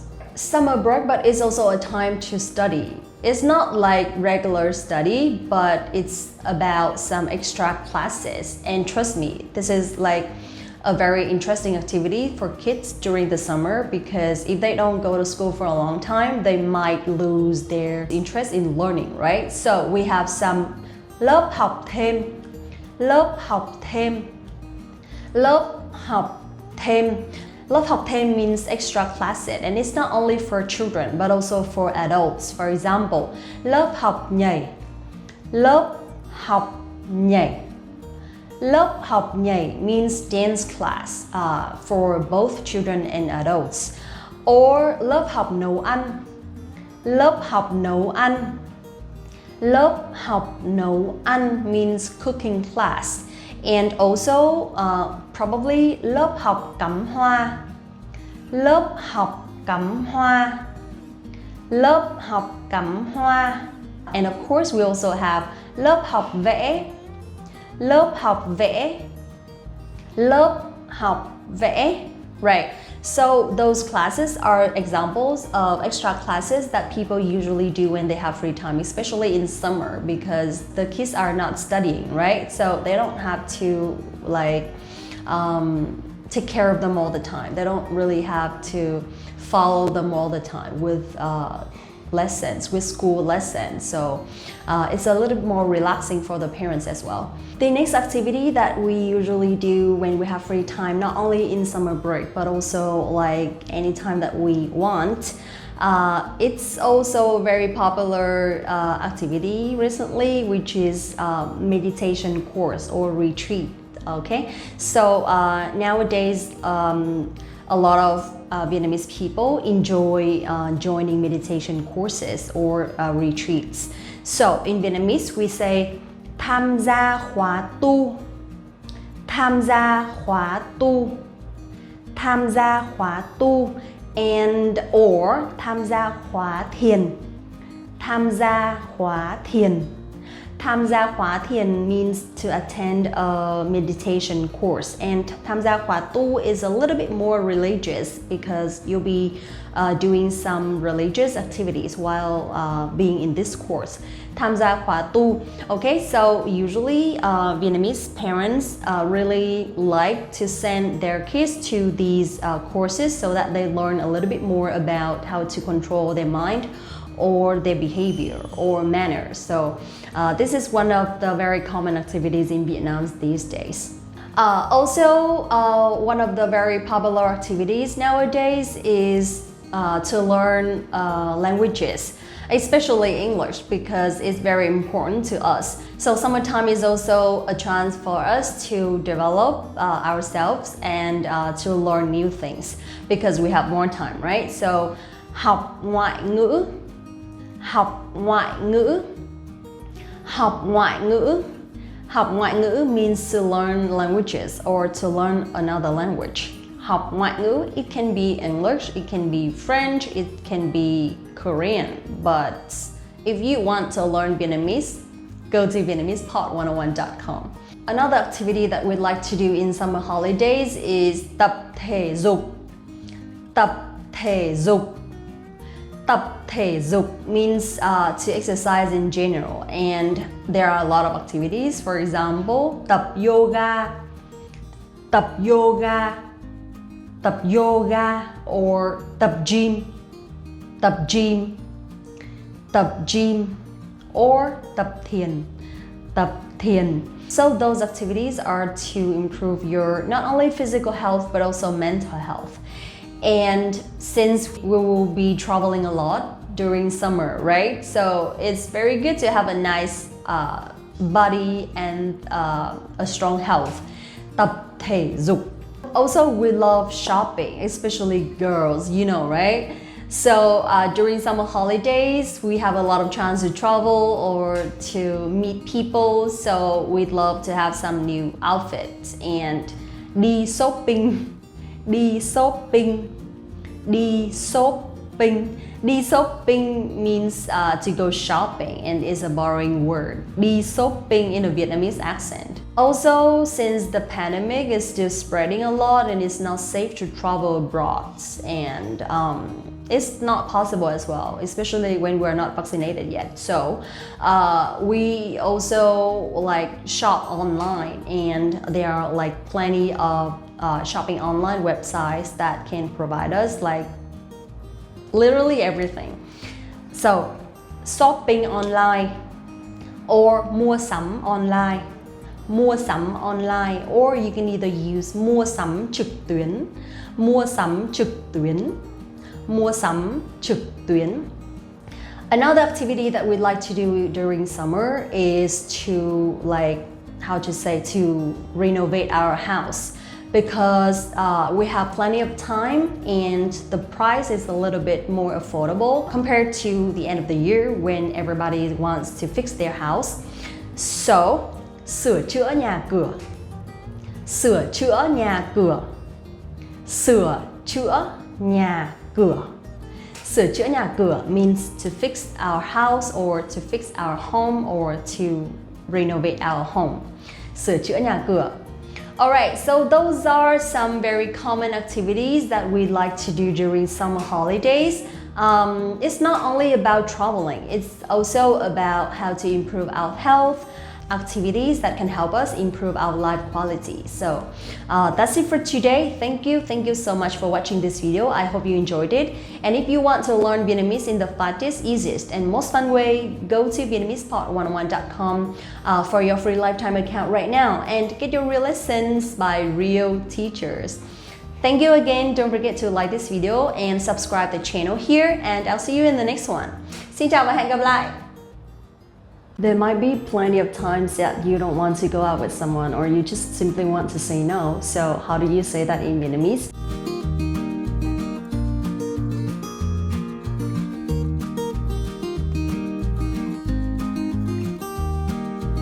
In this video today, I'm going to share with you how to say no or how to reject someone. In a polite way, of course, and I'm gonna share with you maybe some formal ways and also some informal ways so that you know when to use them. Hello everyone, my name is Linh. Welcome back to VietnamesePod101.com, the fastest, easiest, and most fun way to learn Vietnamese. So let's get started.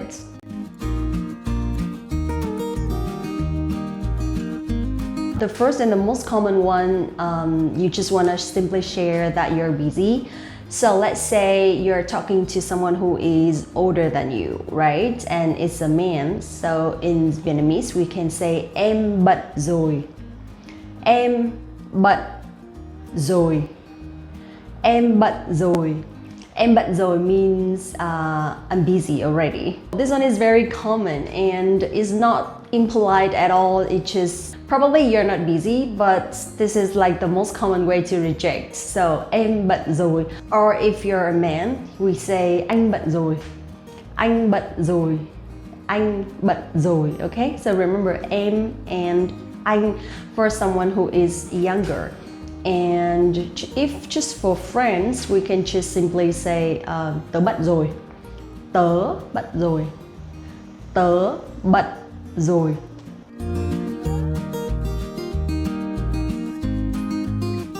Another way to say em bận rồi in Vietnamese, we can also say em có việc rồi. Em có việc rồi. Em có việc rồi. Em có việc rồi means I have something to do. Em có việc rồi. I have việc is like stuff or something. Rồi, already. Em có việc rồi. Easy, right?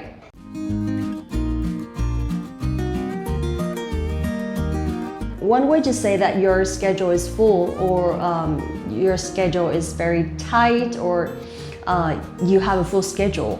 Em kín lịch rồi. Em kín lịch rồi. Em kín lịch rồi. Em I kín full or tight. Lịch schedule rồi already. My schedule is full already.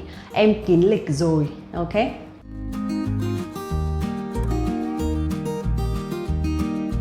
Em có hẹn rồi. Em có hẹn rồi. Em có hẹn rồi. Em có hẹn rồi means like I have a plan already or I've got an appointment. Hẹn is like a plan or an appointment.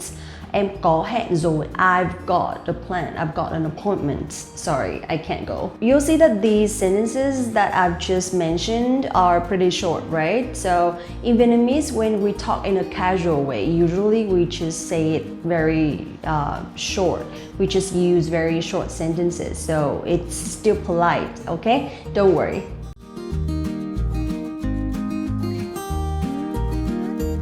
Another way to say no is I'm very tired, right? So in Vietnamese we say hôm nay em hơi mệt. Hôm nay em hơi mệt. Hôm nay em hơi mệt. That means today I feel a little bit tired. So remember that you can always replace em by another pronouns, such as tôi, hôm nay tôi hơi mệt, hôm nay anh hơi mệt, or hôm nay tớ hơi mệt, depends on who you're talking to, okay? Hôm nay tôi hơi mệt. Hôm nay tôi hơi mệt. Right, so those are sentences that you can just simply say no to someone, and those are very direct.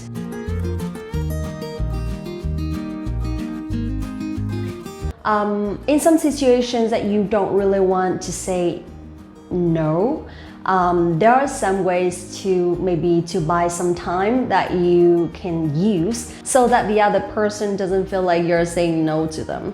And it sounds a little bit more polite, and you just don't want to make the other person feels hurt or something like that. So in this situation you can say để em xem đã.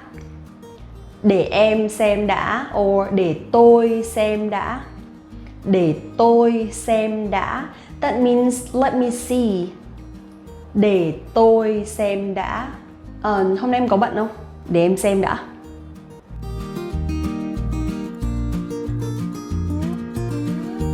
Another way to say let me see, you can also say tôi chưa biết được. Tôi chưa biết được. Tôi chưa biết được. I'm not sure, or I don't know yet. Like maybe like I don't know my schedule yet. So that means you want to say no, but you're just trying to be polite, and the other person can feel the vibe so that they won't disturb you anymore.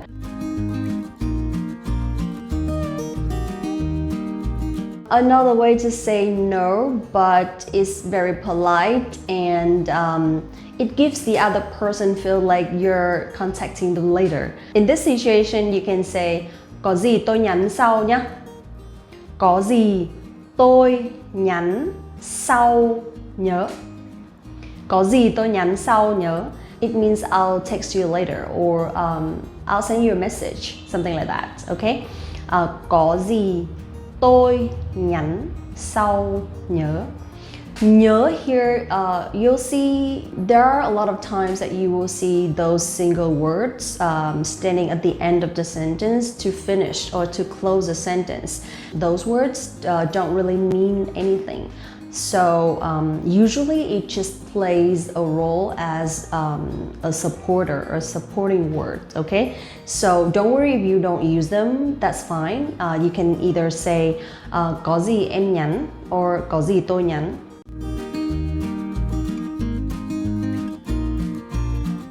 Right, so another way to say no, but you really want to make a time for the person, and you just want to change the schedule so that it'll be available for you.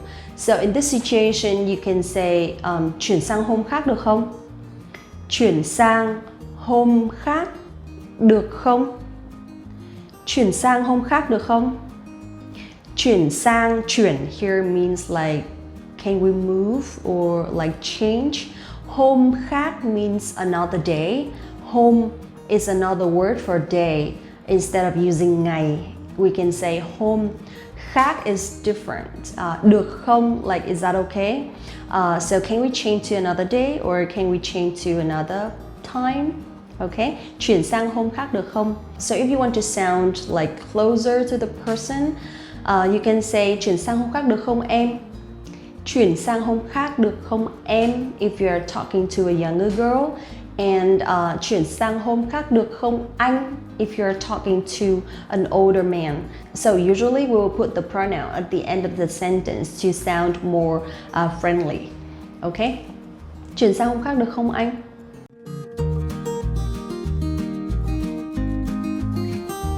Right, in the case that you want to go out with the person and you just want to make it immediately, you don't want to wait until the time that they've set. In this situation, we can say chiều nay luôn được không?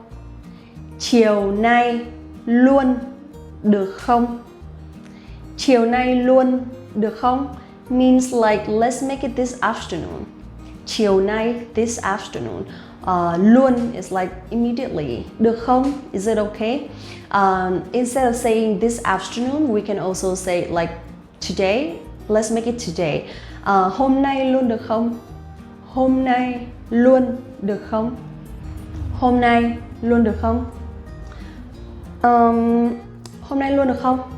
So those are some ways that you can say no to someone if you don't want to go out with them or if you just want to change the schedule. And they are very suitable, very friendly, and you don't have to worry at all. And they are very practical and they are used very commonly. When I share with you some sentences, usually I would try to make use of them so that it's gonna be like most practical for you to use. So that's it for today. Thank you so much for watching the videos, guys. I know that the situation everywhere in the world is still tough, but I hope that you guys stay safe and please take care of yourself. If you want to learn Vietnamese in the fastest, easiest, and most fun way, go to VietnamesePod101.com to get access to your free lifetime account right now and get your real lessons by real teachers. Thank you so much again and see you in the next one. Xin chào và hẹn gặp lại các bạn. When it comes to giving presentations, a lot of people struggle with that and find it very difficult to use the appropriate language or to find suitable sentences to connect the ideas and to successfully present what you think or your opinions. In this situation, I find it very easy because I realized that the more simple it is, the easier. Especially in Vietnamese, today I'm going to share with you some tips or some linking words or how to organize your ideas so that it's gonna be easier for you when giving presentations. Hello everyone, my name is Linh. Welcome back to VietnamesePod101.com, the fastest, easiest, and most fun way to learn Vietnamese. And let's get started.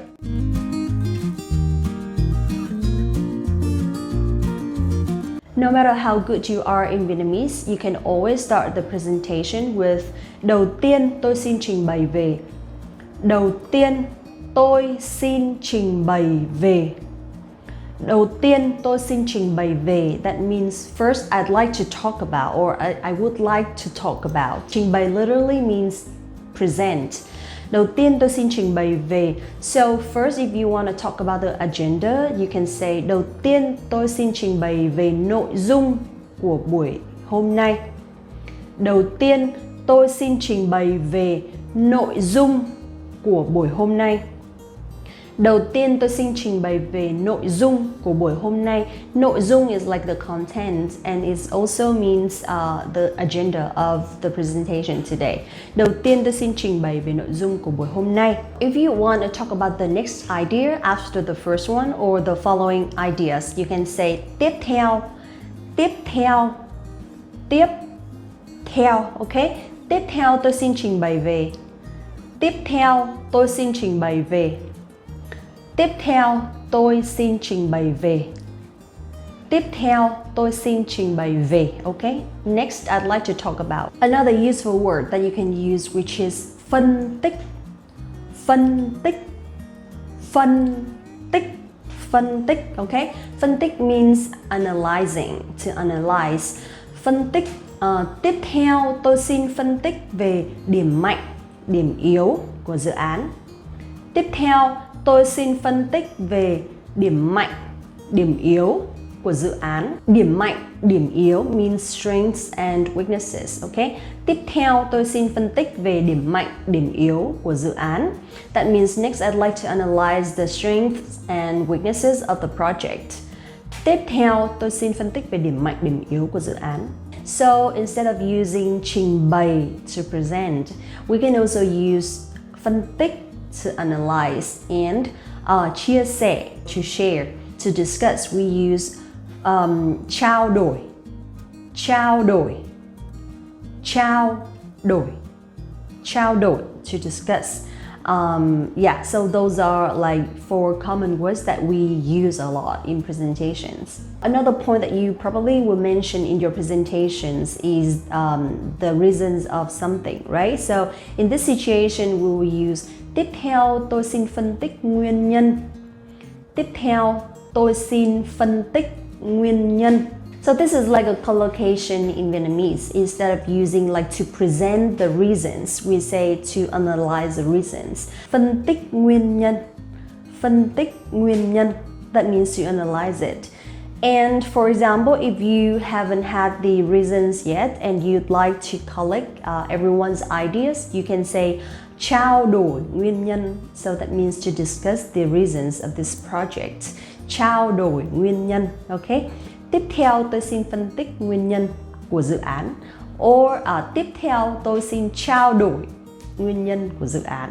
Another way to mention the reasons of this problem, we can also say nguyên nhân của việc này là. Nguyên nhân của việc này là. Nguyên nhân của việc này là. The reasons of this is. Nguyên nhân của việc này là. So after talking about the reasons, we can mention some solutions, right? In this situation, we say phương án của vấn đề này là. Phương án của vấn đề này là. Phương án của vấn đề này là. That means the solution for this issue or for this problem is. Phương án của vấn đề này là. For example, in full sentence, we can say phương án của vấn đề này là trao đổi với những phòng ban liên quan. Phương án của vấn đề này là trao đổi với những phòng ban liên quan. Phương án của vấn đề này là trao đổi với những phòng ban liên quan. Có nghĩa là the solution for this issue is to discuss with relevant departments. So another way to say the reason of this issue is in Vietnamese we can also say lý do vì sao mà. Lý do vì sao mà. Lý do vì sao mà means the reason why is something. Lý do vì sao mà, the reason why the weather is getting hot is, for example, so we say lý do vì sao mà thời tiết ngày càng nóng lên. Lý do vì sao mà thời tiết ngày càng nóng lên. Lý do vì sao mà thời tiết ngày càng nóng lên. The reason why the weather or the climate is getting hot. Okay, so after talking about some problems, some discussion, or like having some reasons and solutions, usually we'll have a Q&A, right? So in this situation, we can say tiếp theo là phần Q&A. Tiếp theo là phần Q&A.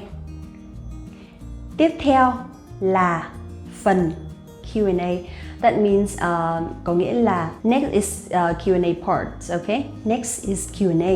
Tiếp theo là phần Q&A. A sentence in this situation that you can use is các anh chị có thể đặt câu hỏi nếu có phần nào chưa rõ. Các anh chị có thể đặt câu hỏi nếu có phần nào chưa rõ. Các anh chị có thể đặt câu hỏi nếu có phần nào chưa rõ. That means please give me questions if there is anything that you're not clear about. Các anh chị có thể đặt câu hỏi nếu có phần nào chưa rõ.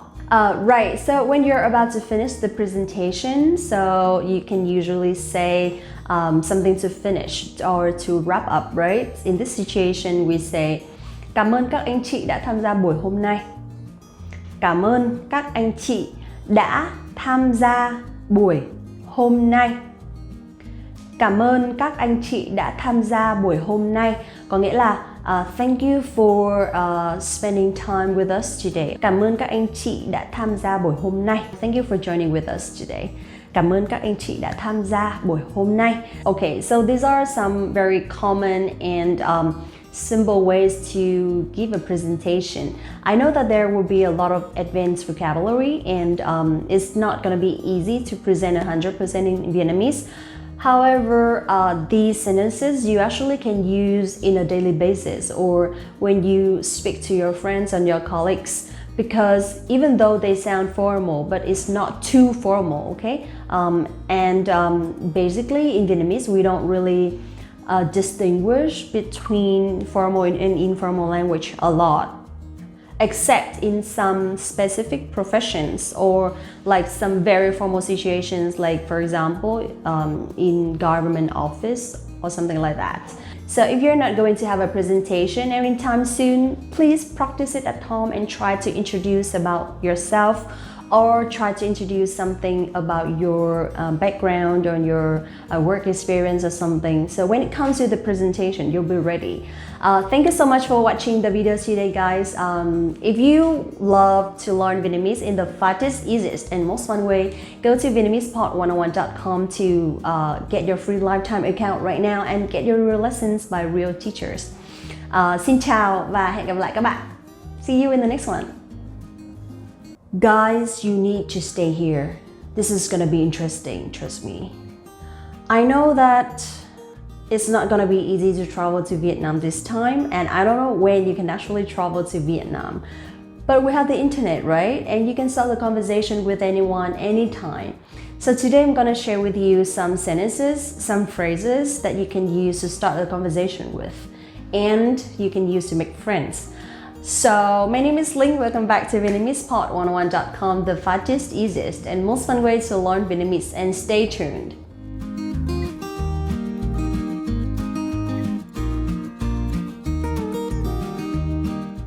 The first and the most common one questions in Vietnamese that we can use with anyone, and it's not polite. Sorry, it's not impolite at all.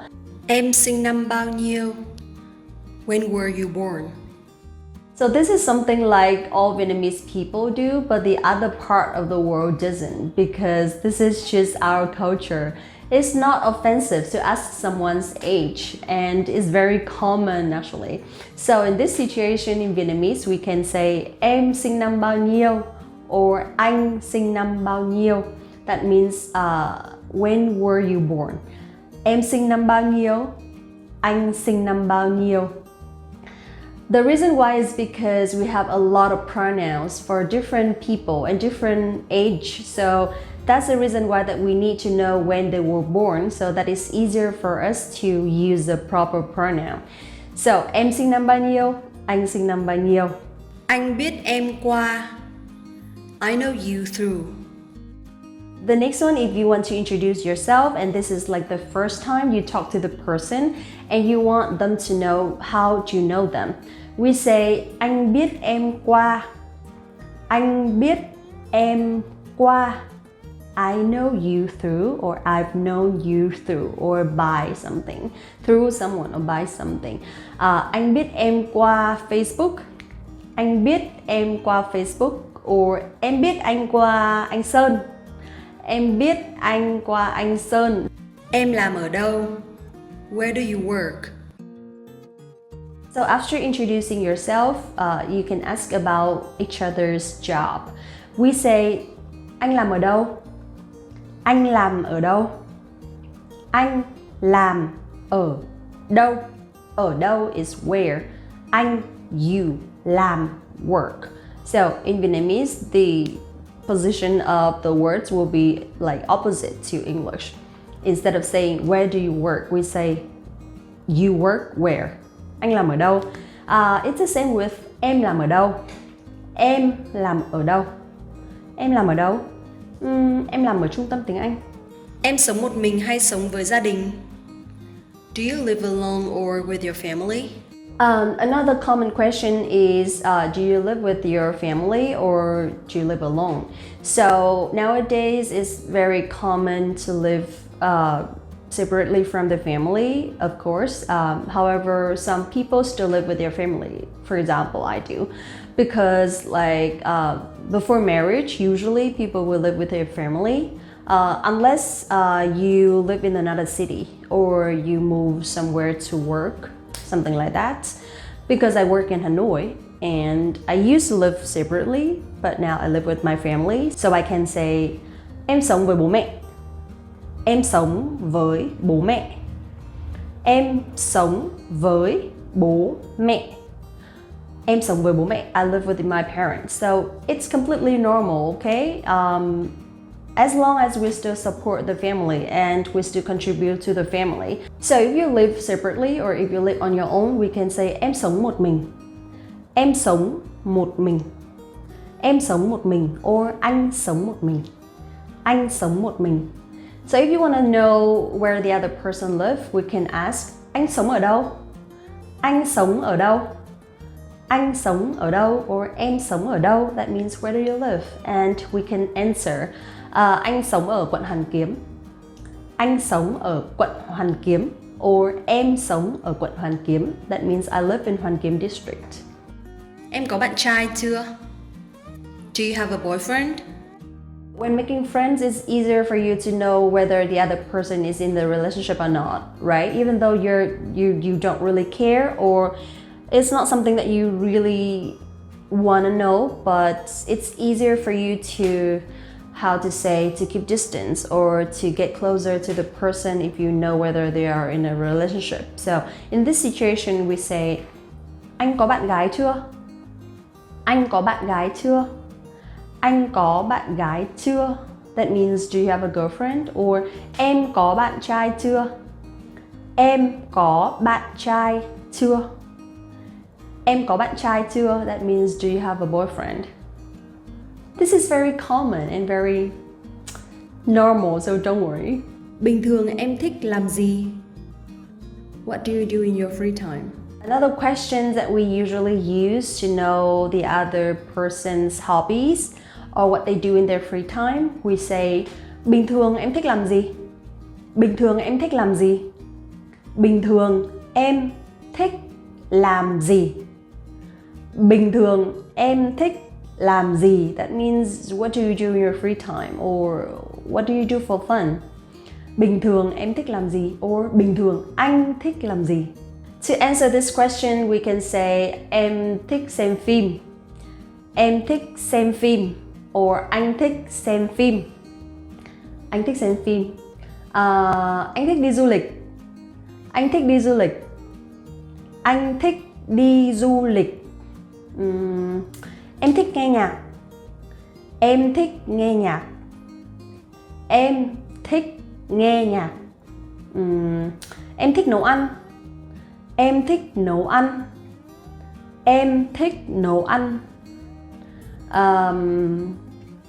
Anh thích chơi điện tử. Anh thích chơi điện tử. Anh thích chơi điện tử. Em thích trang trí nhà cửa. Em thích trang trí nhà cửa. Em thích trang trí nhà cửa. Em có Zalo không? Do you have Zalo? Alright, next if you want to ask someone's social media or how to contact with them, we can say em có Zalo không? In Vietnam we use Zalo. Em có Zalo không? Em có Zalo không? And anh có Facebook không? Anh có Facebook không? Anh có Facebook không?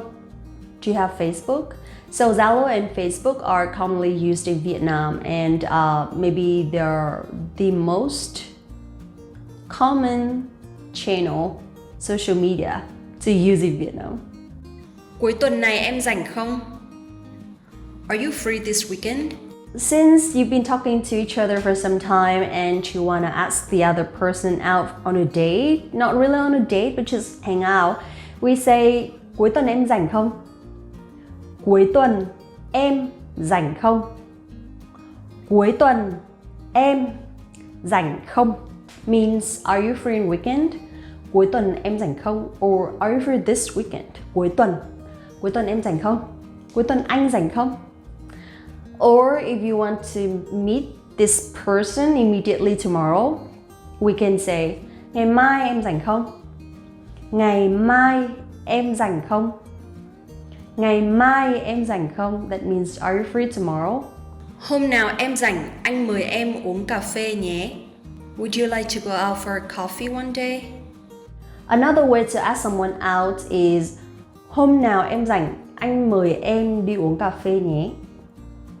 Hôm nào em rảnh, anh mời em đi uống cà phê nhé. Hôm nào em rảnh, anh mời em đi uống cà phê nhé. That means when you're free, let's have a coffee one day. Hôm nào em rảnh, anh mời em đi uống cà phê nhé. Another question, for example, if the other person says that they'd like watching movies in their free time, we can say, hôm nào đi xem phim nhé. Hôm nào đi xem phim nhớ. Hôm nào đi xem phim nhớ. Hôm nào đi xem phim nhé. I'd love to. Right, so those are some very common questions that we can use to make friends or to have a conversation with someone. And there are a lot of other things as well. However, I don't have a lot of time in one video, so I'd love to do this topic, part 2, part 3, or part 4 of this topic. Thank you so much guys for watching this video. If you want to learn Vietnamese in the fastest, easiest, and most fun way, go to VietnamesePod101.com to get access to your free lifetime account right now and get your real lessons by real teachers. Don't forget to like this video, subscribe the channel. Let me know the comment below what you want to learn in the next videos, and I'll see you in the next one. Xin chào và hẹn gặp lại các bạn. Xin chào các bạn. Mình là Linh. Rất vui được gặp lại các bạn hôm nay. Chào mừng các bạn đến với VietnamesePod101.com. Hi guys, it's Linh again. Welcome back to VietnamesePod101.com, and I'm happy to see you guys again. So this video is for you in case you want to ask another person to repeat what they said in Vietnamese, and you want to show whether you're eager to learn Vietnamese, and probably you want to try to communicate with a Vietnamese. So today I'm going to share with you some survival phrases so that you can use in this kind of situations. Let's get started.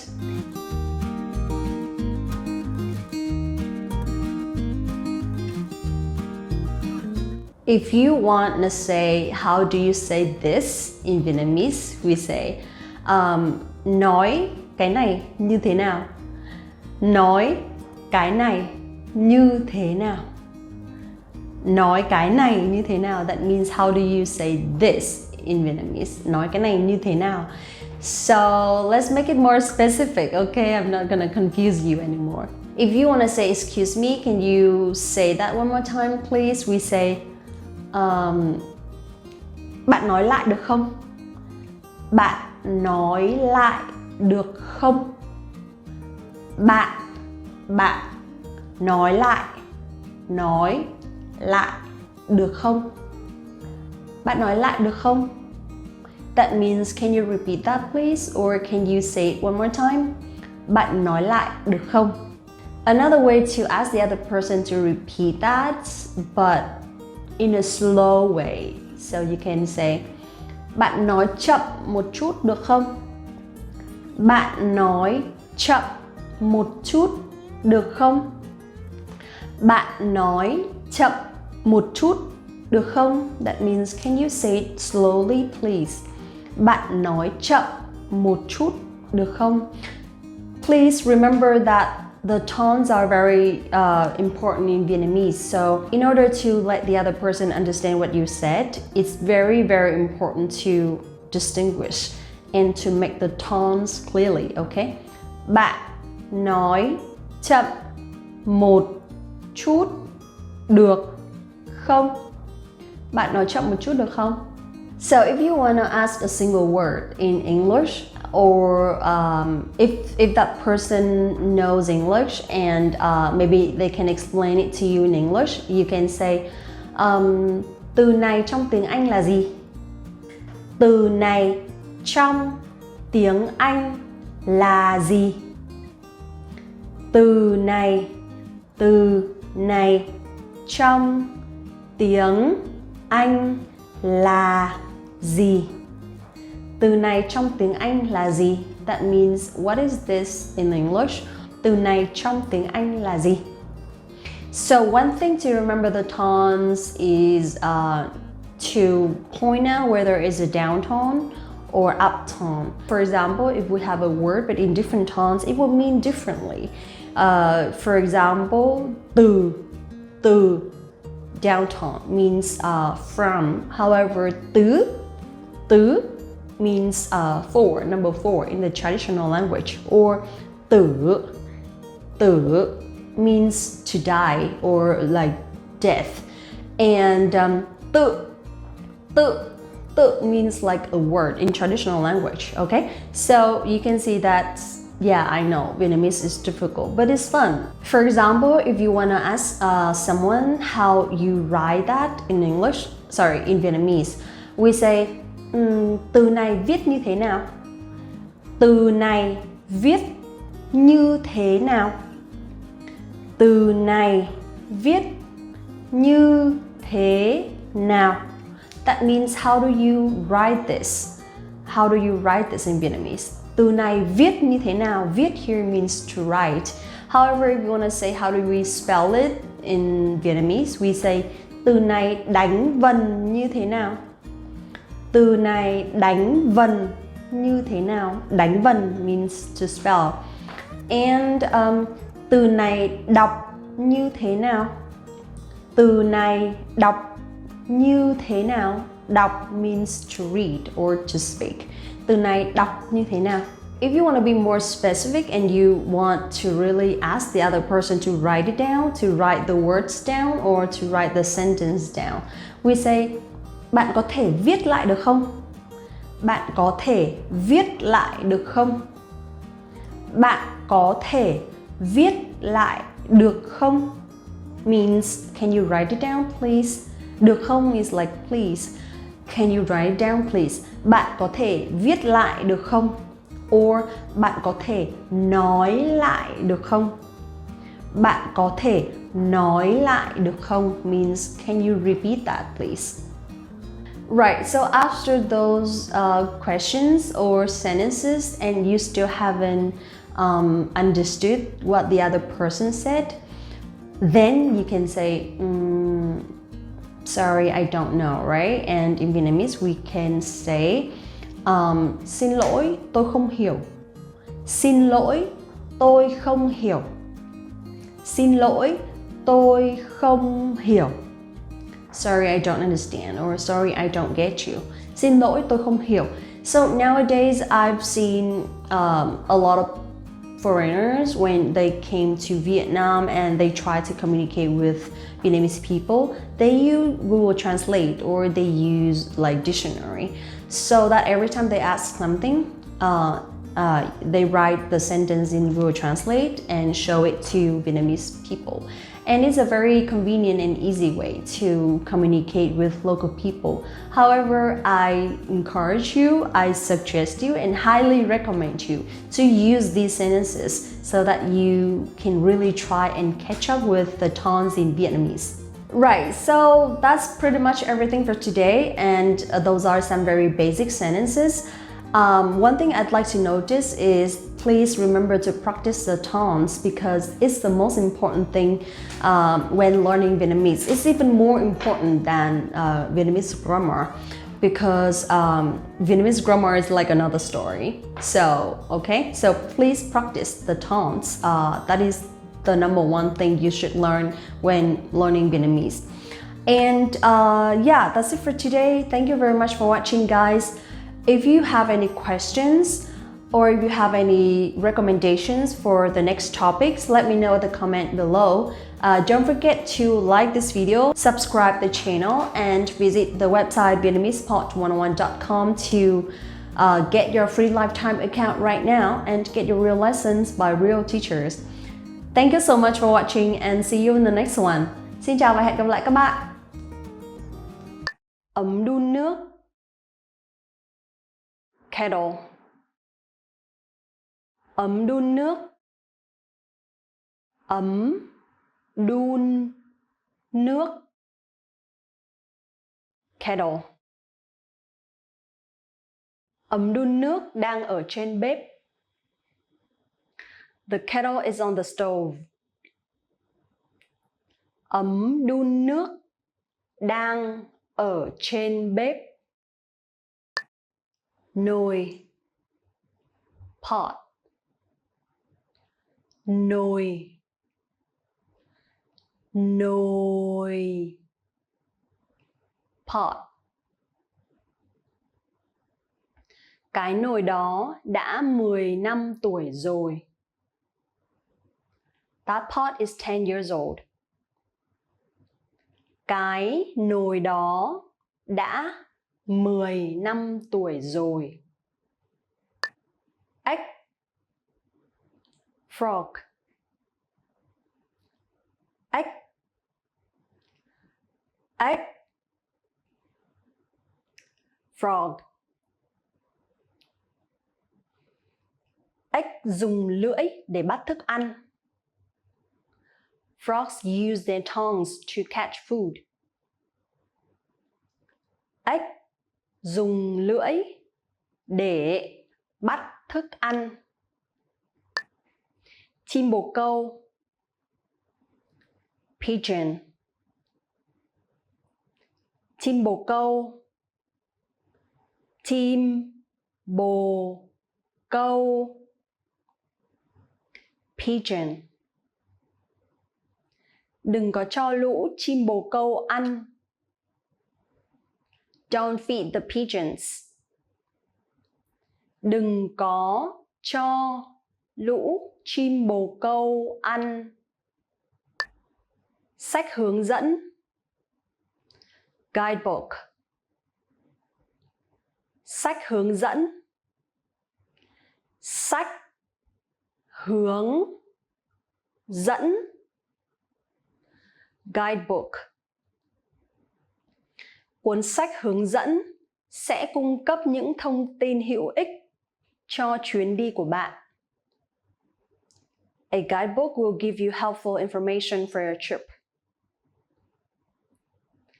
Cuốn sách hướng dẫn sẽ cung cấp những thông tin hữu ích cho chuyến đi của bạn.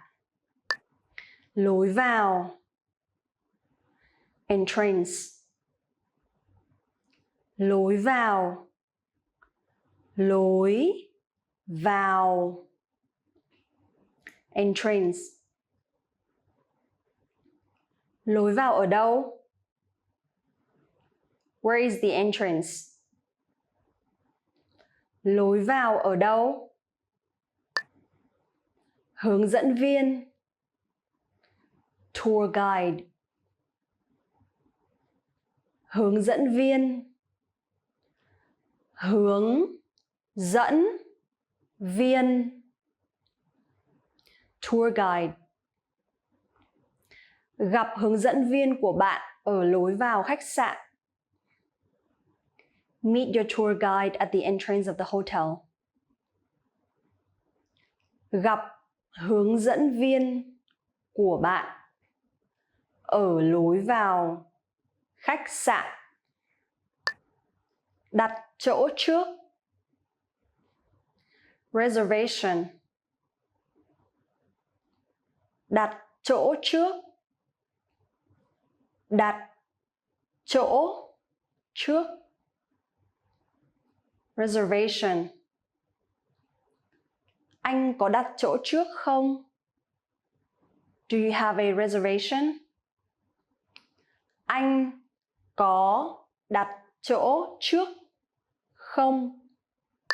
Hộ chiếu, passport. Hộ chiếu, hộ chiếu, passport.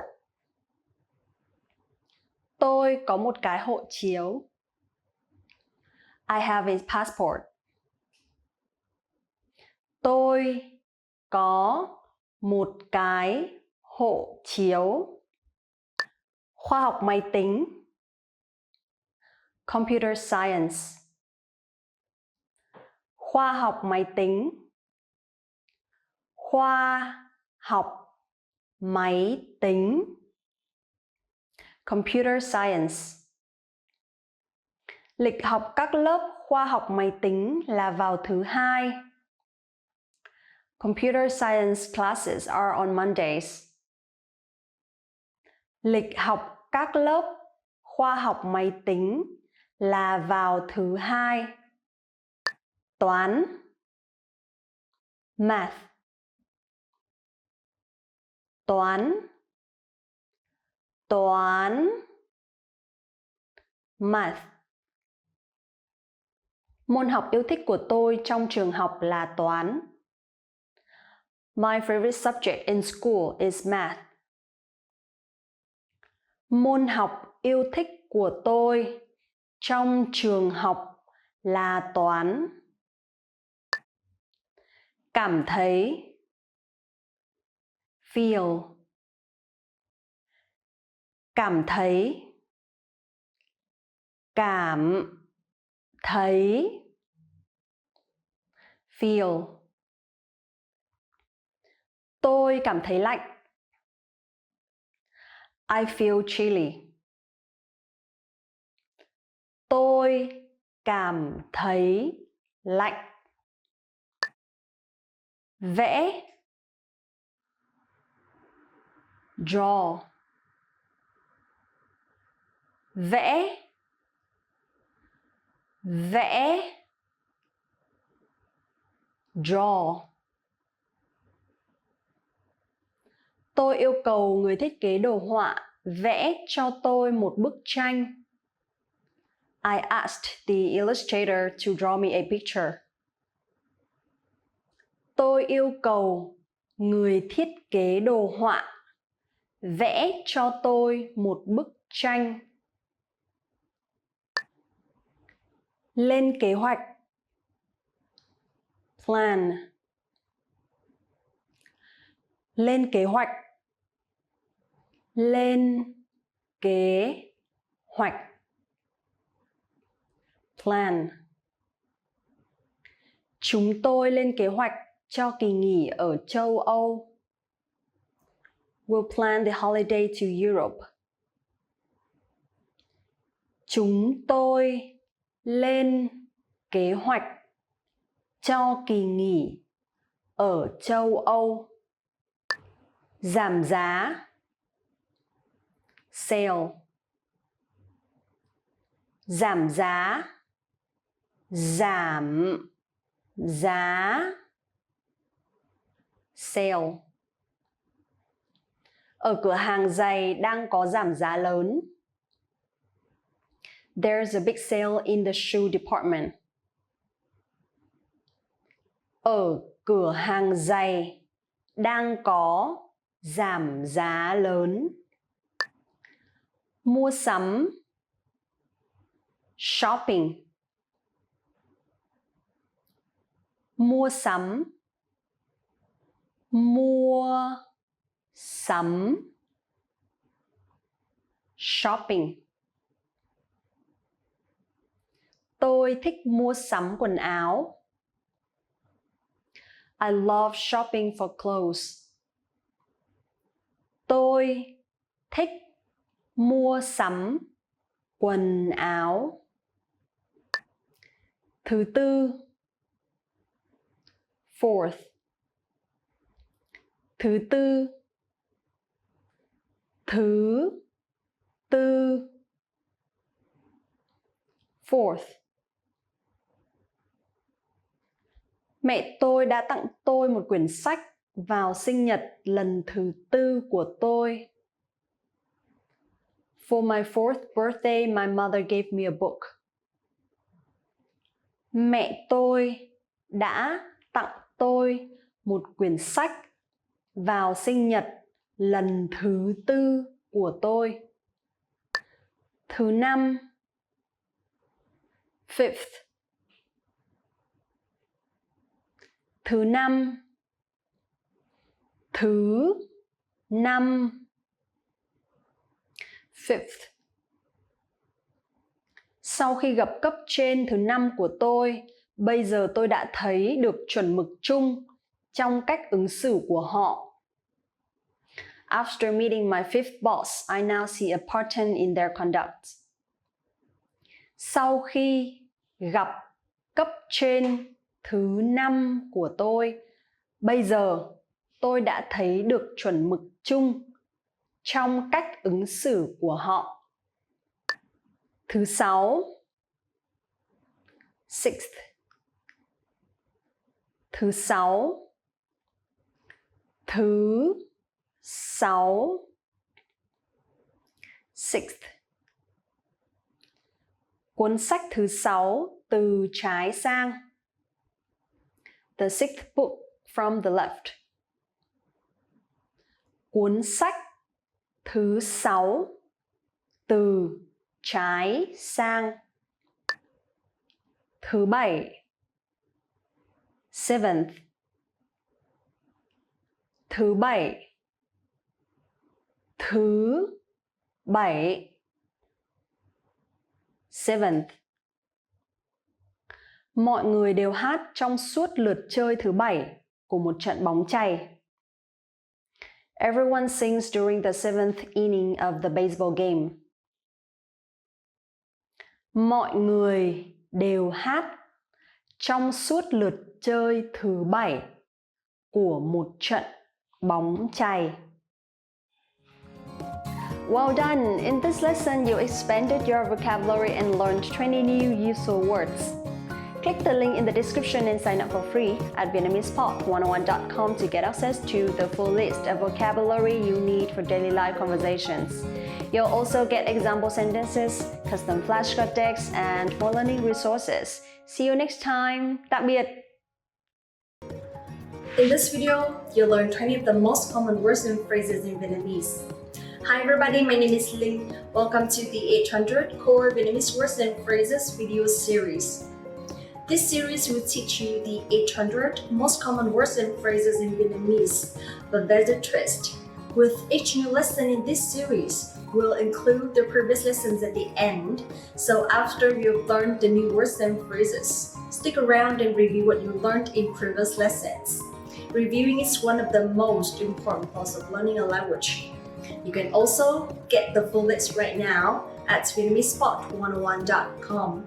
Click the link in the description to access more example sentences, create your own flashcard text, and finally master Vietnamese.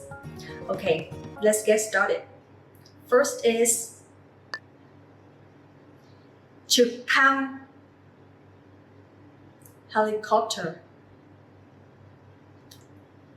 Trực thăng, trực thăng, helicopter. Vị giám đốc đi làm bằng trực thăng. The CEO travels to work by helicopter. Vị giám đốc đi làm bằng trực thăng. Đen, black. Đen, đen, black.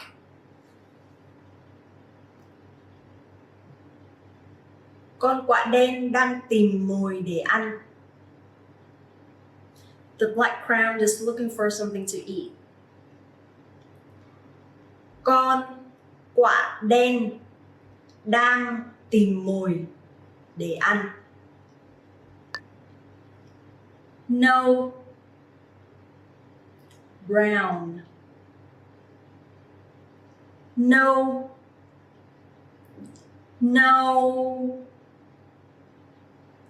brown. Cái giường gỗ lớn thường thường được sơn màu nâu. The large wooden bed is often painted brown. Cái giường gỗ lớn thường thường được sơn màu nâu. Xám, gray. Xám, xám, gray. Con chó sói màu xám đang sục sạo tìm thức ăn trên đồng cỏ. The gray wolf is foraging for food in the middle. Con chó sói màu xám đang sục sạo tìm thức ăn trên đồng cỏ. Nghỉ ngơi, rest. Nghỉ ngơi,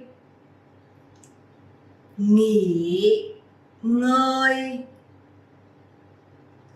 rest. Người đàn ông đang nghỉ ngơi trên võng. The man rests in the hammock. Người đàn ông đang nghỉ ngơi trên võng. Nghe, hear. Nghe, nghe, hear. Bác có nghe rõ cháu nói gì không? Did you hear what I said clearly? Bác có nghe rõ cháu nói gì không? Muốn, want. Muốn, muốn, want. Anh muốn được ở bên em mãi mãi. I want to be with you forever. Anh muốn được ở bên em mãi mãi. Kinh tởm, disgusting. Kinh tởm, kinh tởm, disgusting. Người đàn ông đang ăn một món kinh tởm. The man is eating a disgusting snack. Người đàn ông đang ăn một món kinh tởm. 11 11 11 11 11. Cửa hàng bách hóa này có 11 tầng. This department store has 11 floors. Cửa hàng bách hóa này có 11 tầng. 12 12 12 12 12. Bây giờ là 12 giờ. It's 12 o'clock.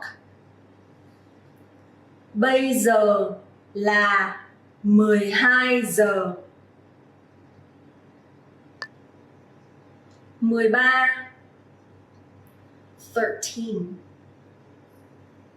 13 13 13 13. Cô ấy 13 tuổi. She's 13 years old. Cô ấy 13 tuổi. Thư điện tử, email. Thư điện tử, thư điện tử, email. Địa chỉ thư điện tử của bạn là gì? What's your email address? Địa chỉ thư điện tử của bạn là gì? Điện thoại di động, cellular phone. Điện thoại di động, điện thoại di động, cellular phone. Người phụ nữ nhắn tin bằng điện thoại di động. The woman texts on her cellular phone. Người phụ nữ nhắn tin bằng điện thoại di động, tin nhắn, text message, tin nhắn, tin nhắn, text message. Cô ấy liên lạc với tôi qua tin nhắn. She contacted me via text message. Cô ấy liên lạc với tôi qua tin nhắn. Miệng, mouth, miệng, miệng, mouth.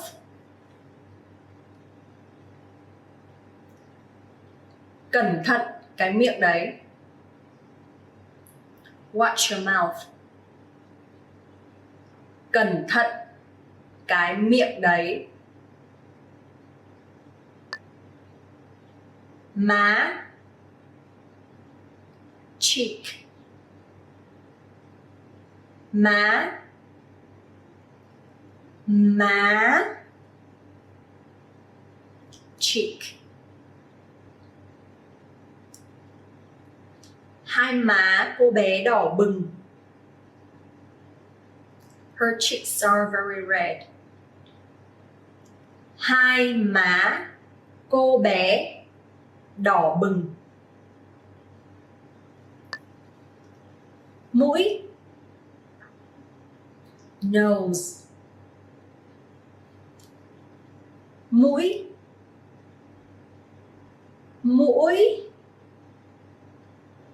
nose. Anh ấy đã làm gãy mũi của mình trong giờ giáo dục thể chất. He broke his nose in physical education. Anh ấy đã làm gãy mũi của mình trong giờ giáo dục thể chất.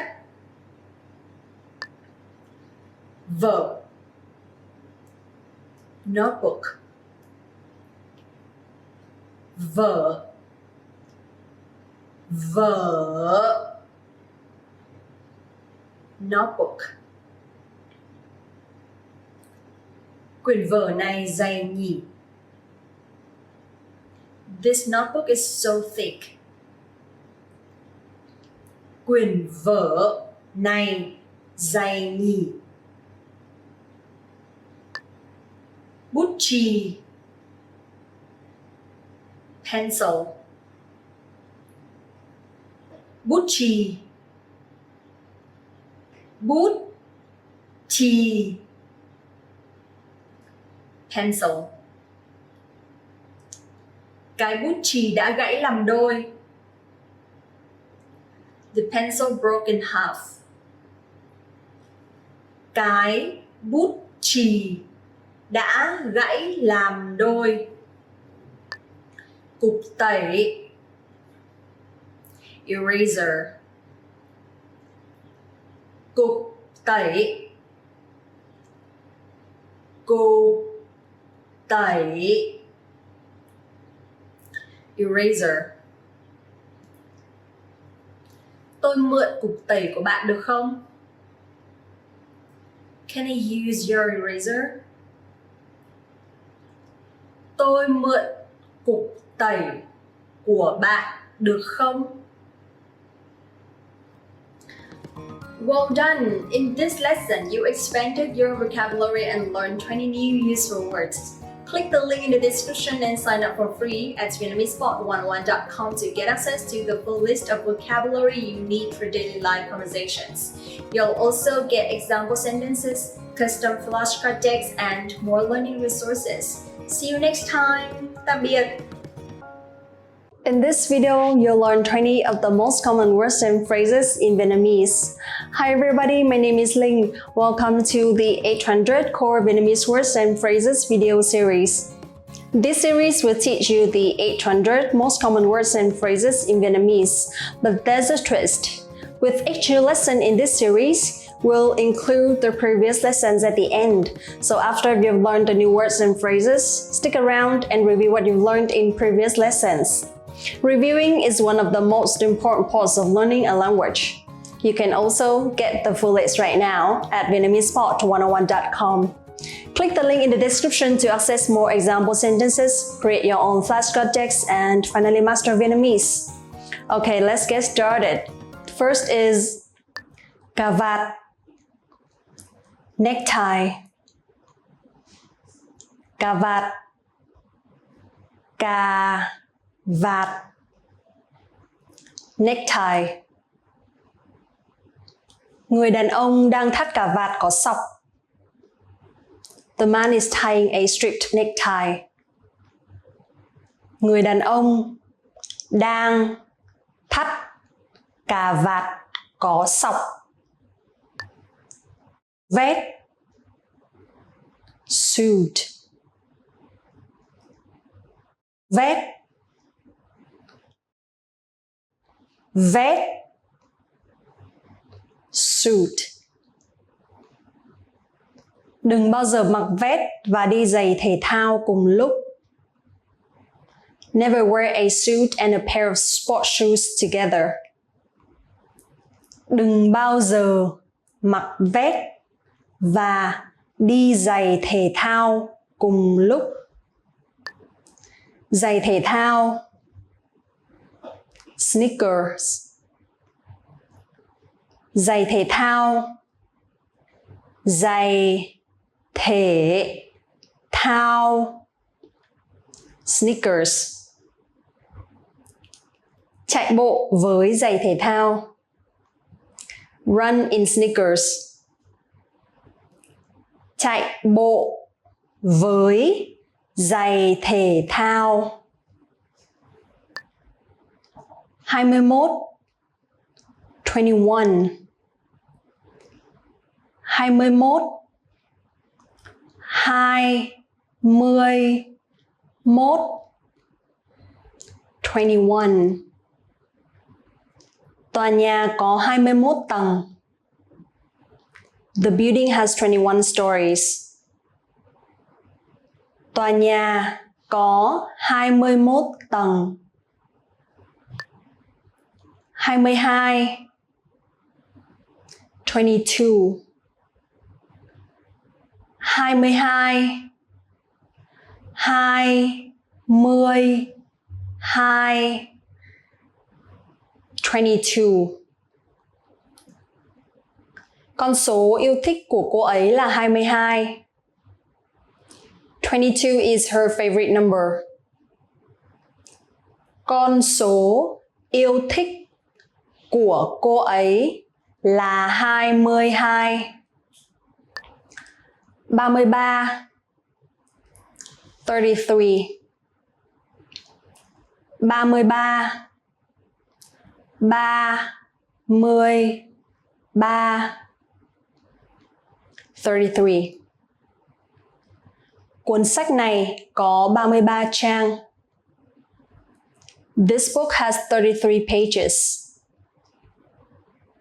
Cuốn sách này có 33 trang. 44, 44. 44, 44, 44. 44 là mã điện thoại quốc tế của Vương quốc Anh. 44 is the international country code for calls to the United Kingdom. 44 là mã điện thoại quốc tế của Vương quốc Anh. 55, 55. 55, 55, 55. 55 cm tương đương với 21,65 inch. 55 centimeters is equal to 21.65 inches. 55 cm tương đương với 21,65 inch. Sinh viên, student. Sinh viên, sinh viên, student. Cô ấy là sinh viên đại học. She's a university student. Cô ấy là sinh viên đại học. Xem, watch. Xem,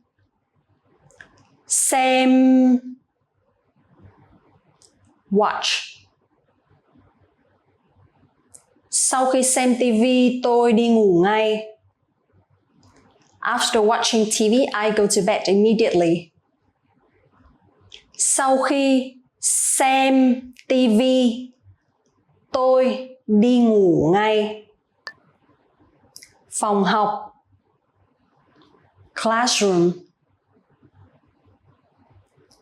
Phòng học, phòng học, classroom. Chỉ có một mình cô ấy trong phòng học. She was alone in the classroom. Chỉ có một mình cô ấy trong phòng học. Trường học, school. Trường học, trường học, school. Đừng hút thuốc trong trường học. Don't smoke in school. Đừng hút thuốc trong trường học. Ghế, chair. Ghế, ghế, chair. Tôi mua một cái gối tựa lưng cho cái ghế ở trường của tôi. I bought a cushion for my school chair. Tôi mua một cái gối tựa lưng cho cái ghế ở trường của tôi. Bàn học, school desk. Bàn học, bàn học, school desk. Cái ghế gắn liền với bàn học. The chair is attached to the school desk. Cái ghế gắn liền với bàn học. Lướt web, surf the internet. Lướt web, lướt web, surf the internet. Mỗi tối trước khi đi ngủ tôi đều lướt web. I surf the internet every night before bed. Mỗi tối trước khi đi ngủ tôi đều lướt web. Phía Bắc, north. Phía Bắc, phía Bắc, north. La bàn luôn chỉ về phía Bắc. A compass always points north. La bàn luôn chỉ về phía Bắc. Trả lại, return. Trả lại, trả lại, return. Khi nào thì tôi phải trả lại nó? When must I return it? Khi nào thì tôi phải trả lại nó? Tắm, bathe, tắm, tắm, bathe. Hãy tắm bằng xà phòng và nước hàng ngày. Bathe with soap and water every day. Hãy tắm bằng xà phòng và nước hàng ngày. Ngủ, sleep, ngủ, ngủ, sleep. Hôm nay tôi muốn đi ngủ sớm.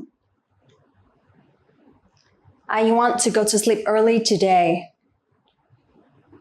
Hôm nay tôi muốn đi ngủ sớm. Phía Nam,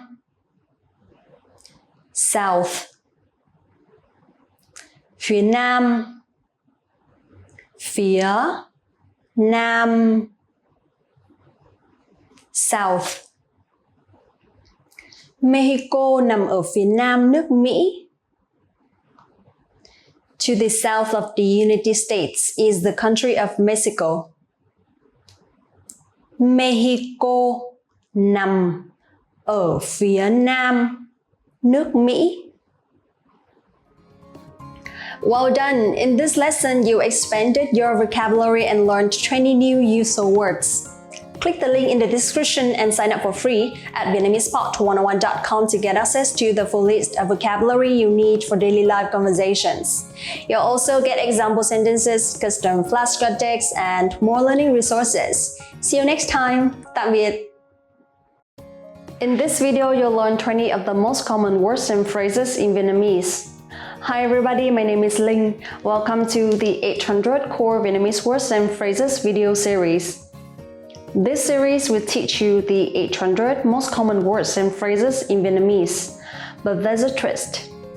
With each new lesson in this series, we'll include the previous lessons at the end. So after you've learned the new words and phrases, stick around and review what you learned in previous lessons. Reviewing is one of the most important parts of learning a language. You can also get the full list right now at VietnamesPod101.com. Click the link in the description to access more example sentences, create your own flashcard decks, and finally master Vietnamese. Okay, let's get started. First is bệnh, illness. Bệnh, bệnh, illness. Đã 2 tháng trôi qua và cô ấy vẫn đang dần bình phục sau cơn bệnh nặng. It's been 2 months already and she's still recovering from her serious illness. Đã 2 tháng trôi qua và cô ấy vẫn đang dần bình phục sau cơn bệnh nặng. Cảm, cold. Cảm, cảm, cold. Tôi bị cảm lạnh. I caught a cold. Tôi bị cảm lạnh. Vết thương, injury. Vết thương, vết thương, injury. Cô bé có một vết thương nhỏ. The girl has a minor injury. Cô bé có một vết thương nhỏ. Thuốc, medicine, thuốc, thuốc, medicine.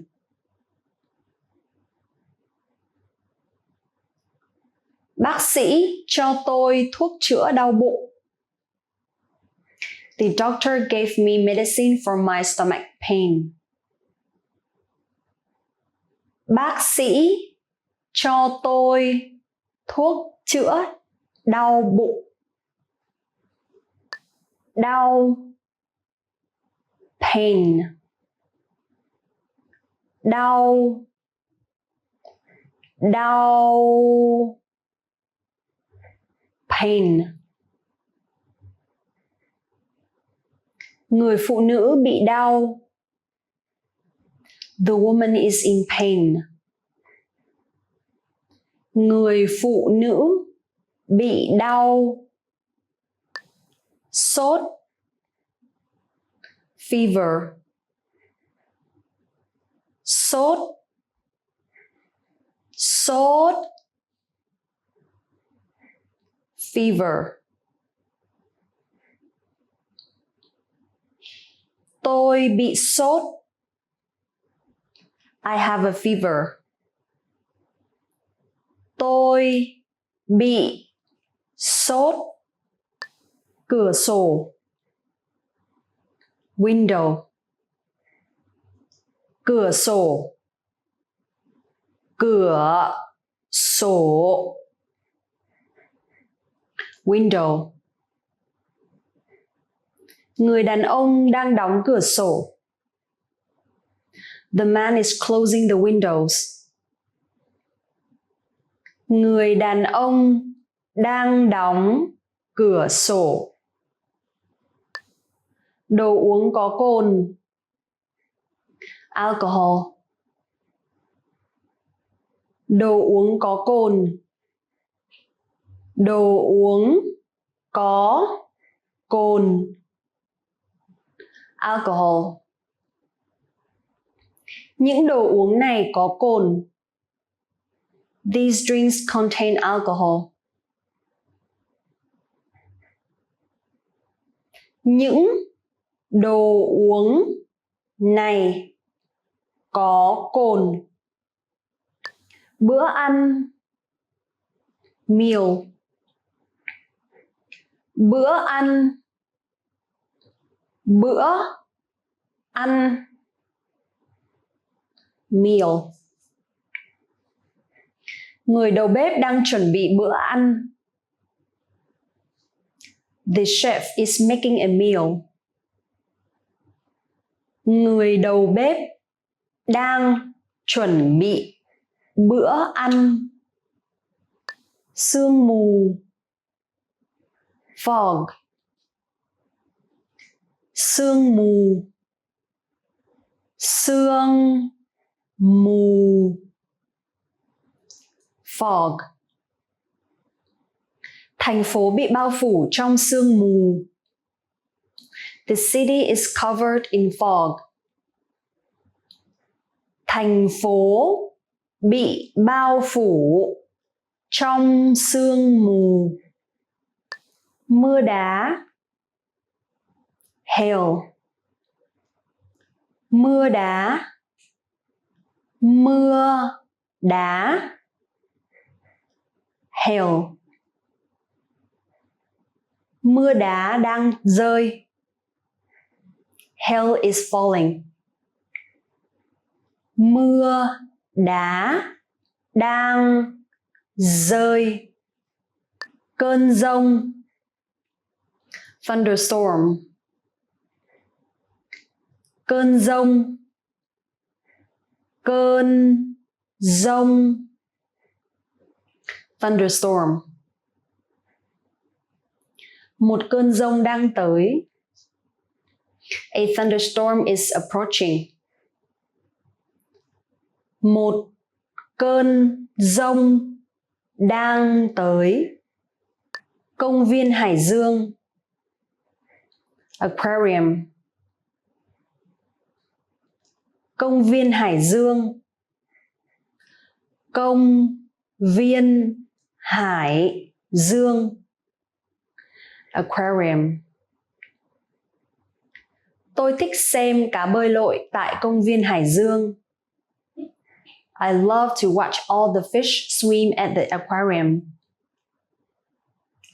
Tôi thích xem cá bơi lội tại công viên hải dương. Bóng đá, soccer. Bóng đá, bóng đá, soccer. Những cầu thủ đang chơi bóng đá. The players are playing soccer. Những cầu thủ đang chơi bóng đá. Sở thú, zoo. Sở thú, sở thú, zoo. Chú voi con đang chơi với bùn trong sở thú. The baby elephant is playing with dirt in a zoo. Chú voi con đang chơi với bùn trong sở thú. Giá vé, fare. Giá vé, giá vé, fare. Giá vé xe buýt là bao nhiêu? How much is the bus fare? Giá vé xe buýt là bao nhiêu? Trạm xe buýt, bus stop. Trạm xe buýt, trạm xe buýt, bus stop. Những người phụ nữ đang chờ tại trạm xe buýt. The women are waiting at the bus stop. Những người phụ nữ đang chờ tại trạm xe buýt. Gam, gram. Gam, gam, gram. Quả táo nặng 157 gram. The apple weighs 157 grams. Quả táo nặng 157 gram. Mét, meter. Mét, mét, meter. Chân người phụ nữ dài 1 mét. The adult woman's leg measures 1 meter. Chân người phụ nữ dài 1 mét. Km, kilometer. Km, km, kilometer. Ông ấy đã đi bộ 10 km. He walked 10 kilometers. Ông ấy đã đi bộ 10 km. Well done! In this lesson, you expanded your vocabulary and learned 20 new useful words. Click the link in the description and sign up for free at VietnamesePod101.com to get access to the full list of vocabulary you need for daily life conversations. You'll also get example sentences, custom flashcard text, and more learning resources. See you next time. Tạm biệt. In this video, you'll learn 20 of the most common words and phrases in Vietnamese. Hi everybody, my name is Linh. Welcome to the 800 Core Vietnamese Words and Phrases video series. This series will teach you the 800 most common words and phrases in Vietnamese. But there's a twist. With each new lesson in this series, we'll include the previous lessons at the end. So after you've learned the new words and phrases, stick around and review what you learned in previous lessons. Reviewing is one of the most important parts of learning a language. You can also get the full list right now at VietnamesePod101.com. Click the link in the description to access more example sentences, create your own flashcard decks, and finally master Vietnamese. Okay, let's get started. First is cơm, rice. Cơm, cơm, rice. Tôi đã ăn 2 bát cơm. I ate 2 bowls of rice. Tôi đã ăn 2 bát cơm. Bánh mì, bread. Bánh mì, bánh mì, bread. Mỗi sáng chủ nhật, chúng tôi đều mua bánh mì, bánh ngọt và bánh quy ở tiệm bánh. Every Sunday morning we buy bread, cake and cookies at the bakery. Mỗi sáng chủ nhật, chúng tôi đều mua bánh mì, bánh ngọt và bánh quy ở tiệm bánh. Quả trứng, egg. Quả trứng, quả trứng, egg. Kích thước của một quả trứng đà điểu thật đặc biệt. The size of an ostrich's egg is remarkable. Kích thước của một quả trứng đà điểu thật đặc biệt. Mì, noodle. Mì, mì, noodle. Mì ăn liền là một món ăn nhẹ phổ biến. Instant noodles are a popular light meal. Mì ăn liền là một món ăn nhẹ phổ biến. Đồng hồ báo thức, alarm clock. Đồng hồ báo thức, đồng hồ báo thức, alarm clock. Đồng hồ báo thức được đặt lúc 5 giờ sáng. The alarm clock is set for 5 a.m. Đồng hồ báo thức được đặt lúc 5 giờ sáng. Cửa, door. Cửa, cửa, door. Cửa đang đóng. The door is closed. Cửa đang đóng. Điều khiển từ xa, remote control. Điều khiển từ xa, điều khiển từ xa, remote control. Làm ơn chuyển cho tôi cái điều khiển từ xa. Please pass me the remote control. Làm ơn chuyển cho tôi cái điều khiển từ xa. Lau, wipe. lau, lau. Wipe.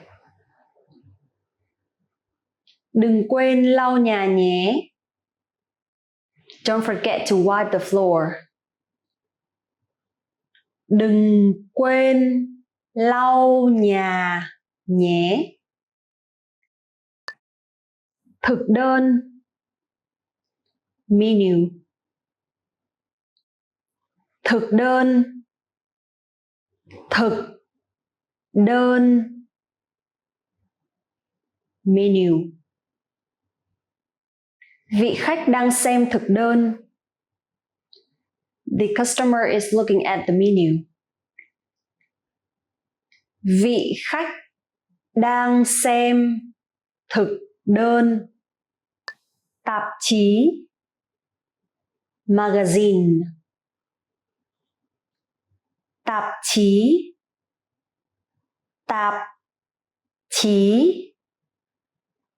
Magazine. Người phụ nữ đang đọc tạp chí. The woman is reading a magazine. Người phụ nữ đang đọc tạp chí. Sách nói. Audiobook. Sách nói. Sách nói. Audiobook. Tôi nghe sách nói trên đường đi làm. I listen to audiobooks during my commute to work. Tôi nghe sách nói trên đường đi làm. Trò chơi video. Video game. Trò chơi video. Trò chơi video. Video game. Tôi sẽ mua một trò chơi video mới vào cuối tuần này. I'm going to buy a new video game this weekend. Tôi sẽ mua một trò chơi video mới vào cuối tuần này. Rẻ. Cheap. Rẻ. Rẻ. Cheap. Cái đồng hồ đeo tay thì không rẻ. The wristwatch is not cheap. Cái đồng hồ đeo tay thì không rẻ. Đắt. Expensive. Đắt. Đắt. Expensive. Thực đơn cho bữa trưa ở đây thì rẻ, nhưng bữa tối thì rất đắt. The lunch menu here is cheap, but dinner is very expensive. Thực đơn cho bữa trưa ở đây thì rẻ, nhưng bữa tối thì rất đắt. Tử tế. Kind. Tử tế. Tử tế.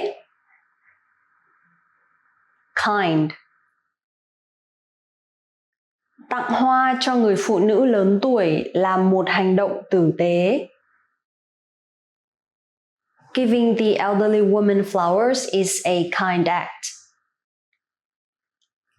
Tặng hoa cho người phụ nữ lớn tuổi là một hành động tử tế. Rùng rợn. Scary. Rùng rợn. Rùng rợn. Scary. Tôi ghét những bộ phim rùng rợn. I hate scary movies. Tôi ghét những bộ phim rùng rợn. Thư giãn, relaxing. Thư giãn, thư giãn, relaxing. Chủ nhật là những ngày được thư giãn. Sundays are very relaxing. Chủ nhật là những ngày được thư giãn. Cân Anh, pound. Cân Anh, cân Anh, pound. Một cân Anh bằng 16 ounce. 1 pound is 16 ounces. Một cân Anh bằng 16 ounce. Dặm, mile. Dặm, dặm, mile. Một dặm tương đương khoảng 1,6 km.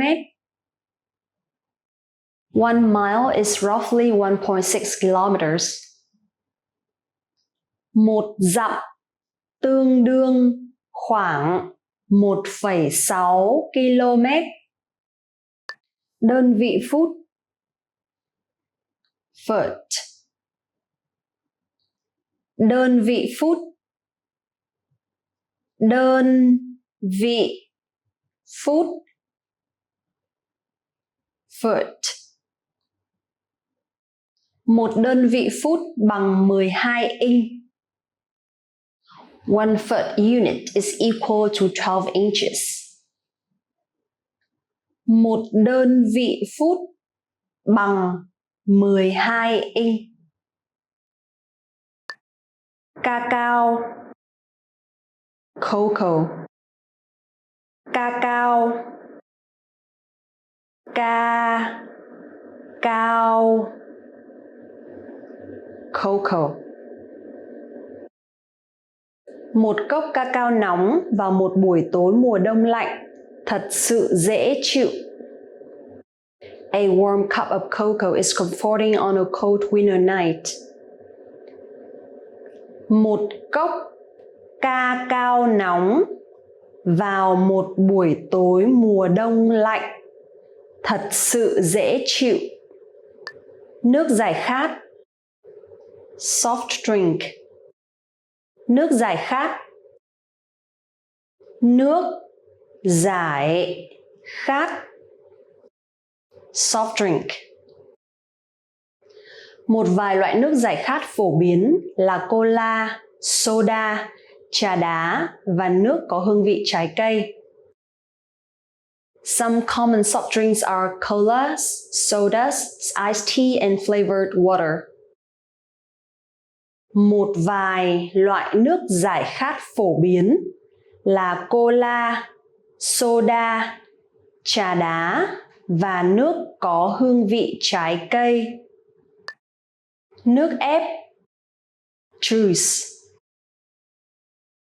Nước ép, nước ép, juice. Nước ép cam đỏ có vị ngọt đắng, sau khi uống rất ngon. Blood orange juice has a nice bittersweet aftertaste. Nước ép cam đỏ có vị ngọt đắng, sau khi uống rất ngon. Giá sách, bookshelf. Giá sách, giá sách, bookshelf. Giá sách chất đầy sách. The bookshelf is full of books. Giá sách, chất đầy sách. Giường, bed. Giường, giường, bed. Tôi đã mua một cái giường mới. I bought a new bed. Tôi đã mua một cái giường mới. Gương, mirror. Gương, gương, mirror. Cái gương đang treo trên tường. The mirror is hanging on the wall. Cái gương đang treo trên tường. Tủ quần áo, dresser. Tủ quần áo, tủ quần áo, dresser. Tất và đồ lót của tôi được để ở ngăn trên cùng tủ quần áo của tôi. My socks and underwear are in the top drawer of my dresser. Tất và đồ lót của tôi được để ở ngăn trên cùng tủ quần áo của tôi. Quét, sweep. Quét, quét, sweep. Người phụ nữ quét bên ngoài. The woman sweeps outside. Người phụ nữ quét bên ngoài. Cất đi, put away.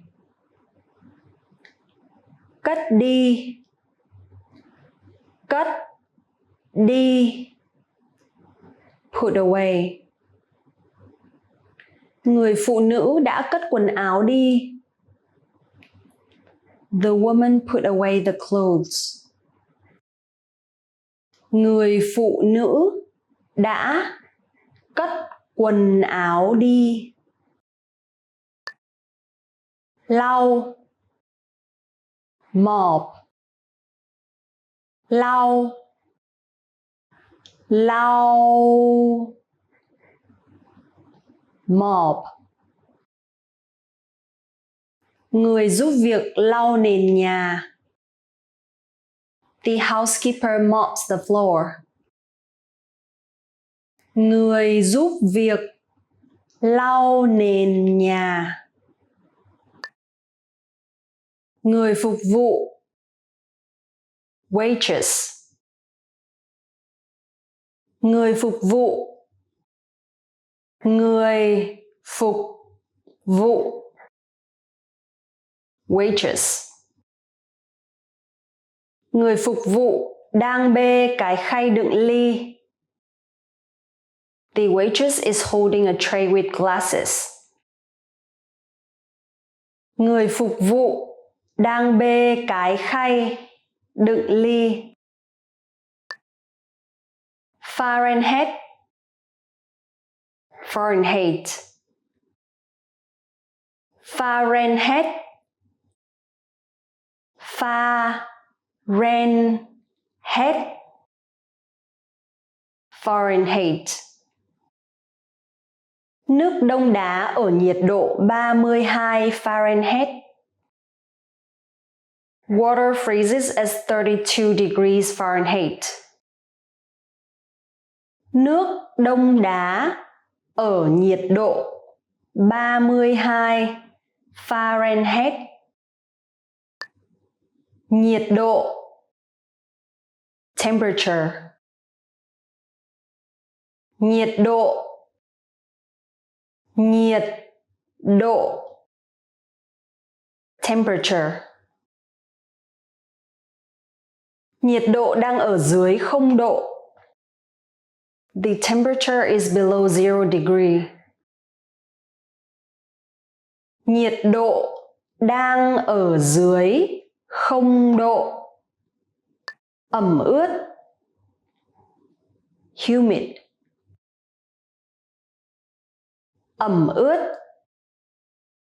Ẩm ướt. Humid. Thời tiết ẩm ướt vào tháng 8. It's humid in August.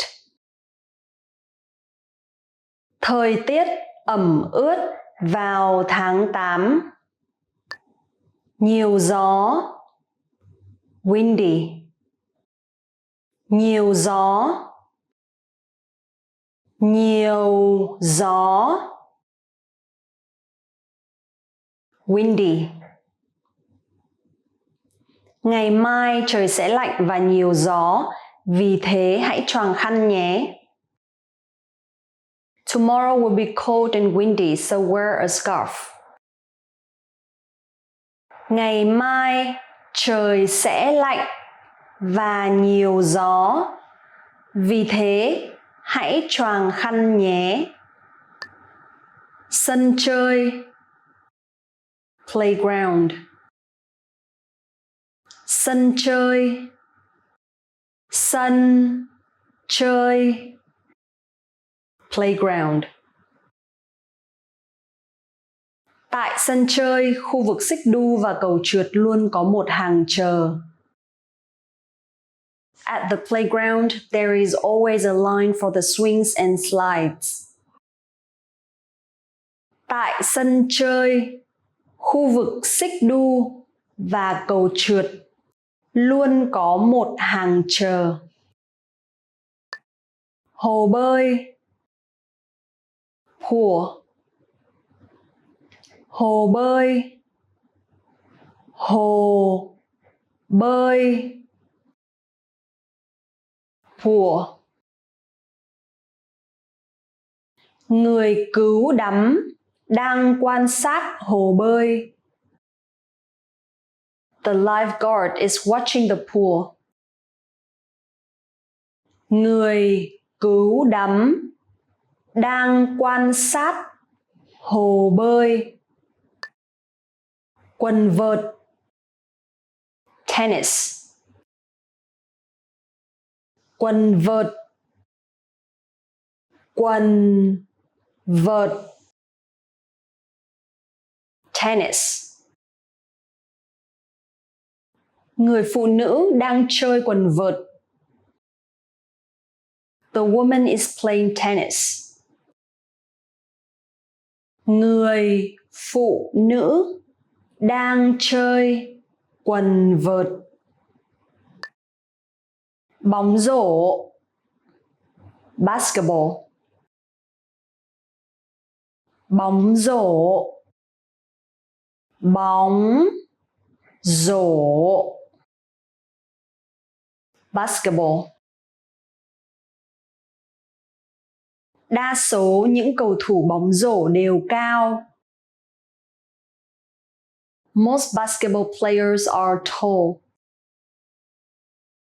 Đa số những cầu thủ bóng rổ đều cao. Lead. Leader. Lead. Lead. Leader.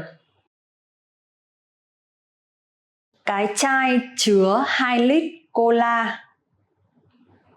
The bottle contains 2 liters of cola. Cái chai chứa 2 lít cola. Dầu xả. Conditioner. Dầu xả. Dầu xả. Conditioner. Dầu xả tốt sẽ làm tóc bạn thêm mượt mà. A good conditioner will take the tangles out of your hair. Dầu xả tốt sẽ làm tóc bạn thêm mượt mà. Chất khử mùi. Deodorant. Chất khử mùi.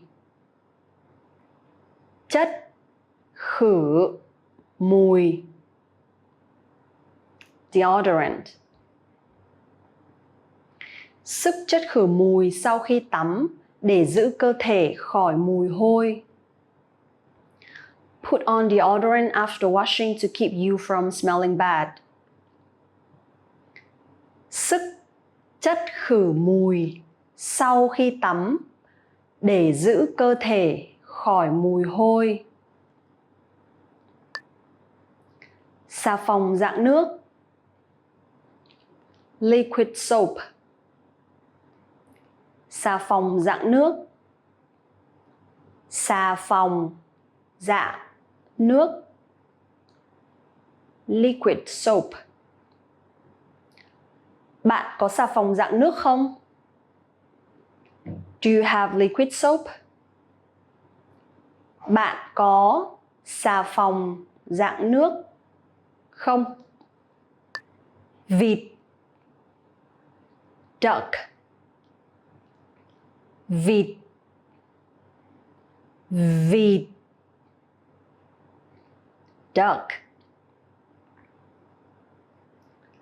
Những con vịt sống ở phía Bắc bay về phía Nam để trú đông. Ducks in the north fly south for the winter. Những con vịt sống ở phía Bắc bay về phía Nam để trú đông. Quạ. Crow. Quạ. Quạ. Crow. Quạ là một trong những loài chim khôn nhất. Crows are among the smartest birds. Quạ là một trong những loài chim khôn nhất. Con gián. Cockroach. Con gián. Con gián. Cockroach. Gián có 6 chân, cánh và râu. A cockroach has 6 legs, wings and antennae. Gián có 6 chân, cánh và râu. Muỗi. Mosquito. Muỗi. Muỗi. Mosquito.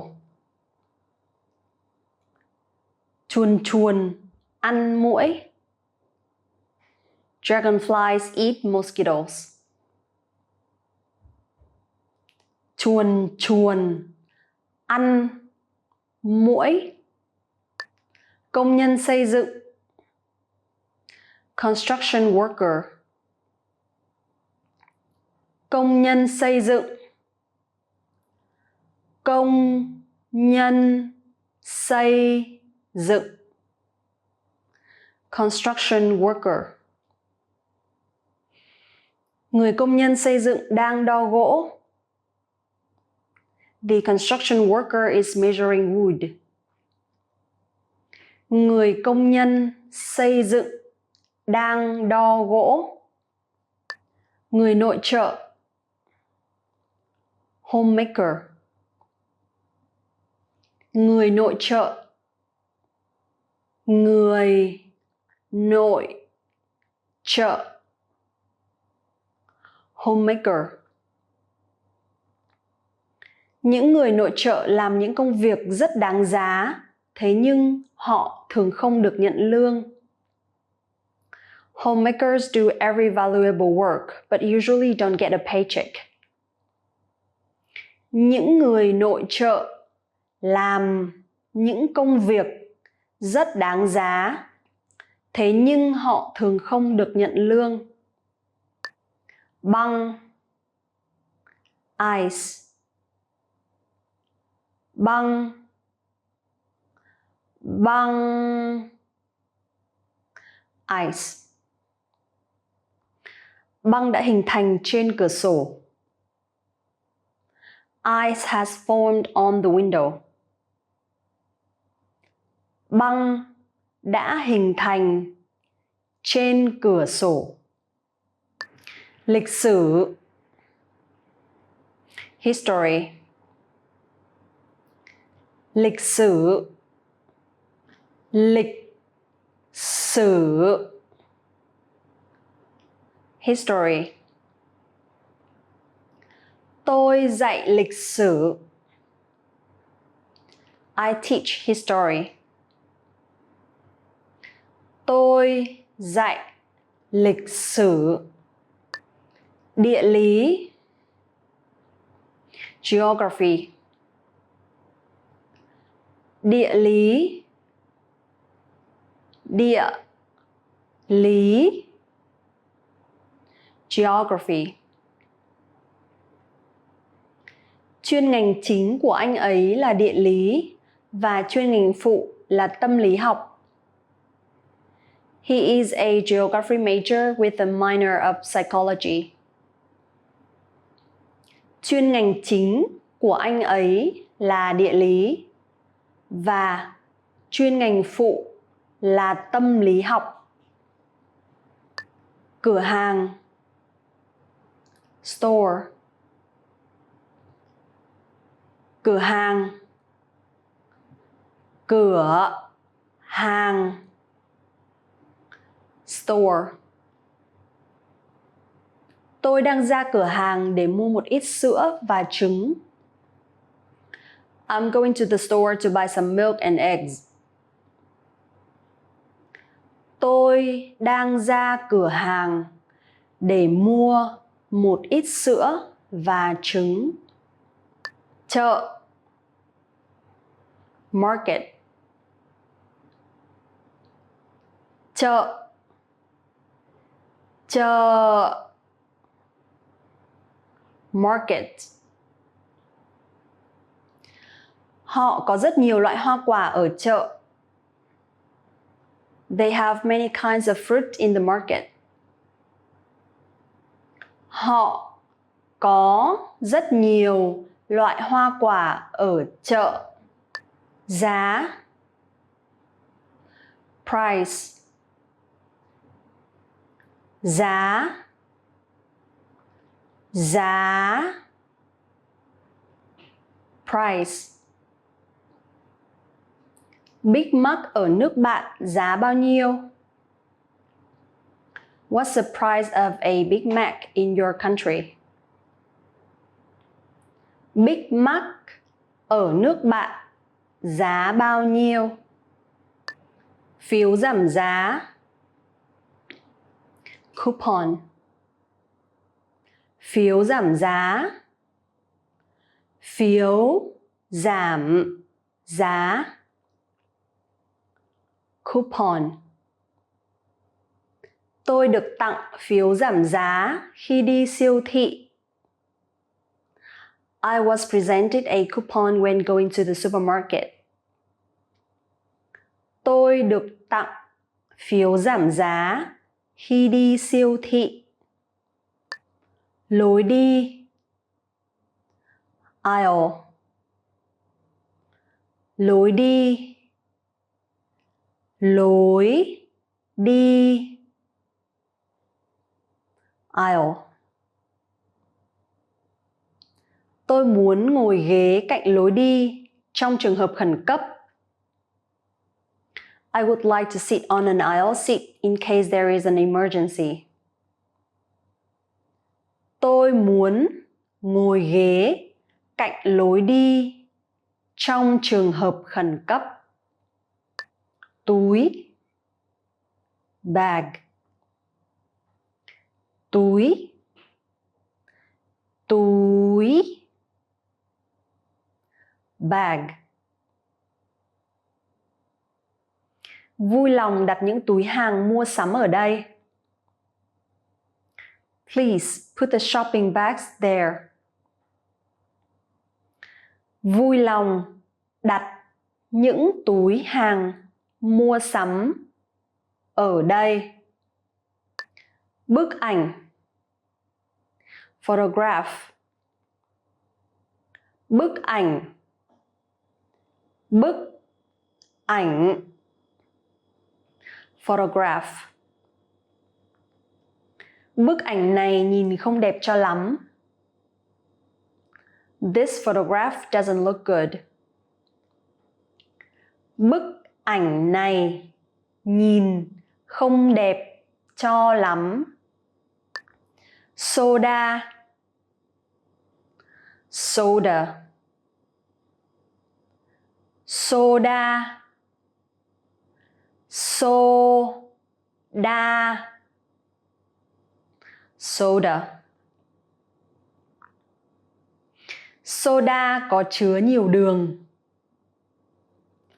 Soda contains a lot of sugar. Soda có chứa nhiều đường. Chảo rán. Frying pan. Chảo rán. Chảo rán. Frying pan. Cái chảo rán này rất rẻ. This frying pan is very cheap. Cái chảo rán này rất rẻ. Thớt. Cutting board. Thớt. Thớt. Cutting board. Người đầu bếp đang bổ một quả trứng luộc trên thớt. The cook is cutting a hard-boiled egg on the cutting board. Người đầu bếp đang bổ một quả trứng luộc trên thớt. Bồn rửa. Sink. Bồn rửa. Bồn rửa. Sink.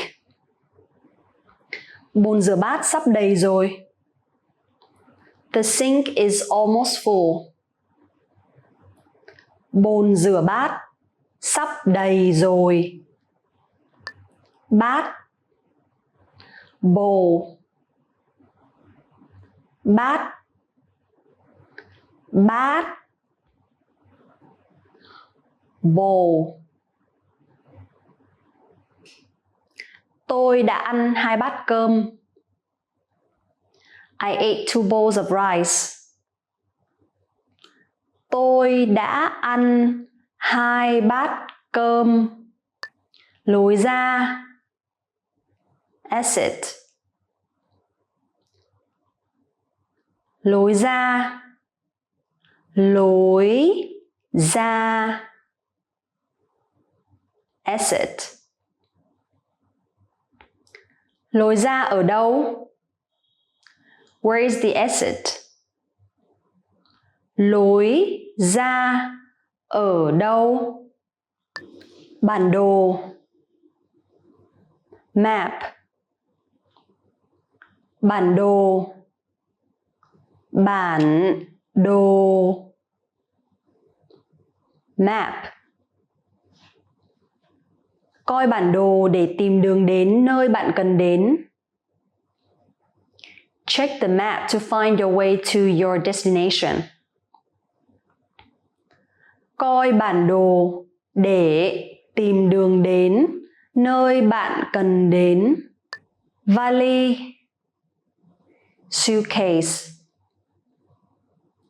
Vali. Vali. Suitcase. Chiếc vali này đẹp quá. This suitcase is so beautiful. Chiếc vali này đẹp quá. Du khách. Tourist. Du khách. Du khách. Tourist. Người du khách đang chụp ảnh các loài động vật. The tourist is taking pictures of the animals. Người du khách đang chụp ảnh các loài động vật. Chính trị. Politics. Chính trị. Chính trị. Politics. Chuyên ngành của tôi là chính trị. I major in politics. Chuyên ngành của tôi là chính trị. Sinh học. Biology. Sinh học. Sinh học. Biology. Sinh học là môn nghiên cứu sinh vật sống. Biology is a study of living organism. Sinh học là môn nghiên cứu sinh vật sống. Hóa học. Chemistry. Hóa học. Hóa học. Chemistry. Phòng thí nghiệm là nơi để nghiên cứu hóa học. The laboratory is a place to learn about chemistry. Phòng thí nghiệm là nơi để nghiên cứu hóa học. Vật lý. Physics. Vật lý. Vật lý. Physics. Tôi có biết chút vật lý cơ bản. I know the basics of physics. Tôi có biết chút vật lý cơ bản. Kinh tế học. Economics. Kinh tế học. Kinh tế học. Economics. Các khóa kinh tế học ở trường đại học này rất xuất sắc. In this university, the economics courses are excellent. Các khóa kinh tế học ở trường đại học này rất xuất sắc. Đặt. Put. Đặt. Đặt. Put. Làm ơn cố đặt cái hộp này lên nóc kệ. Please try to put this box on the top shelf. Làm ơn cố đặt cái hộp này lên nóc kệ. Nhớ. Remember. Nhớ. Nhớ. Remember. Cố gắng nhớ xem bạn đã ở đâu vào tối Chủ nhật vừa rồi. Try to remember where you were last Sunday night. Cố gắng nhớ xem bạn đã ở đâu vào tối Chủ nhật vừa rồi. Bám. Hold. Bám. Bám. Hold. Bám lấy lan can. Hold on to the handrail. Bám lấy lan can. Xe đẩy mua hàng. Shopping cart. Xe đẩy mua hàng. Xe đẩy mua hàng. Shopping cart.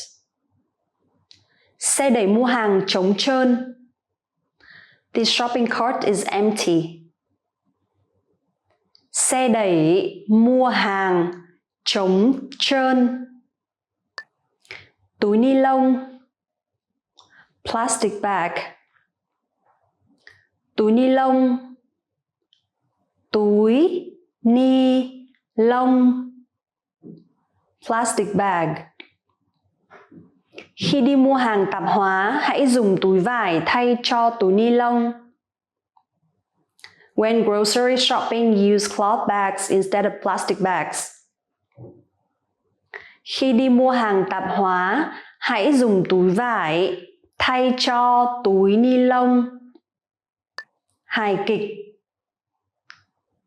Comedy. Hài kịch. Hài kịch. Comedy. Họ đang vừa xem một vở hài kịch vừa cười. They're watching a comedy and laughing.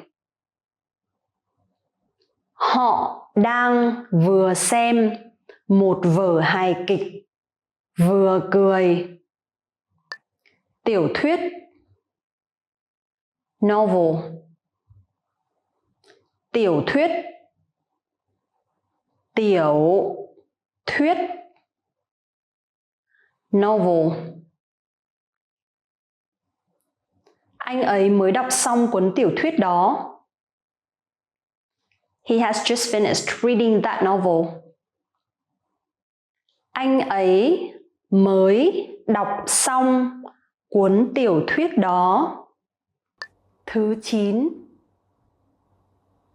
Ninth. Thứ 9. Thứ 9. Ninth.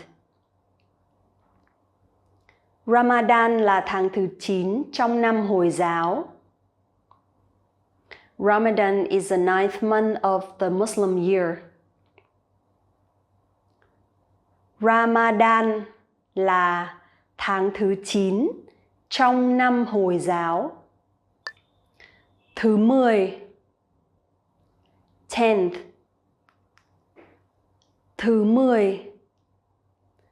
Thứ 10. 10th. Cuối cùng tôi đã ghi bàn thắng trong nỗ lực lần thứ 10. I finally made a goal on my 10th attempt. Cuối cùng tôi đã ghi bàn thắng trong nỗ lực lần thứ 10. Thứ 8. 8th. Thứ 8. Thứ 8. 8th. Tôi sống trên tầng thứ 8. I live on the 8th floor. Tôi sống trên tầng thứ 8. Dao cạo. Shaving razor. Dao cạo. Dao cạo. Shaving razor. Người đàn ông đang cạo râu bằng chiếc dao cạo dùng một lần. The man is shaving his beard with a disposable shaving razor. Người đàn ông đang cạo râu bằng chiếc dao cạo dùng một lần. Khăn mặt. Washcloth. Khăn mặt. Khăn mặt. Washcloth. Cậu bé đang rửa mặt bằng khăn mặt. The boy is washing his face with a washcloth. Cậu bé đang rửa mặt bằng khăn mặt. Khăn tắm.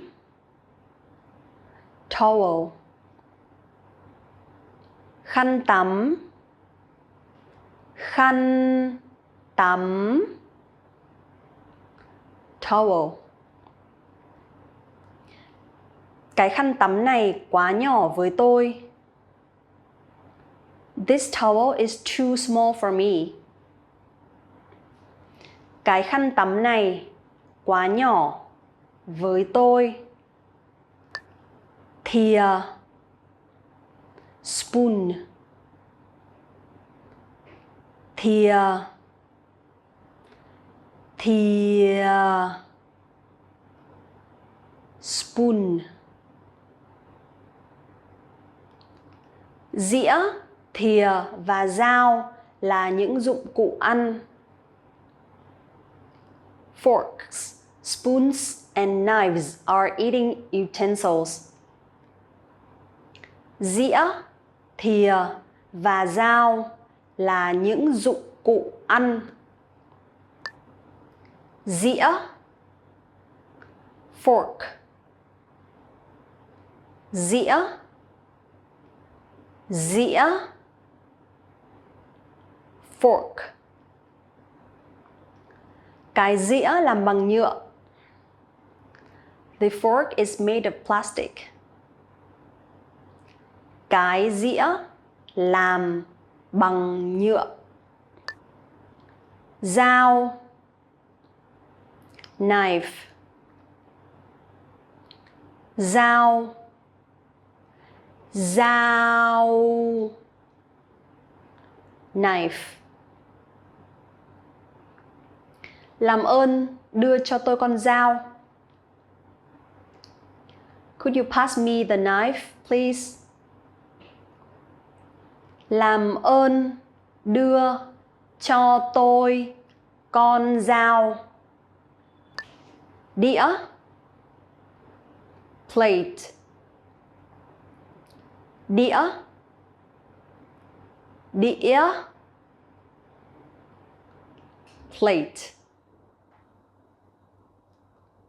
Cái đĩa này bẩn quá. This plate is dirty. Cái đĩa này bẩn quá. Ong. Bee. Ong. Ong.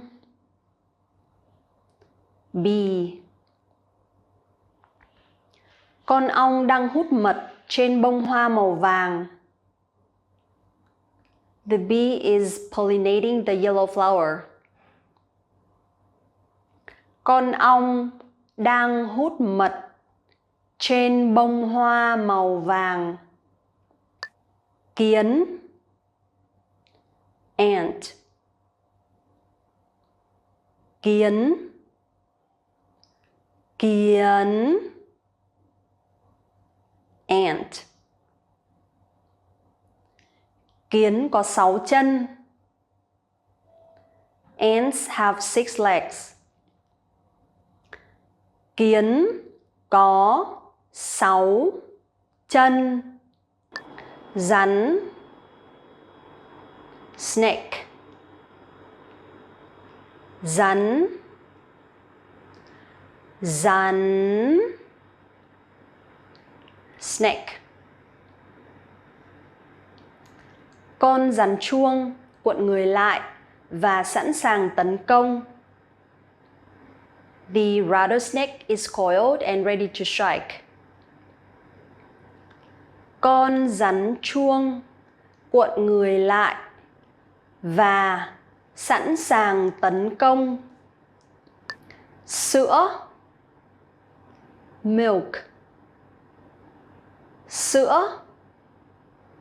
Sữa. Milk. Có nhiều sữa ở trong chai. There is lots of milk in the bottle. Có nhiều sữa ở trong chai. Người thiết kế. Designer. Người thiết kế. Người thiết kế. Designer. Có rất nhiều kiểu nhà thiết kế. Riêng tôi là một người thiết kế thời trang. There are many kinds of designers, but I'm a fashion designer. Có rất nhiều kiểu nhà thiết kế. Riêng tôi là một người thiết kế thời trang. Nghệ sĩ. Artist. Nghệ sĩ. Nghệ sĩ. Artist. Nhiều nghệ sĩ đã phải vất vả trong một thời gian dài trước khi đạt được thành công. Many artists struggle for a long time before achieving success. Nhiều nghệ sĩ đã phải vất vả trong một thời gian dài trước khi đạt được thành công. Người lính. Soldier. Người lính. Người lính. Soldier. 10.000 người lính đã được gửi ra chiến trận. 10,000 soldiers were dispatched to the side of the battle. 10.000 người lính đã được gửi ra chiến trận. Nhà khởi nghiệp. Entrepreneur. Nhà khởi nghiệp. Nhà khởi nghiệp. Entrepreneur. Những nhà khởi nghiệp thay đổi thế giới bằng những ý tưởng của họ. Entrepreneurs change the world with their ideas. Những nhà khởi nghiệp thay đổi thế giới bằng những ý tưởng của họ. Truyện ngắn. Short story. Truyện ngắn. Truyện ngắn. Short story. Tôi chỉ đọc truyện ngắn. I only read short stories. Tôi chỉ đọc truyện ngắn. Thư mục. Folder. Thư mục. Thư mục.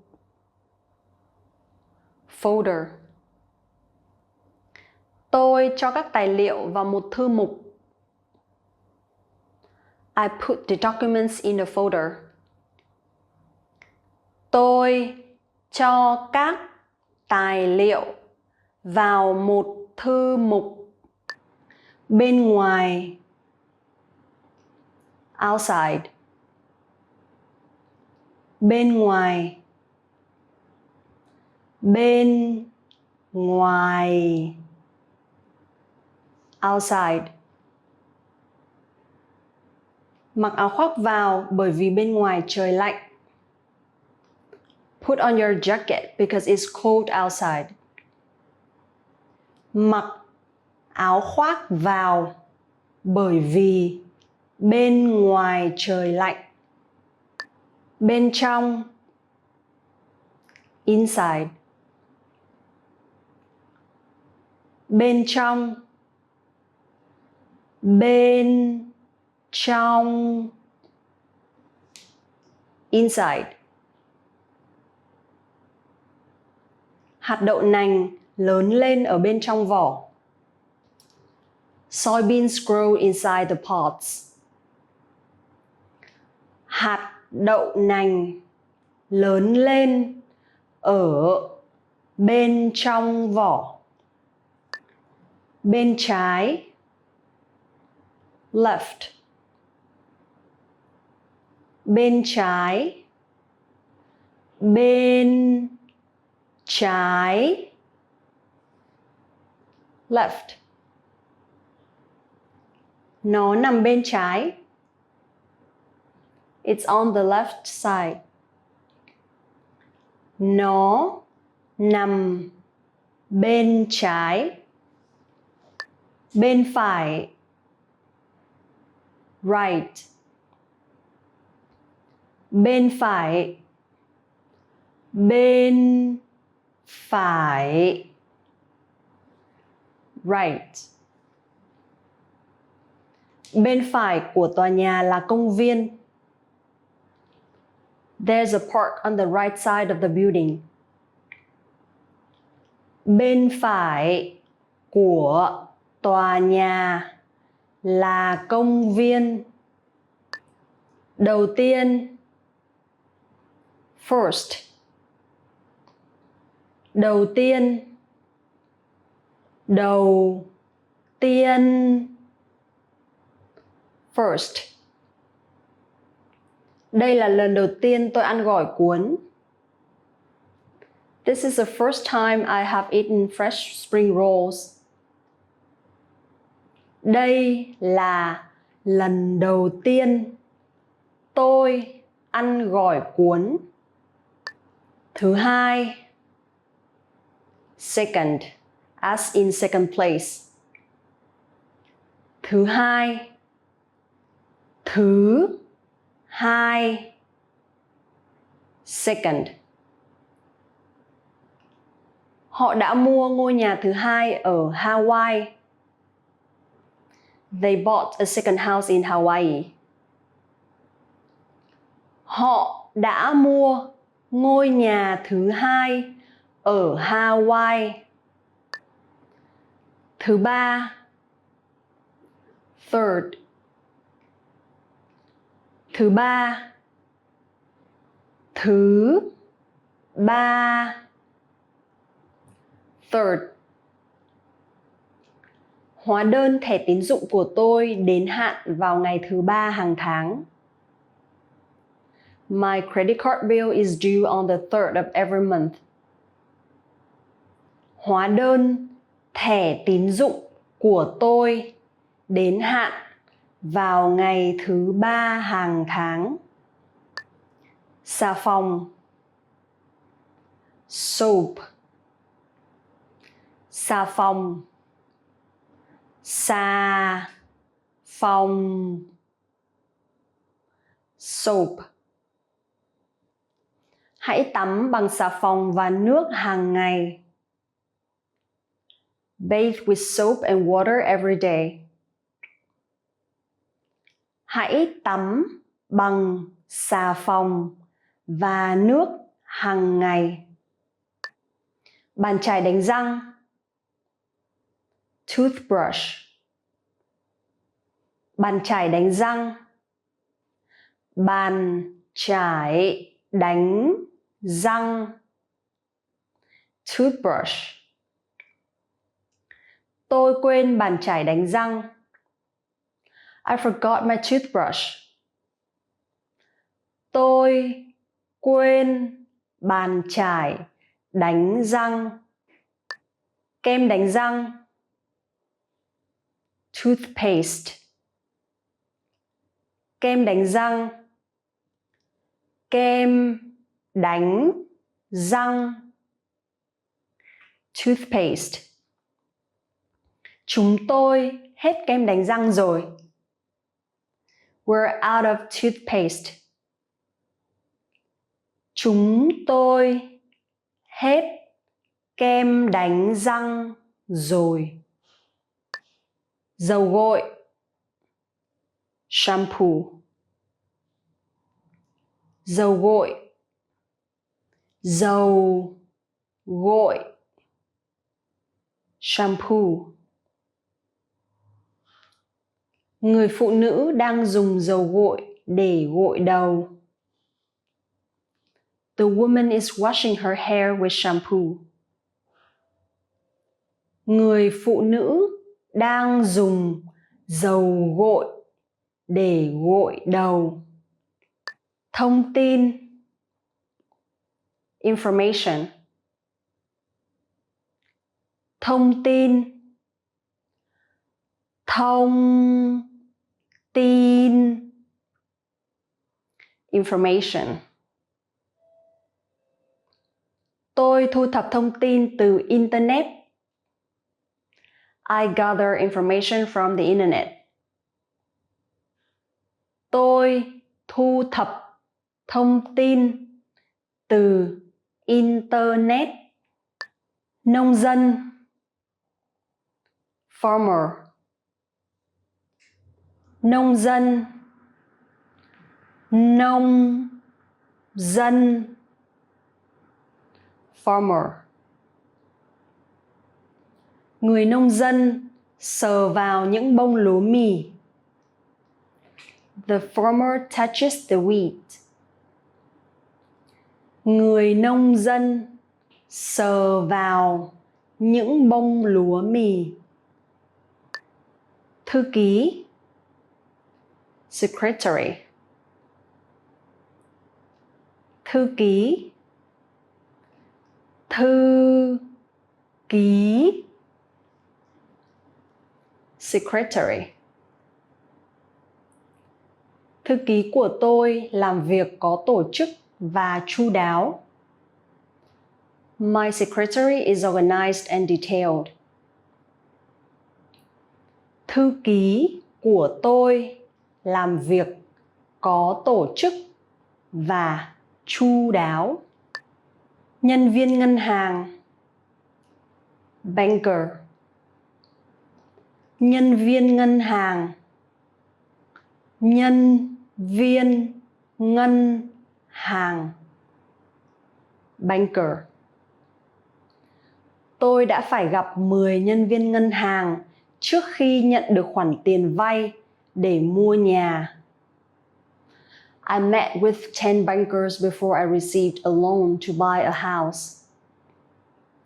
Tôi đã phải gặp 10 nhân viên ngân hàng trước khi nhận được khoản tiền vay để mua nhà. Nhà văn, writer.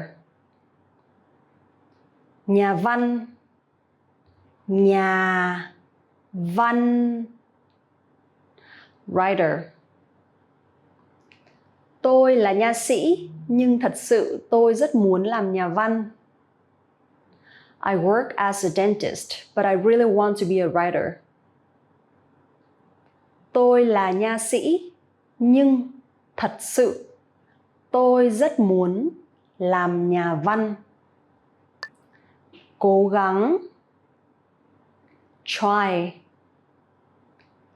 Cố gắng, cố gắng, try. Cố gắng nhớ xem bạn đã ở đâu vào tối Chủ nhật vừa rồi.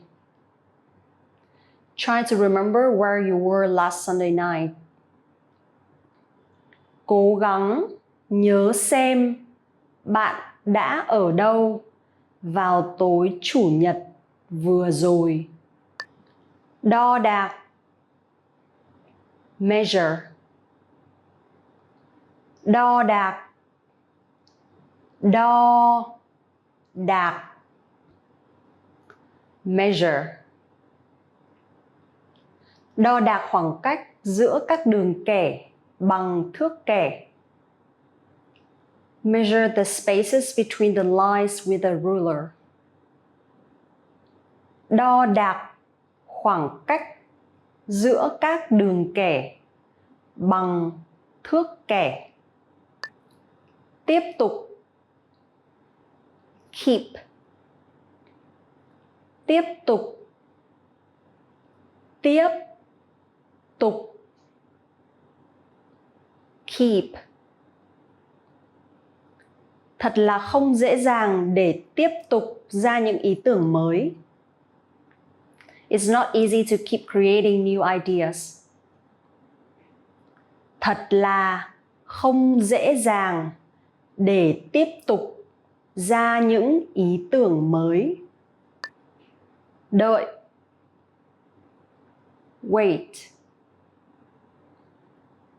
Đợi. Đợi. Wait. Đợi một chút. Wait a minute. Đợi một chút. Đánh. Brush.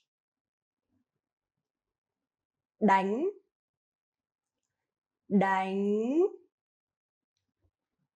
Brush.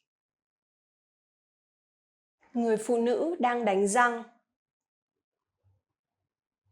The woman is brushing her teeth. Người phụ nữ đang đánh răng. Tắm. Shower. Tắm. Tắm. Shower. Tôi tắm vào buổi sáng, còn chồng tôi tắm vào buổi tối. I shower in the morning and my husband showers at night. Tôi tắm vào buổi sáng, còn chồng tôi tắm vào buổi tối. Rửa. Wash. Rửa. Rửa. Wash. Hãy rửa tay trước khi ăn tối. Wash your hands before dinner. Hãy rửa tay trước khi ăn tối. Rời khỏi. Leave. Rời khỏi. Rời khỏi. Leave. Tôi sẽ rời khỏi công ty sau 30 phút nữa.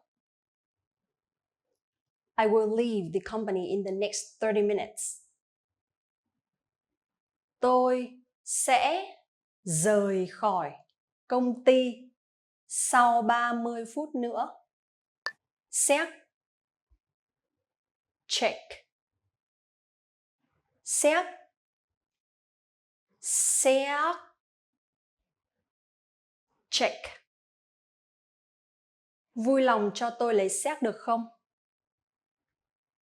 Could I get the check, please? Vui lòng cho tôi lấy xét được không? 66. 66.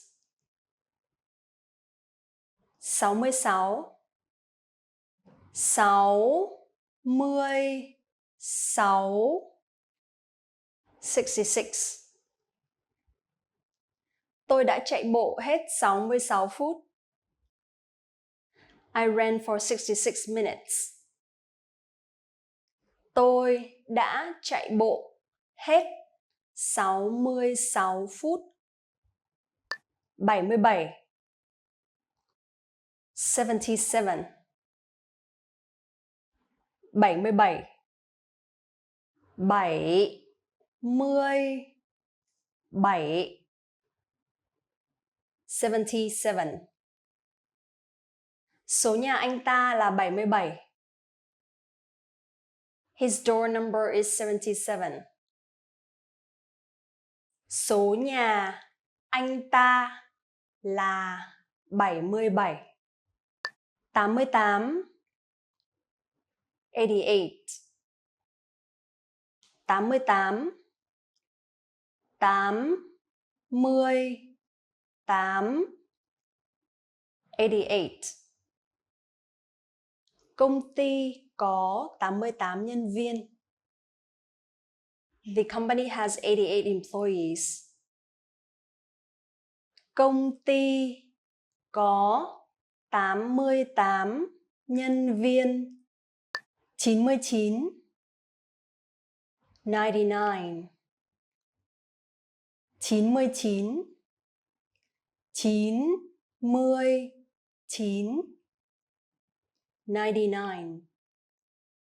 số 99 number 99 số 99 100 100 100 100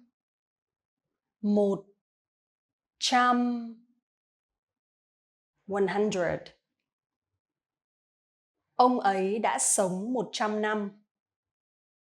He has lived 100 years. Ông ấy đã sống 100 năm.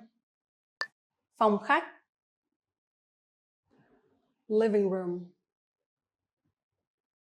Phòng khách. Phòng khách. Living room. Một phòng khách rộng có thể được sử dụng cho các hoạt động chung của gia đình. A wide living room can be used for family activities. Một phòng khách rộng có thể được sử dụng cho các hoạt động chung của gia đình. Phòng ăn. Dining room. Phòng ăn. Phòng ăn. Dining room. Phòng ăn nằm gần bếp. The dining room is next to the kitchen. Phòng ăn nằm gần bếp. Hành lang. Hallway. Hành lang. Hành lang. Hallway. Đừng có chạy ngoài hành lang. Don't run in the hallways. Đừng có chạy ngoài hành lang. Căn hộ. Apartment. Căn hộ. Căn hộ. Apartment. Tiền thuê căn hộ là bao nhiêu? How much is the rent for the apartment?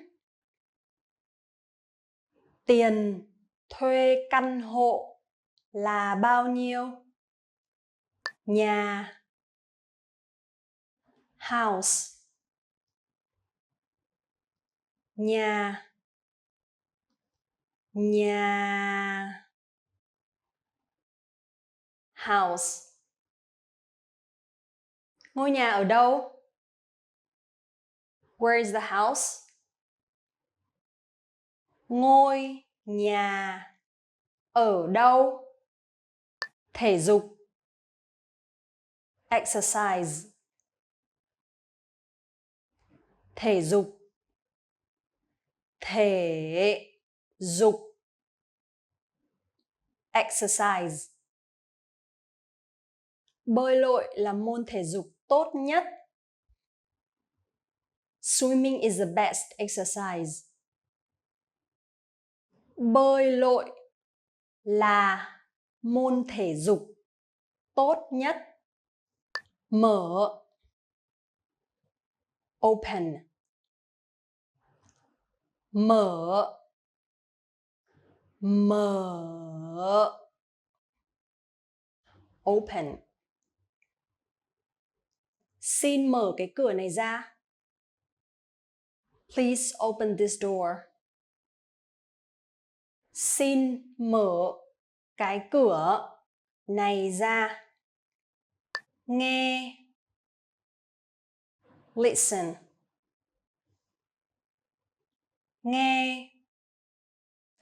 Nghe. Listen. Tôi đang nghe nhạc. I'm listening to music. Tôi đang nghe nhạc. Sinh nhật, birthday. Sinh nhật, sinh nhật, birthday. Sinh nhật của bạn là khi nào? When is your birthday? Sinh nhật của bạn là khi nào? Nghỉ hưu, retire. Nghỉ hưu, nghỉ hưu, retire. Tôi hy vọng sẽ nghỉ hưu khỏi công ty sau 30 năm nữa. In 30 years, I hope to retire from the company. Tôi hy vọng sẽ nghỉ hưu khỏi công ty sau 30 năm nữa. Quần áo ngủ, pajamas. Quần áo ngủ, quần áo ngủ, pajamas. Cậu bé đang mặc quần áo ngủ. The boy is wearing pajamas. Cậu bé đang mặc quần áo ngủ. Áo ngực, brassiere. Áo ngực, áo ngực, brassiere. Cái áo ngực này được làm bằng lụa. This brassiere is made of silk. Cái áo ngực này được làm bằng lụa. Thức dậy, wake up. Thức dậy, thức dậy, wake up. Khi gà trống gáy, tôi sẽ thức dậy. When the rooster crows, I will wake up. Khi gà trống gáy, tôi sẽ thức dậy. Đi làm, commute. Đi làm, đi làm, commute. Mọi người đã đi làm vào buổi sáng. The people commuted in the morning. Mọi người đã đi làm vào buổi sáng. Ăn, eat. Ăn, ăn, eat. Ăn một chút nữa đi. Eat a little more. Ăn một chút nữa đi. Nghệ thuật, art. Nghệ thuật, nghệ thuật, art. Tôi học chuyên ngành nghệ thuật. I'm an art major. Tôi học chuyên ngành nghệ thuật. Văn học, literature. Văn học, văn học, literature. Odyssey là tác phẩm thuộc mảng văn học cổ điển. The Odyssey is a classic piece of literature. Odyssey là tác phẩm thuộc mảng văn học cổ điển. Phim, movie. Phim,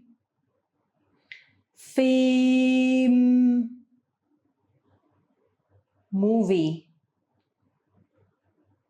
Xem một bộ phim trên TV màn hình rộng. Watch a movie on a big screen TV. Xem một bộ phim trên TV màn hình rộng. Âm nhạc, music. Âm nhạc,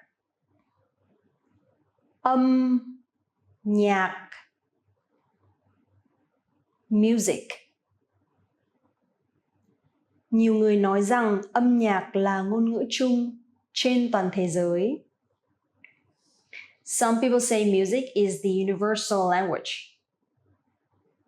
Nhiều người nói rằng âm nhạc là ngôn ngữ chung trên toàn thế giới. Trả lời, answer. Trả lời, trả lời, answer. Vui lòng trả lời câu hỏi đó một lần nữa. Answer that question once again, please. Vui lòng trả lời câu hỏi đó một lần nữa. Dạy, teach. Dạy, dạy, teach. Anh ơi, anh dạy em chơi piano nhé. Brother, please teach me how to play the piano. Anh ơi, anh dạy em chơi piano nhé. Hỏi, ask. Hỏi, hỏi, ask. Nếu bạn có câu hỏi gì, hãy hỏi tôi bây giờ. If you have any questions, please ask me now. Nếu bạn có câu hỏi gì, hãy hỏi tôi bây giờ. Đóng, close. Đóng, đóng, close. Hãy đóng sách lại. Close your book. Hãy đóng sách lại. Sự ra đời, birth. Sự ra đời, sự ra đời, birth. Chúng tôi ăn mừng ngày ra đời hàng năm. We celebrate our birth every year. Chúng tôi ăn mừng ngày ra đời hàng năm. Làm việc, work. Làm việc, làm việc, work. Chị ấy làm việc từ 6 giờ sáng đến 9 giờ tối. She works from 6 a.m. till 9 p.m. Chị ấy làm việc từ 6 giờ sáng đến 9 giờ tối. Bật. Turn on. Bật. But. Turn on. Bật TV lên để chúng tôi có thể xem tin tức. Turn on the television so we can watch the news. Bật TV lên để chúng tôi có thể xem tin tức. Tắt. Turn off. Tắt. Tắt. Turn off. Tắt đèn. Turn off the lights. Tắt đèn. Đi ăn ở ngoài. Eat out. Đi ăn ở ngoài. Đi ăn ở ngoài. Eat out. Mọi người thường thích đi ăn ở ngoài vào cuối tuần. People like to eat out on the weekends. Mọi người thường thích đi ăn ở ngoài vào cuối tuần. Tham dự. Attend. Tham dự. Tham dự. Attend. Tất cả mọi người trong phòng đang tham dự một cuộc họp. Everyone in the department is attending a meeting.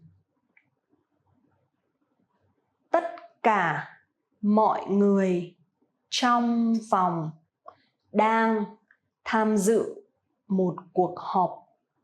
Phía Tây. West. Phía Tây. Phía Tây. West. Mặt trời lặn ở phía Tây. The sun sets in the west. Mặt trời lặn ở phía Tây. Chủ tịch. President. Chủ tịch. Chủ tịch. President. Chủ tịch công ty mới có 36 tuổi. The company president is only 36 years old. Chủ tịch công ty mới có 36 tuổi. Ngành công nghiệp. Industry. Ngành công nghiệp. Ngành công nghiệp. Industry. Việt Nam sử dụng bông cho ngành công nghiệp dệt may. Vietnam uses cotton in its textile industry. Việt Nam sử dụng bông cho ngành công nghiệp dệt may. Thắt lưng. Belt. Thắt lưng. Thắt lưng. Belt. Người đàn ông quên cái thắt lưng. The man forgets his belt. Người đàn ông quên cái thắt lưng. Đồng xu. Coin. Đồng xu. Đồng Xu. Coin. Máy bán hàng này chỉ nhận đồng xu thôi. This vending machine only takes coins. Máy bán hàng này chỉ nhận đồng xu thôi. Tiền. Money. Tiền. Tiền. Money. Rút tiền bằng ATM rất tiện lợi. Withdrawing money from the ATM is very convenient. Rút tiền bằng ATM rất tiện lợi.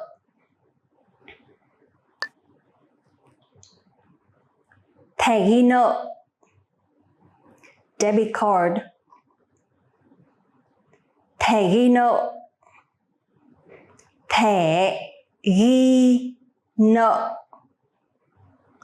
Debit card.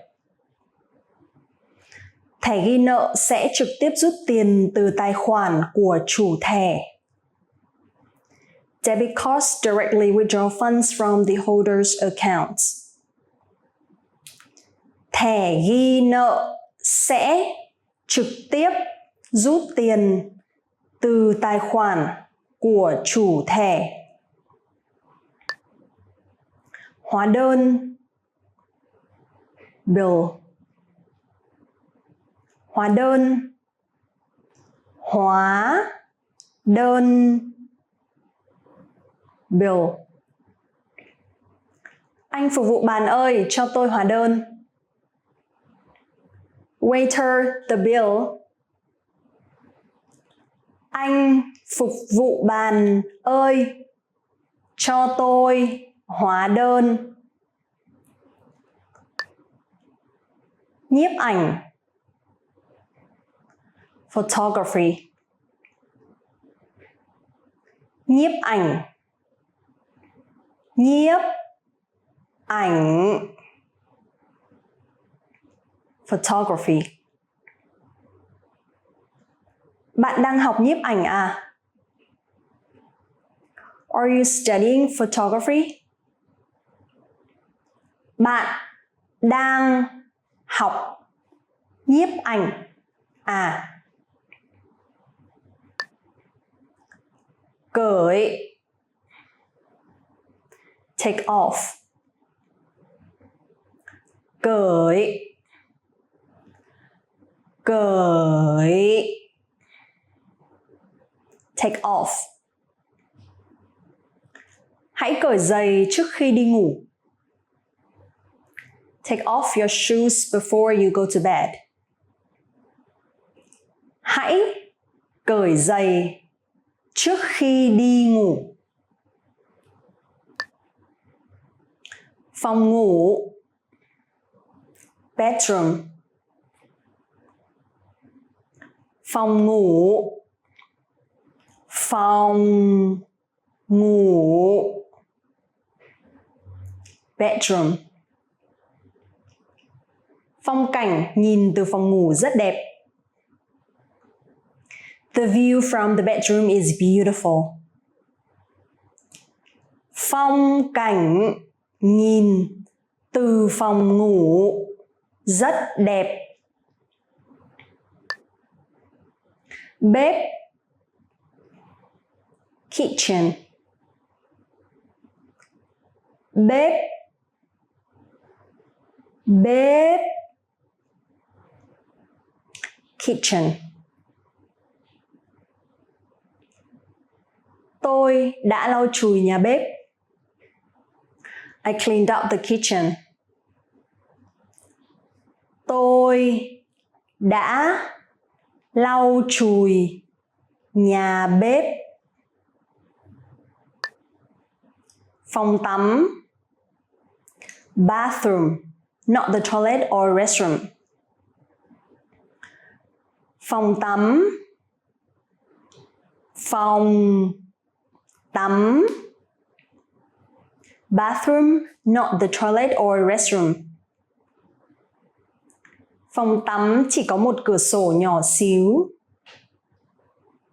The bathroom has a tiny window. Phòng tắm chỉ có một cửa sổ nhỏ xíu.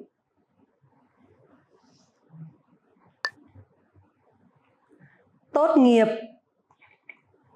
Graduation. Tốt nghiệp. Tốt nghiệp. Graduation. Tôi đến chúc mừng cô ấy đã tốt nghiệp đại học. I came to congratulate her on her university graduation.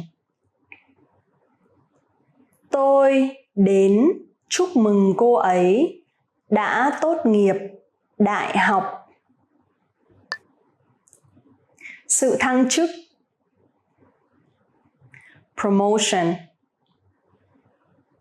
Sự thăng chức. Sự thăng chức. Promotion. Anh ấy xứng đáng với sự thăng chức này. He earned this promotion.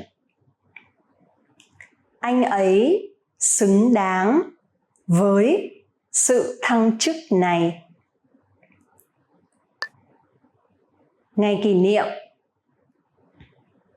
Anniversary. Ngày kỷ niệm. Ngày kỷ niệm. Anniversary. Tôi đã đánh dấu ngày kỷ niệm của chúng tôi trên lịch. I marked our anniversary on the calendar. Tôi đã đánh dấu ngày kỷ niệm của chúng tôi trên lịch. Đám tang. Funeral. Đám tang. Đám tang. Funeral. Mọi người thường mặc đồ màu đen trong đám tang. People usually wear black clothes in funeral. Mọi người thường mặc đồ màu đen trong đám tang. Đám cưới. Wedding. Đám cưới. Đám cưới. Wedding. Tôi đã chuẩn bị quà để mừng đám cưới của An. I have prepared a present to congratulate An on his wedding. Tôi đã chuẩn bị quà để mừng đám cưới của An. Giải thích. Explain. Giải thích. Giải thích. Explain. Làm ơn giải thích giúp tôi. Please explain it to me. Làm ơn giải thích giúp tôi. Phía sau. Back. Phía sau. Phía sau. Back. Lũ trẻ đang đánh nhau ở phía sau của xe ô tô. The kids are fighting in the back of the car. Lũ trẻ đang đánh nhau ở phía sau của xe ô tô. Phía đông. East. phía đông, phía đông, east. Mặt trời mọc ở phía đông. The sun rises in the east. Mặt trời mọc ở phía đông. Chán. Boring. Chán. Chán. Boring. Tôi không hiểu sao bộ phim chán phèo như thế này mà lại được giải Oscar. I can't understand why such a boring movie was awarded an Oscar. Tôi không hiểu sao bộ phim chán phèo như thế này mà lại được giải Oscar. Sôi nổi. Exciting. Sôi nổi. Sôi nổi. Exciting. Mọi người đang nói chuyện sôi nổi. Everyone is talking excitingly. Mọi người đang nói chuyện sôi nổi. Quan trọng. Important. Quan trọng. Quan trọng. Important. Đó là một phần quan trọng trong tôn giáo của tôi. It's an important part of my religion. Đó là một phần quan trọng trong tôn giáo của tôi. Thẻ tín dụng. Credit card. Thẻ tín dụng. Thẻ tín dụng. Credit card. Tôi có thể trả bằng thẻ tín dụng được không? Can I pay by a credit card? Tôi có thể trả bằng thẻ tín dụng được không? Chìa khóa. Key. Chìa khóa. Chìa khóa. Key. Cô ấy dùng chìa khóa để mở cửa. She used the key to open the door. Cô ấy dùng chìa khóa để mở cửa. Giấy phép lái xe. Driver's license. Giấy phép lái xe. Giấy phép lái xe. Driver's license. Bạn có giấy phép lái xe không? Do you have a driver's license? Bạn có giấy phép lái xe không? Rừng. Forest. Rừng. Rừng. Forest. Rừng nguyên sinh là rừng tự nhiên, chưa bị hoặc rất ít bị tác động của con người. A primitive forest is untouched, natural at its finest. Rừng nguyên sinh là rừng tự nhiên, chưa bị hoặc rất ít bị tác động của con người. Sông. River. Sông. Sông. river. Con gấu xám đang bơi trên sông. The grizzly bear is swimming in the river.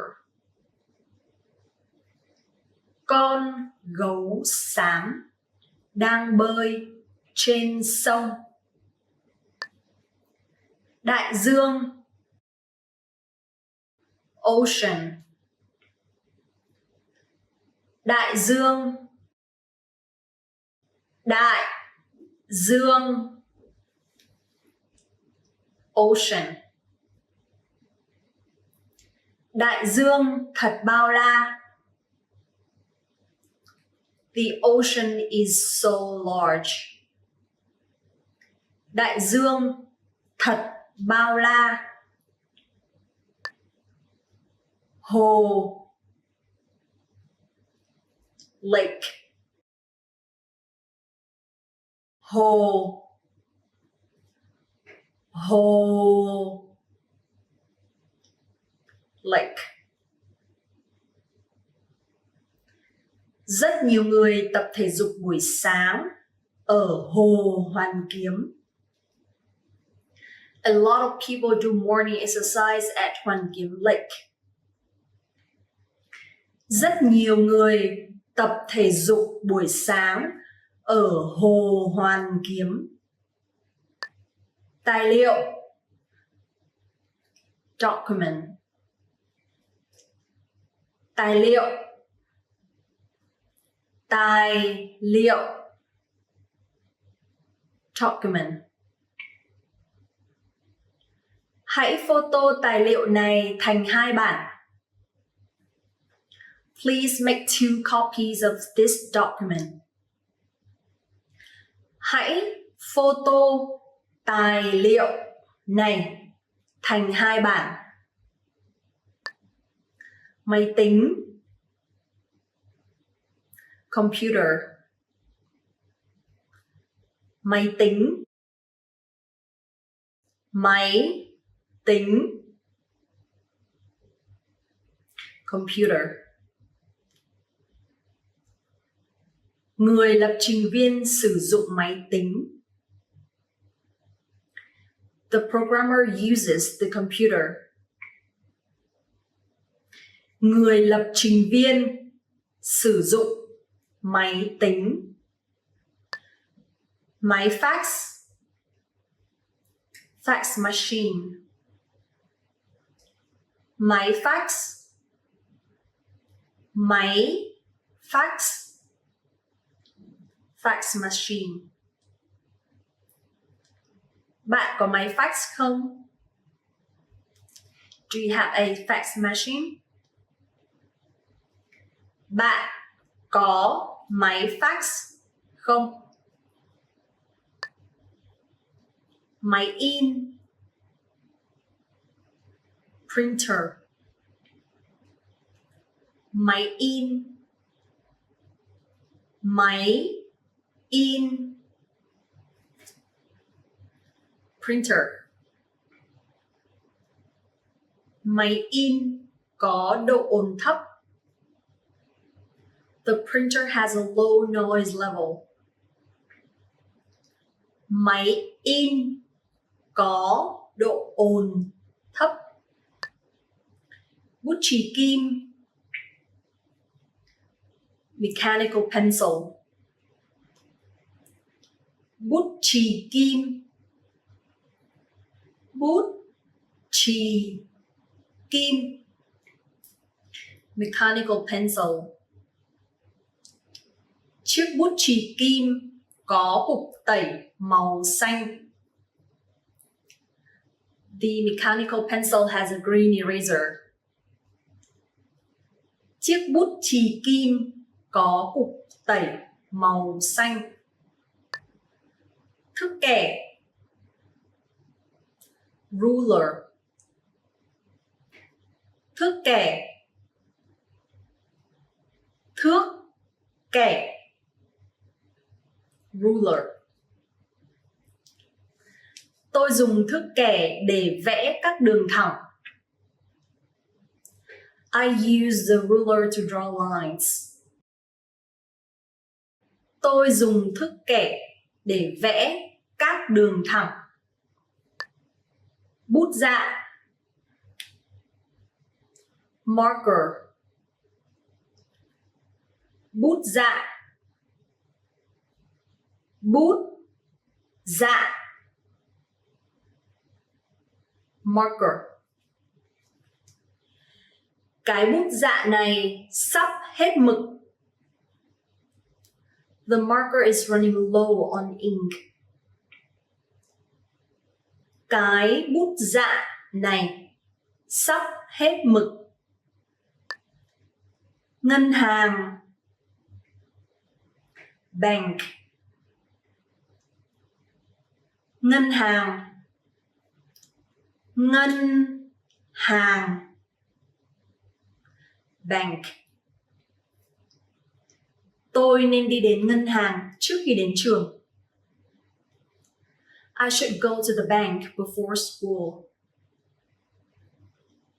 Tôi nên đi đến ngân hàng trước khi đến trường. Tiệm tạp hóa tiện lợi. Convenience store. Tiệm tạp hóa tiện lợi. Tiệm tạp hóa tiện lợi. Convenience store. Người phụ nữ đang mua sắm tại tiệm tạp hóa tiện lợi. The woman is shopping at a convenience store. Người phụ nữ đang mua sắm tại tiệm tạp hóa tiện lợi. Bệnh viện. Hospital. Bệnh viện. Bệnh viện. Hospital. Nhà thuốc ở cạnh bệnh viện. The pharmacy is next to the hospital. Nhà thuốc ở cạnh bệnh viện. Trắng. White. Trắng. Trắng. White. Màu trắng là màu tôi yêu thích nhất. White is my most favorite color. Màu trắng là màu tôi yêu thích nhất. Màu đỏ. Red. Màu đỏ. Màu đỏ. Red. Quả chôm chôm khi chín thường có màu đỏ. Rambutan often turns red when it is ripe. Quả chôm chôm khi chín thường có màu đỏ.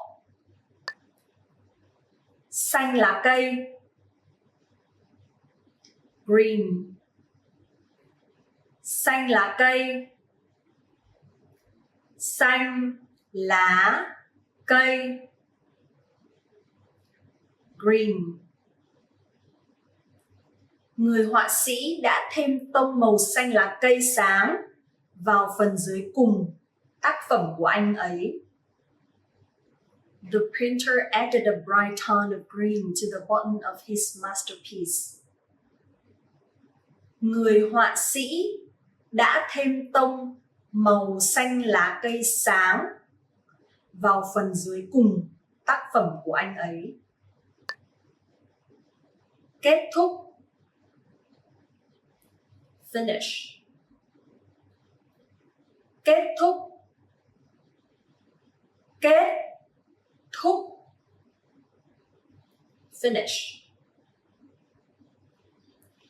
Vận động viên trượt tuyết kết thúc cuộc đua.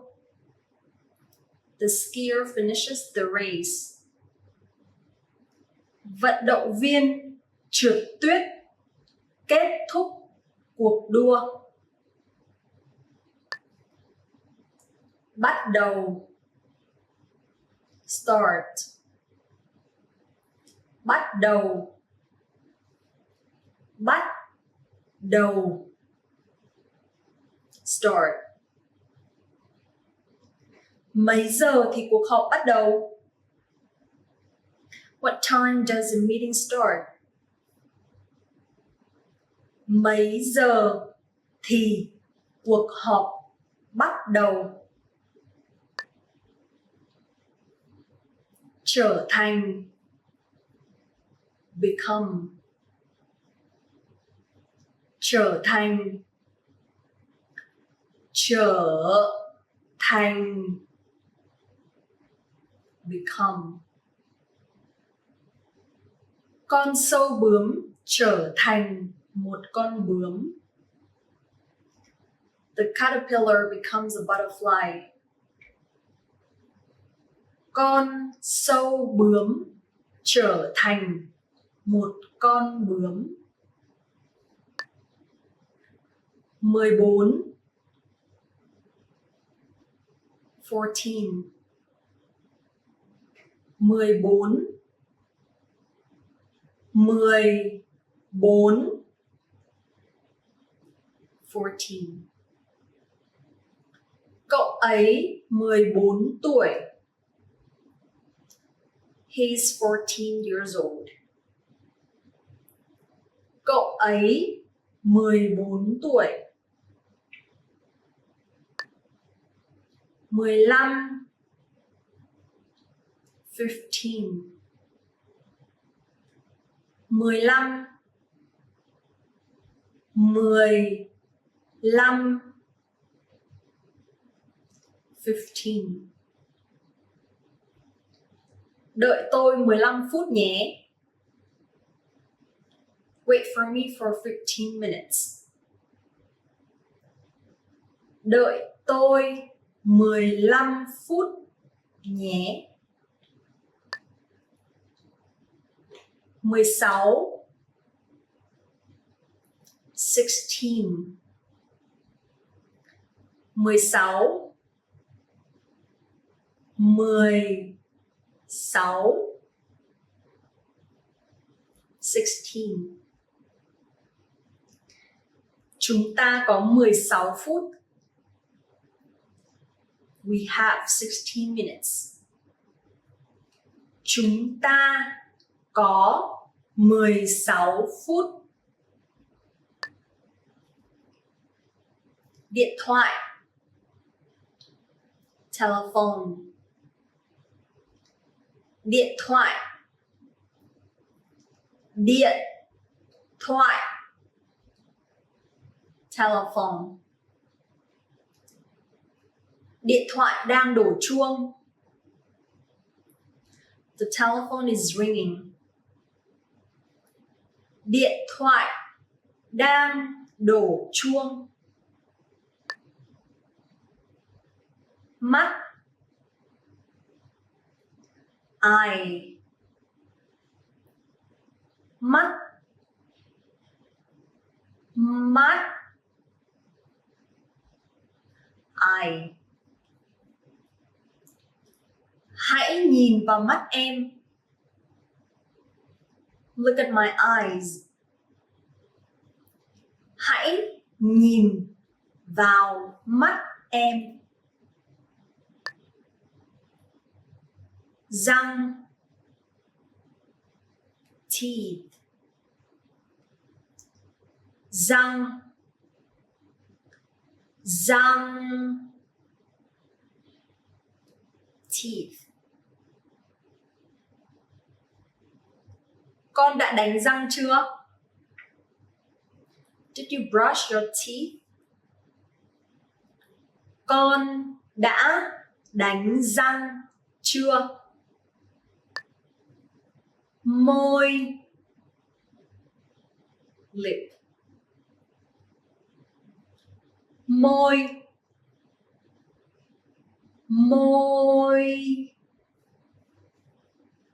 Lip. Bạn có gì dính trên môi kìa. You have something on your lip. Bạn có gì dính trên môi kìa. Máy photocopy. Copy machine. Máy photocopy. Máy photocopy. Copy machine. Tôi có thể dùng máy photocopy được không? Can I use the coffee machine? Tôi có thể dùng máy photocopy được không? Bàn. Desk. Bàn. Bàn. Desk. Người quản lý nghỉ ngơi tại bàn làm việc. The manager takes a break at the desk. Người quản lý nghỉ ngơi tại bàn làm việc. Quyển sách. Book. Quyển sách. Quyển sách. Book. Có một vài quyển sách trên bàn. There are some old books on the table. Có một vài quyển sách trên bàn. Bút. Pen. Bút. Bút. Pen.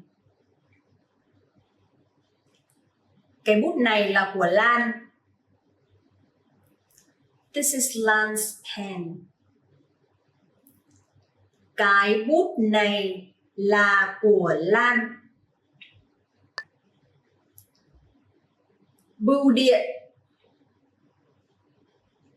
Post office.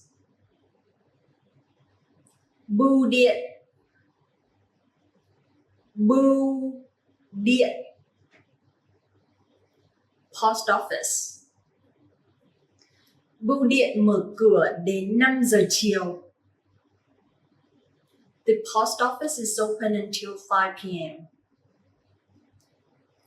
Bưu điện mở cửa đến 5 giờ chiều. Thư viện. Library. Thư viện. Thư viện. Library. Tôi đang học bài tại thư viện. I'm studying at the library. Tôi đang học bài tại thư viện. Siêu thị. Supermarket. Siêu thị. Siêu thị. Supermarket. Tôi mua hàng hóa tại siêu thị. I buy all my groceries at the supermarket. Tôi mua hàng hóa tại siêu thị. Giúp đỡ. Help. Giúp đỡ. Giúp đỡ. Help. Tôi luôn thích giúp đỡ những người khó khăn. I always like to help people in need. Tôi luôn thích giúp đỡ những người khó khăn. Học, learn. Học, học, learn. Bạn đã học tiếng Việt ở đâu? Where did you learn Vietnamese? Bạn đã học tiếng Việt ở đâu? Di chuyển, move. Di chuyển, di chuyển, move. Cậu bé nhanh chóng di chuyển ra xa khỏi con chó. The boy moved quickly from the dog. Cậu bé nhanh chóng di chuyển ra xa khỏi con chó. 17. 17. 17. 17. 17. Con gái anh ta 17 tuổi. His daughter is 17 years old. Con gái anh ta 17 tuổi. 18. 18. 18. 18. 18. Tôi 18 tuổi. I'm 18 years old. Tôi 18 tuổi. 19. 19. 19. 19. 19. Có 19 cuốn sách ở đây. There are 19 books here. Có 19 cuốn sách ở đây. 20. 20. 20. 20. 20. Bây giờ là 7 giờ kém 20. It's 20 to 7 now. Bây giờ là 7 giờ kém 20. Cổ, neck. Cổ, cổ, neck. Tôi bị đau cổ. I've got a pain in my neck. Tôi bị đau cổ. Mặt, face. Mặt,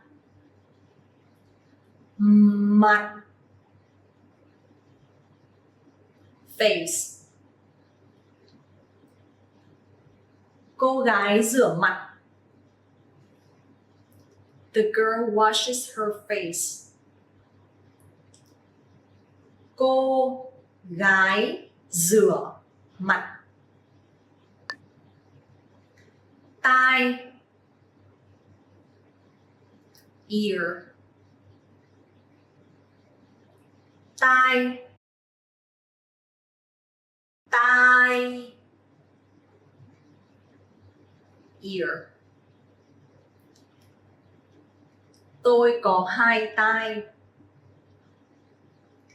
I have 2 ears. Tôi có 2 tai. Tóc. Hair. Tóc. Tóc. Hair. Bạn có thể duỗi tóc cho tôi không? Could you straighten my hair? Bạn có thể duỗi tóc cho tôi không? Núi. Mountain. Núi. Núi. Mountain.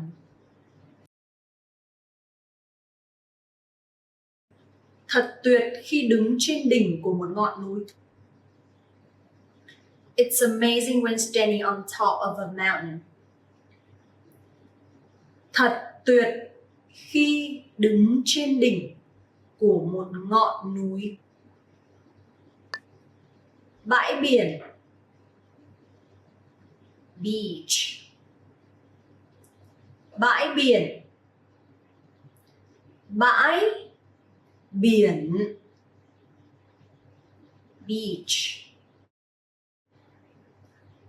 Họ đang thư giãn tại bãi biển.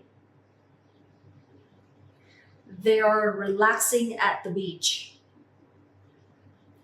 Họ đang thư giãn tại bãi biển. Rừng mưa nhiệt đới. Rainforest. Rừng mưa nhiệt đới. Rừng mưa nhiệt đới. Rainforest. Chúng ta phải bảo tồn rừng mưa nhiệt đới và thiên nhiên. We have to conserve the rainforest and nature. Chúng ta phải bảo tồn rừng mưa nhiệt đới và thiên nhiên. Đảo. Island. Đảo. Đảo. Island. Một hòn đảo được bao quanh bởi nước. An island is circled by water. Một hòn đảo được bao quanh bởi nước. Từ điển. Dictionary. Từ điển. Từ điển. Dictionary. Cô giáo đã tặng tôi quyển từ điển này. The teacher gave me this dictionary as a present. Cô giáo đã tặng tôi quyển từ điển này. Xanh. Blue. Xanh. Xanh. Blue. Anh ấy đã chọn một chiếc xe ô tô màu xanh. He chose a blue car. Anh ấy đã chọn một chiếc xe ô tô màu xanh. Vàng. Yellow. Vàng. Vàng. Yellow. Con ong đang thụ phấn cho hoa vàng. The bee is pollinating the yellow flower. Con ong đang thụ phấn cho hoa vàng. Cam, orange. Cam,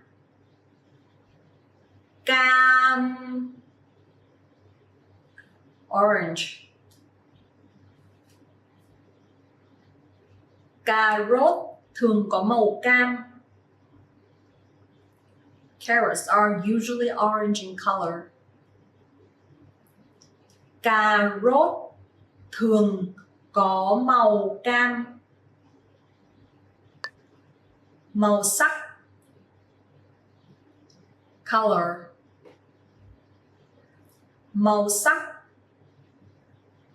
màu sắc, color. Áo polo mới có 3 màu khác nhau. The new polo shirt comes in 3 colors. Áo polo mới có 3 màu khác nhau. Ví, wallet. Ví,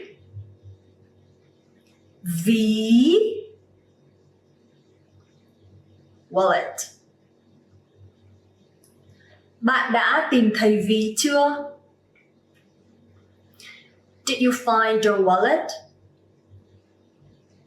Bạn đã tìm thấy ví chưa? Túi xách, purse. Túi xách, túi xách, purse. Đây là một cái túi xách lớn. This is a big purse.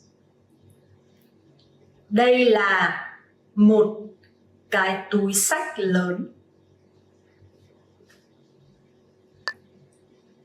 Gọi món, order. Gọi món, gọi món, order. Đây không phải là món mà tôi đã gọi.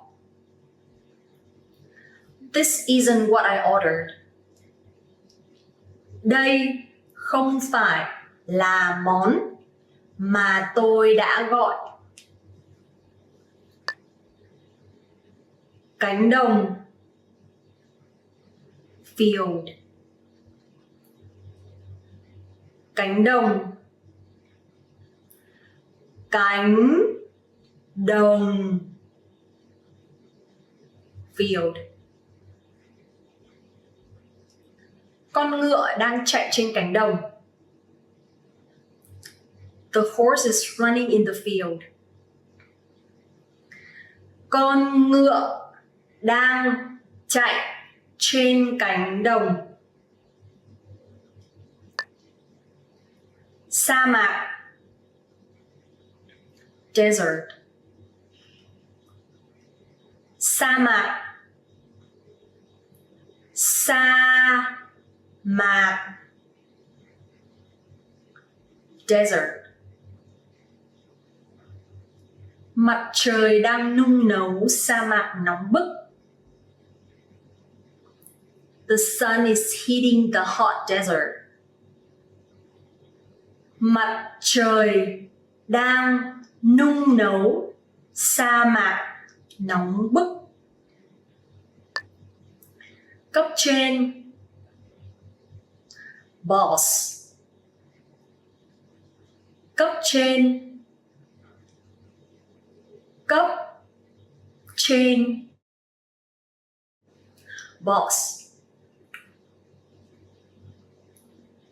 Sau khi gặp cấp trên thứ 5 của tôi, bây giờ tôi đã thấy được chuẩn mực chung trong cách ứng xử của họ. After meeting my fifth boss, I now see a pattern in their conduct. Sau khi gặp cấp trên thứ 5 của tôi, bây giờ tôi đã thấy được chuẩn mực chung trong cách ứng xử của họ. Phòng làm việc, office. Phòng làm việc, phòng làm việc, office. Phòng làm việc của tôi ở tầng 2. My office is on the second floor. Phòng làm việc của tôi ở tầng 2. Đồng nghiệp, coworker. Đồng nghiệp, đồng nghiệp, coworker. Tất cả đồng nghiệp của tôi đều chơi quần vợt trừ tôi. All my coworkers play tennis except me. Tất cả đồng nghiệp của tôi đều chơi quần vợt trừ tôi. Cuộc họp, meeting. Cuộc họp, cuộc họp, meeting. Mọi người tham dự cuộc họp. The people attend the meeting. Mọi người tham dự cuộc họp. Đồn cảnh sát, police station. Đồn cảnh sát, đồn cảnh sát, police station. Xe cảnh sát đang đậu bên ngoài đồn cảnh sát. The police cars are parked outside the police station. Xe cảnh sát đang đậu bên ngoài đồn cảnh sát. Tiệm bán thuốc, pharmacy. Tiệm bán thuốc, tiệm bán thuốc, pharmacy. Có tiệm bán thuốc nào ở gần đây không? Is there a pharmacy near here? Có tiệm bán thuốc nào ở gần đây không? Cửa hàng bánh, bakery. Cửa hàng bánh, cửa hàng bánh, bakery. Cô ấy đến cửa hàng bánh vào mỗi chủ nhật với các con của cô ấy. She goes to the bakery every Sunday with her kids. Cô ấy đến cửa hàng bánh vào mỗi chủ nhật với các con của cô ấy. Rạp chiếu phim, movie theater. Rạp chiếu phim, rạp chiếu phim, movie theater. Rạp chiếu phim này đông quá. This movie theater is so crowded. Rạp chiếu phim này đông quá.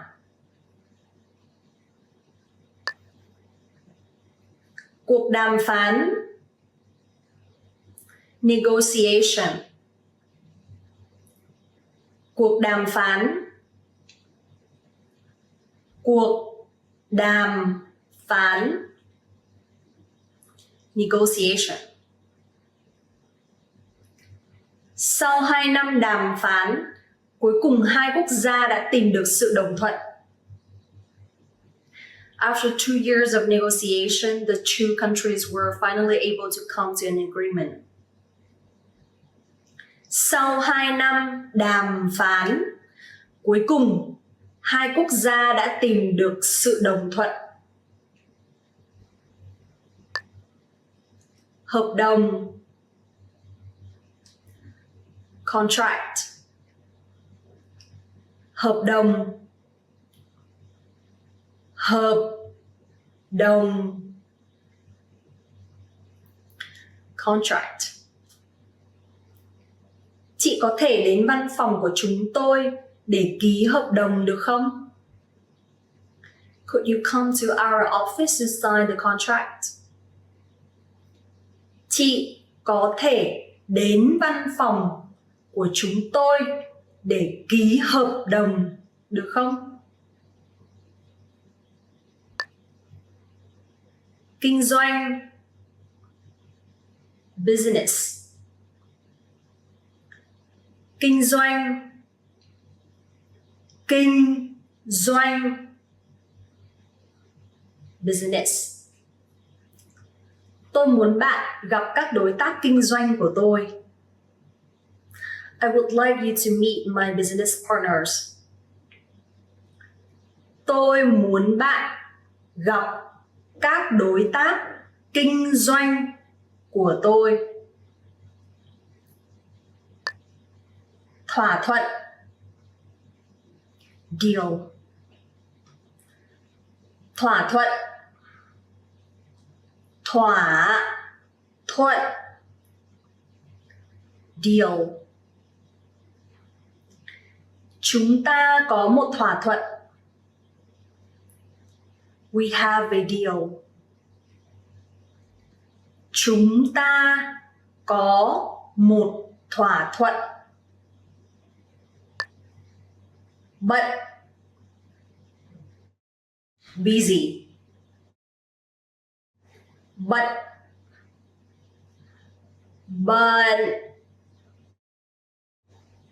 Busy. Anh ấy luôn rất bận. He's always very busy. Anh ấy luôn rất bận.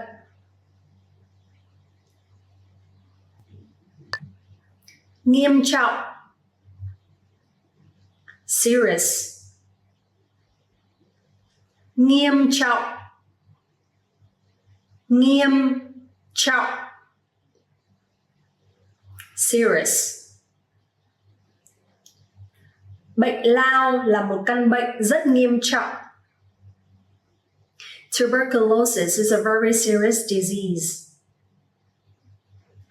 Bệnh lao là một căn bệnh rất nghiêm trọng. Mệt.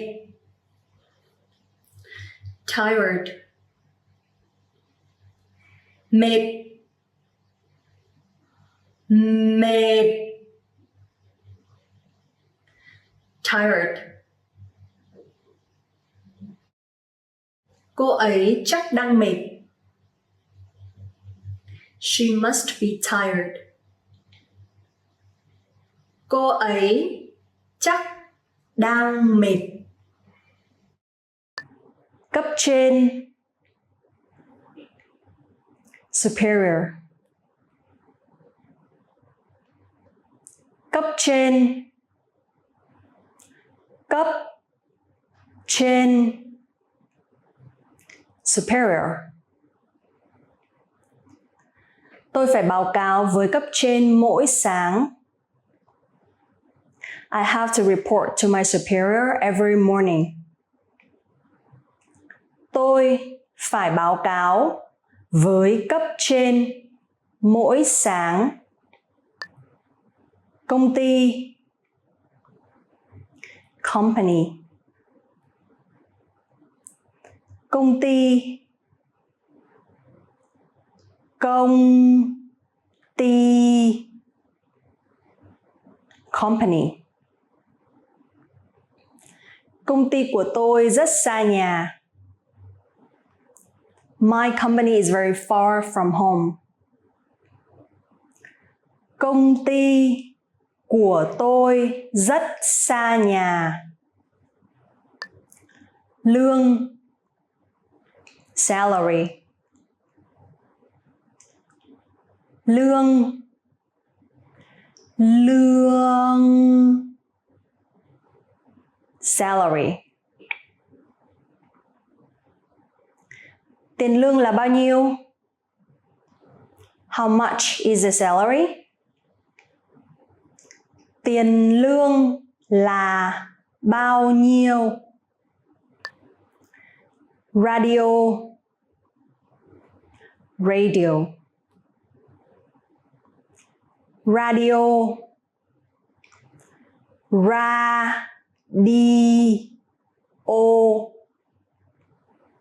Radio. Cái radio mở khi tôi làm việc. The radio is playing in the background while I work. Cái radio mở khi tôi làm việc. TV. Television.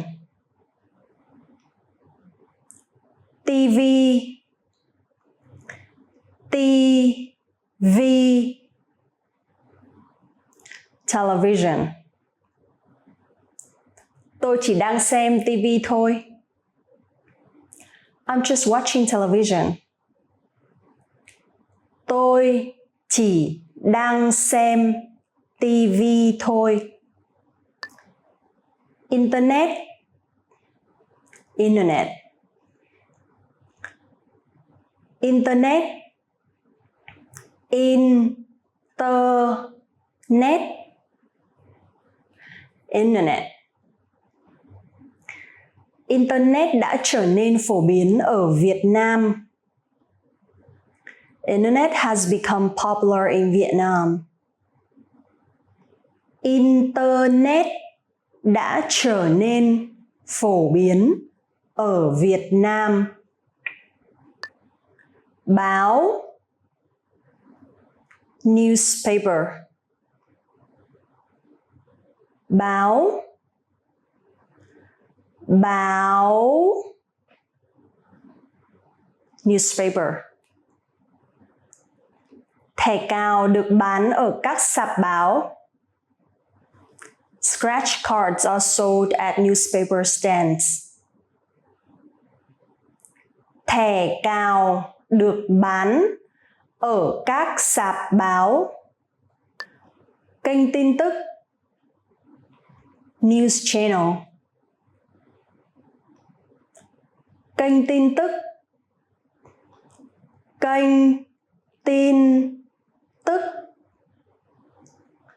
News channel. Mỗi buổi tối tôi đều bật kênh tin tức. I turn on the news channel in the evening. Mỗi buổi tối tôi đều bật kênh tin tức. Nhạc cụ. Musical instrument. Nhạc cụ. Nhạc cụ. Musical instrument.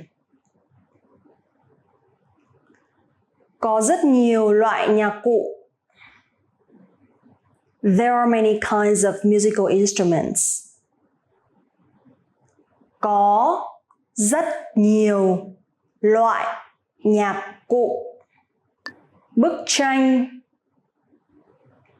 Painting. Bức tranh. Bức tranh. Painting. Tôi tự vẽ bức tranh này. I painted this painting myself.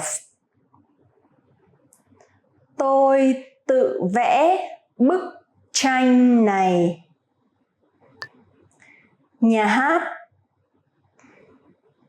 Theater.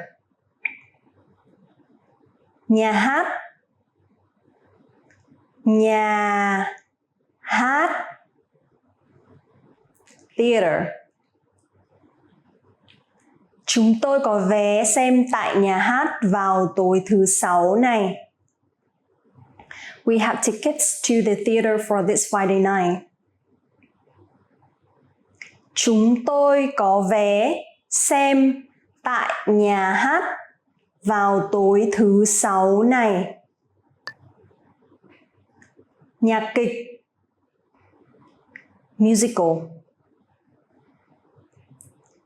Nhạc kịch.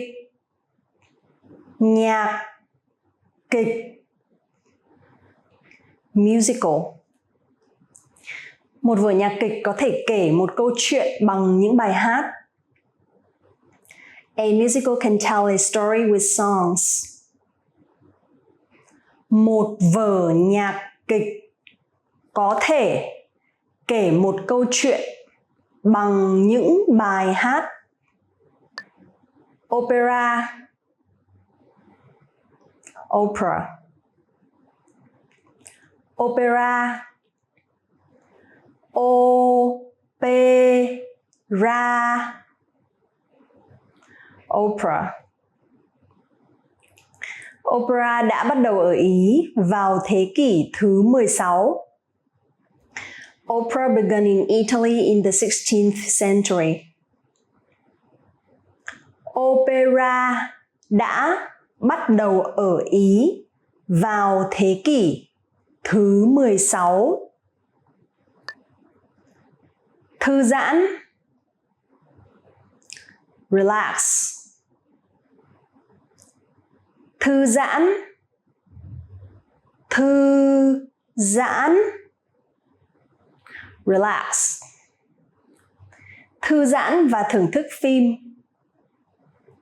Relax and enjoy the movie. Thư giãn và thưởng thức phim. Bảng trắng. Whiteboard. Bảng trắng. Bảng trắng. Whiteboard. Bảng trắng là một phương tiện để giải thích điều gì đó một cách trực quan. A whiteboard is a perfect means to demonstrate something visually. Bảng trắng là một phương tiện để giải thích điều gì đó một cách trực quan. Bảng đen. Blackboard. Bảng đen. Bảng đen. Blackboard. Sau buổi học, tôi muốn bạn ở lại xóa bảng đen. After class, I want you to stay and erase the blackboards. Sau buổi học, tôi muốn bạn ở lại xóa bảng đen. Bài kiểm tra. Test. Bài kiểm tra. Bài kiểm tra. Test. Bài kiểm tra hôm nay rất khó. Today's test was very difficult. Bài kiểm tra hôm nay rất khó. Sách giáo khoa. Textbook. Sách giáo khoa. Sách giáo khoa. Textbook. Hãy dở sách giáo khoa trang 10. Please open your textbook to page 10. Hãy dở sách giáo khoa trang 10. Trước. Front. Trước. Trước. Front. Đặt biển hiệu phía trước tòa nhà. Put the sign in front of the building. Đặt biển hiệu phía trước tòa nhà. Công việc. Job. Công việc.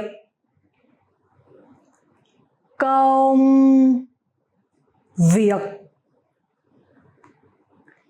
Job. Tôi đã bắt đầu công việc này vào năm ngoái. I started this job last year. Tôi đã bắt đầu công việc này vào năm ngoái. You'll see an image and hear a question. Next comes a short dialogue. Listen carefully and see if you can answer correctly. We'll show you the answer at the end. Are you ready? Một người đàn ông đang nói chuyện với một người phụ nữ về lịch trình của ngày hôm nay. Người phụ nữ sẽ làm gì?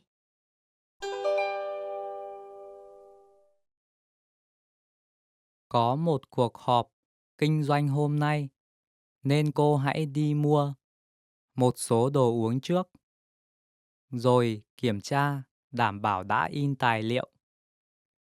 Và cô có thể đến bưu điện và gửi bức thư này được không? Bưu điện mở đến 5 giờ chiều, nên cô có thể làm việc đó sau cuộc họp. Chắc chắn tôi sẽ làm. Người phụ nữ sẽ làm gì?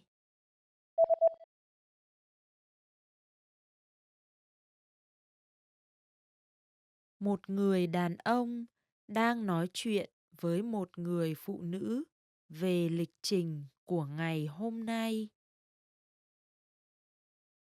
Người phụ nữ sẽ làm gì? Có một cuộc họp kinh doanh hôm nay, nên cô hãy đi mua một số đồ uống trước, rồi kiểm tra đảm bảo đã in tài liệu. Và cô có thể đến bưu điện và gửi bức thư này được không? Bưu điện mở đến 5 giờ chiều, nên cô có thể làm việc đó sau cuộc họp. Chắc chắn tôi sẽ làm. Did you get it right? I hope you learned something from this quiz. Let us know if you have any questions. See you next time. Vietnamese listening skills. In this video, you'll have a chance to test them out with a quiz. First, you'll see an image and hear a question. Next comes a short dialogue. Listen carefully and see if you can answer correctly. We'll show you the answer at the end. Are you ready? Một giáo viên đang nói chuyện với các sinh viên. Các học sinh sẽ mang cái gì theo?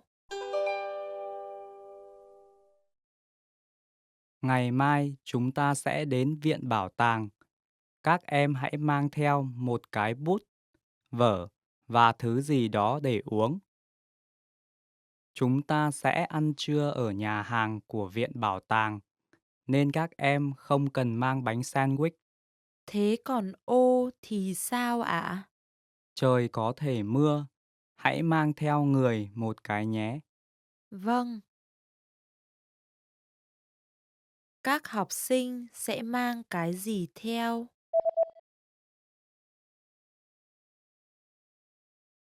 Một giáo viên đang nói chuyện với các sinh viên. Các học sinh sẽ mang cái gì theo? Ngày mai chúng ta sẽ đến viện bảo tàng.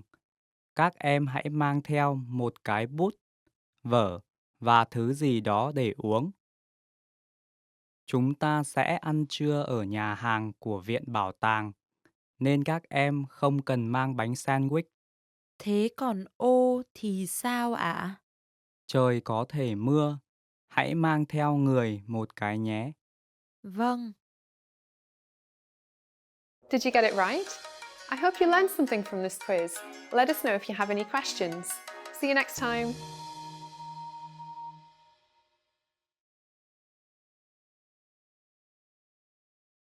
Vietnamese listening skills. In this video, you'll have a chance to test them out with a quiz. First, you'll see an image and hear a question. Next comes a short dialogue. Listen carefully and see if you can answer correctly. We'll show you the answer at the end. Are you ready? Một người đàn ông và một người phụ nữ đang nói chuyện. Tại sao người đàn ông đã muộn? Anh xin lỗi vì đã đến muộn. Anh lại ngủ quên lần nữa à? Không, hôm nay anh đã dậy lúc 6 giờ.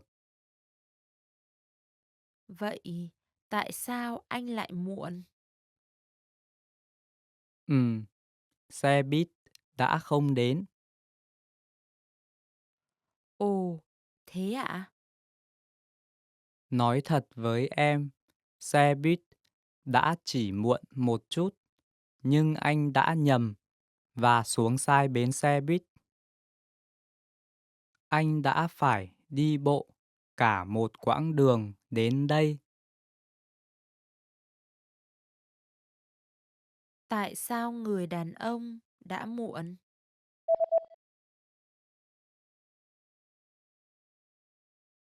Một người đàn ông và một người phụ nữ đang nói chuyện.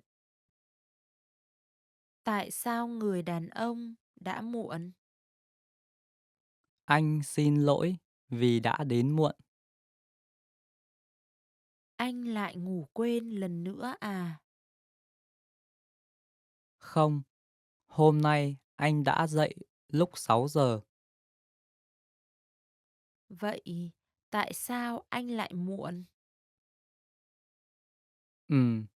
Xe buýt đã không đến. Ồ, thế ạ? Nói thật với em, xe buýt đã chỉ muộn một chút, nhưng anh đã nhầm và xuống sai bến xe buýt. Anh đã phải đi bộ cả một quãng đường đến đây. Did you get it right? I hope you learned something from this quiz. Let us know if you have any questions. See you next time. See an image and hear a question. Next comes a short dialogue. Listen carefully and see if you can answer correctly. We'll show you the answer at the end. Are you ready? Một người phụ nữ đang xem những chiếc váy. Cô ấy sẽ mua chiếc váy nào? Chào chị đang tìm gì vậy ạ? Ồ, tôi đang tìm một chiếc váy cho bữa tiệc. Một chiếc váy cho bữa tiệc ạ. Cái này thì thế nào ạ? Bây giờ nó đang được giảm giá. Anh có cái nào dài hơn không? Cái này thì sao ạ? Tôi nghĩ cái màu xanh này thật sự rất đẹp. Vâng, chiều dài thì ok đấy. Nhưng màu này thì hơi tối cho tôi. Vậy cái này thì sao? Màu hồng đang được ưa chuộng. Bây giờ đấy ạ. Ồ, trông nó thật dễ thương. Và chiều dài cũng vừa. Tôi sẽ lấy cái này.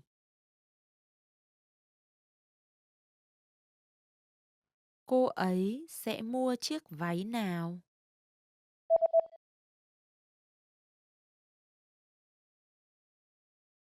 Một người phụ nữ đang xem những chiếc váy. Cô ấy sẽ mua chiếc váy nào? Chào chị đang tìm gì vậy ạ? Ồ, tôi đang tìm một chiếc váy cho bữa tiệc. Một chiếc váy cho bữa tiệc ạ. Cái này thì thế nào ạ? Bây giờ nó đang được giảm giá. Anh có cái nào dài hơn không? Cái này thì sao ạ? Tôi nghĩ cái màu xanh này thật sự rất đẹp. Vâng, chiều dài thì ok đấy. Nhưng màu này thì hơi tối cho tôi. Vậy cái này thì sao?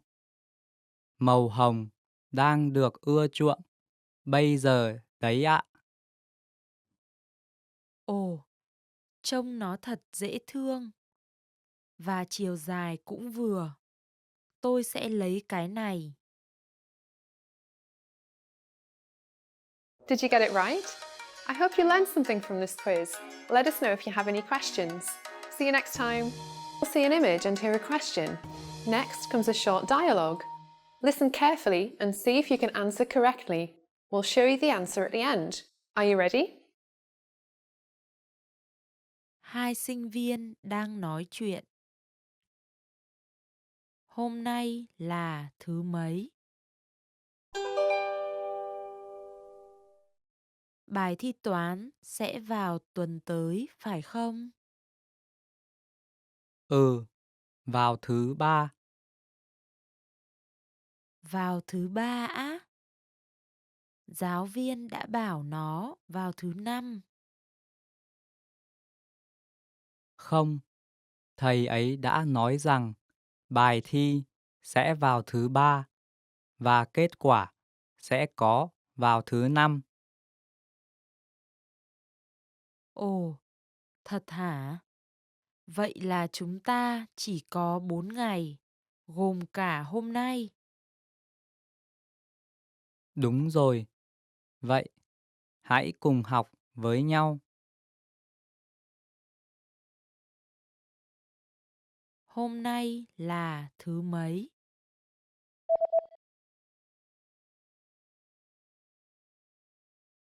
Hai sinh viên đang nói chuyện. Hôm nay là thứ mấy? Bài thi toán sẽ vào tuần tới phải không? Ừ, vào thứ ba. Vào thứ ba á? Giáo viên đã bảo nó vào thứ năm.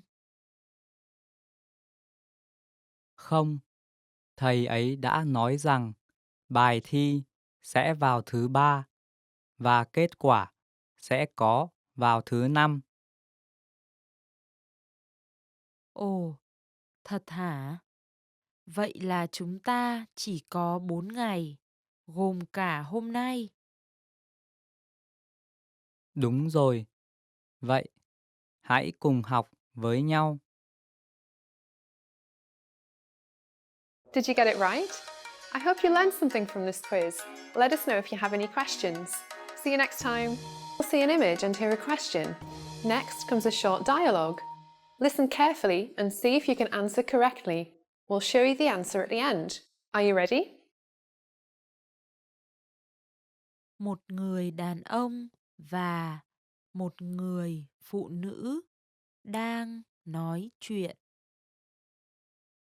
Buổi phỏng vấn bắt đầu từ mấy giờ?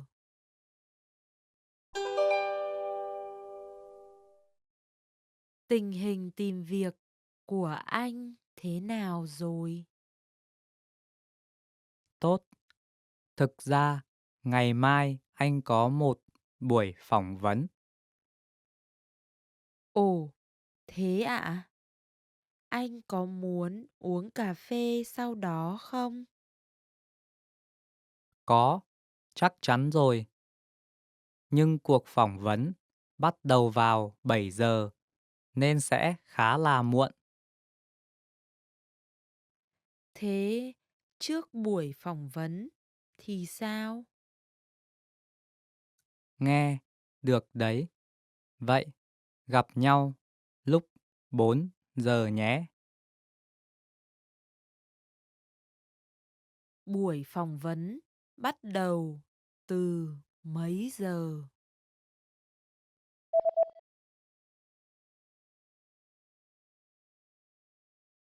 Một người đàn ông và một người phụ nữ đang nói chuyện.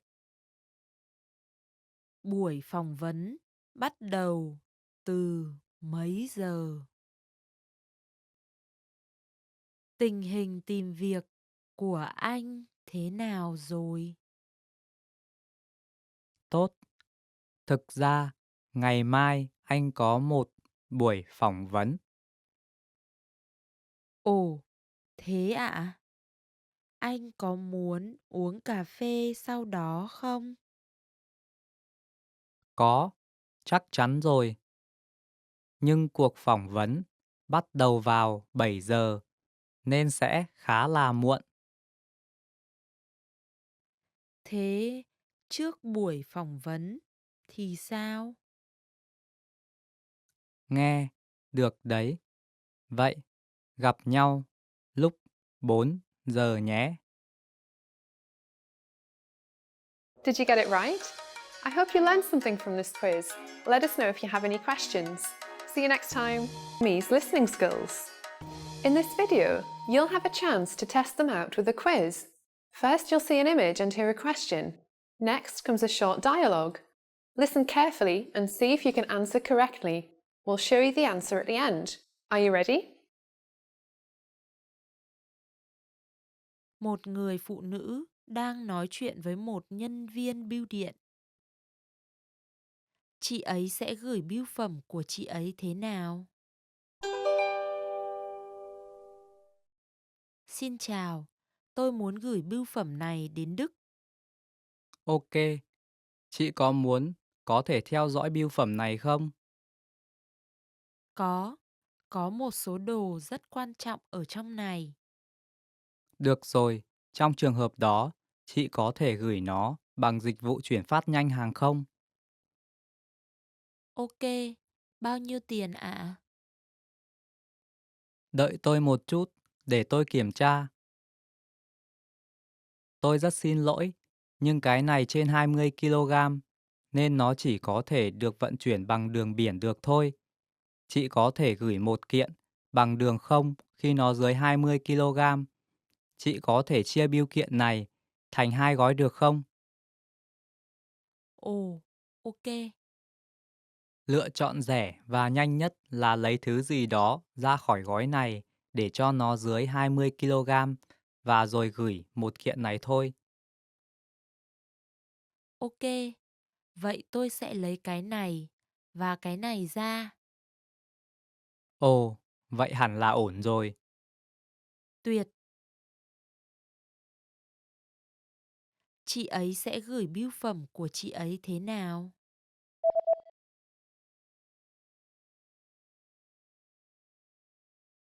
Một người phụ nữ đang nói chuyện với một nhân viên bưu điện. Chị ấy sẽ gửi bưu phẩm của chị ấy thế nào? Xin chào, tôi muốn gửi bưu phẩm này đến Đức. Ok, chị có thể theo dõi bưu phẩm này không? Có, có một số đồ rất quan trọng ở trong này. Được rồi, trong trường hợp đó, chị có thể gửi nó bằng dịch vụ chuyển phát nhanh hàng không?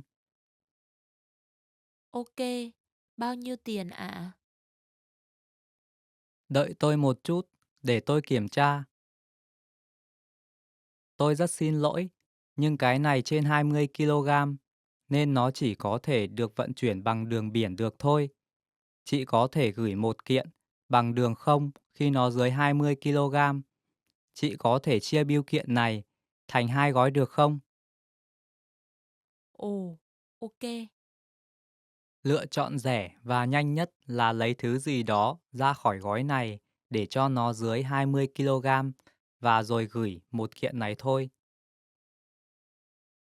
Ok. Vậy tôi sẽ lấy cái này và cái này ra. Ồ, vậy hẳn là ổn rồi.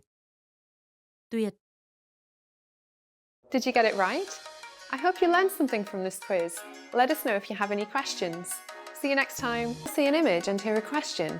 Next comes a short dialogue. Listen carefully and see if you can answer correctly. We'll show you the answer at the end. Are you ready? Một sinh viên đang nói chuyện với người quản lý một cửa hàng.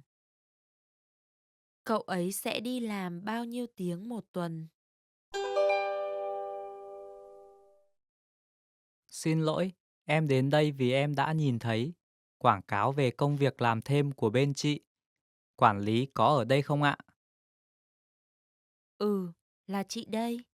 Em là sinh viên à? Vâng, em đang học tại trường đại học gần đây ạ. Trước đây, em đã từng làm việc tại nhà hàng chưa? Vâng, khi còn ở trường cấp 3, em đã từng làm trong một nhà hàng ở gần nhà em, 3 giờ một tuần. Vậy ở đây, chị có hệ thống ca làm 5 tiếng. Em có thể làm việc bao nhiêu lần một tuần? Vì em vẫn có nhiều lớp học nên em chỉ có thể làm vào các thứ bảy và chủ nhật.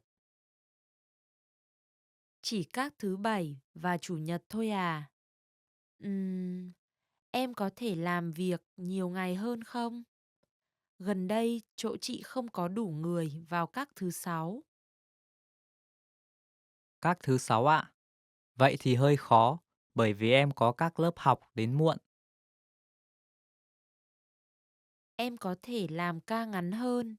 Nếu em có thể làm trong 2 tiếng từ 8 đến 10 giờ thì thật tuyệt. Như vậy thì sao? Từ 8 giờ đến 10 giờ ạ.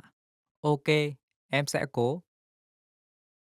Ok, vậy chị sẽ để em làm ca dài bình thường vào thứ bảy và chủ nhật, và sau đó là các ca ngắn hơn vào ngày thứ sáu.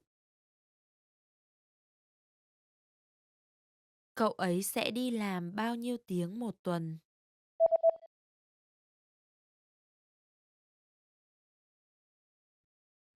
Một sinh viên đang nói chuyện với người quản lý một cửa hàng. Cậu ấy sẽ đi làm bao nhiêu tiếng một tuần? Xin lỗi, em đến đây vì em đã nhìn thấy quảng cáo về công việc làm thêm của bên chị. Quản lý có ở đây không ạ? Ừ, là chị đây. Em là sinh viên à? Vâng, em đang học tại trường đại học gần đây ạ. Trước đây, em đã từng làm việc tại nhà hàng chưa? Vâng, khi còn ở trường cấp 3, em đã từng làm trong một nhà hàng ở gần nhà em, 3 giờ một tuần. Vậy ở đây, chị có hệ thống ca làm 5 tiếng. Em có thể làm việc bao nhiêu lần một tuần? Vì em vẫn có nhiều lớp học nên em chỉ có thể làm vào các thứ bảy và chủ nhật. Chỉ các thứ bảy và chủ nhật thôi à? Ừm, em có thể làm việc nhiều ngày hơn không? Gần đây chỗ chị không có đủ người vào các thứ sáu. Các thứ sáu ạ. Vậy thì hơi khó, bởi vì em có các lớp học đến muộn. Em có thể làm ca ngắn hơn. Nếu em có thể làm trong 2 tiếng từ 8 đến 10 giờ thì thật tuyệt. Như vậy thì sao? Từ 8 giờ đến 10 giờ ạ. Ok, em sẽ cố. Ok, Vậy chị sẽ để em làm ca dài bình thường vào thứ Bảy và Chủ nhật, và sau đó là các ca ngắn hơn vào ngày thứ Sáu. Did you get it right? I hope you learned something from this quiz. Let us know if you have any questions.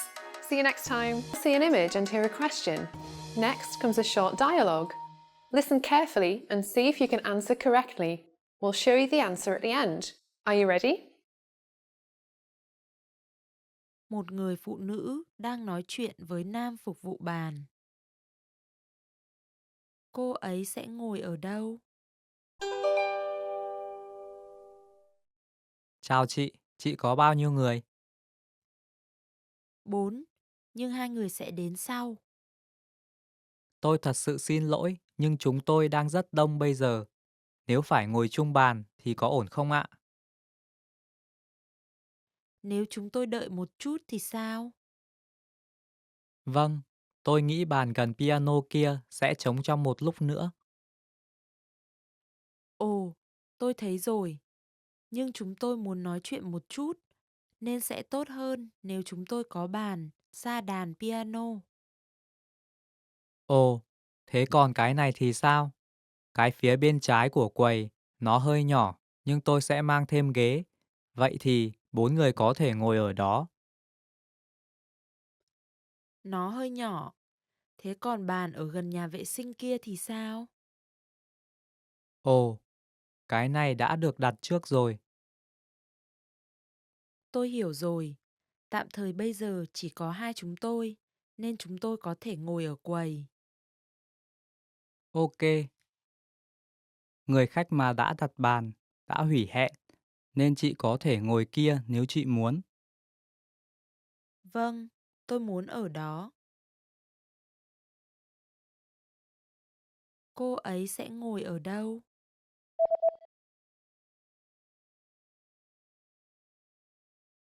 Một người phụ nữ đang nói chuyện với nam phục vụ bàn. Cô ấy sẽ ngồi ở đâu? Chào chị có bao nhiêu người? 4. Nhưng hai người sẽ đến sau. Tôi thật sự xin lỗi, nhưng chúng tôi đang rất đông bây giờ. Nếu phải ngồi chung bàn thì có ổn không ạ? Nếu chúng tôi đợi một chút thì sao? Vâng, tôi nghĩ bàn gần piano kia sẽ trống trong một lúc nữa. Ồ, tôi thấy rồi. Nhưng chúng tôi muốn nói chuyện một chút, nên sẽ tốt hơn nếu chúng tôi có bàn xa đàn piano. Ồ, thế còn cái này thì sao? Cái phía bên trái của quầy, nó hơi nhỏ, nhưng tôi sẽ mang thêm ghế. Vậy thì 4 người có thể ngồi ở đó. Nó hơi nhỏ. Thế còn bàn ở gần nhà vệ sinh kia thì sao? Ồ, cái này đã được đặt trước rồi. Tôi hiểu rồi. Tạm thời bây giờ chỉ có hai chúng tôi, nên chúng tôi có thể ngồi ở quầy. Ok, người khách mà đã đặt bàn, đã hủy hẹn, nên chị có thể ngồi kia nếu chị muốn.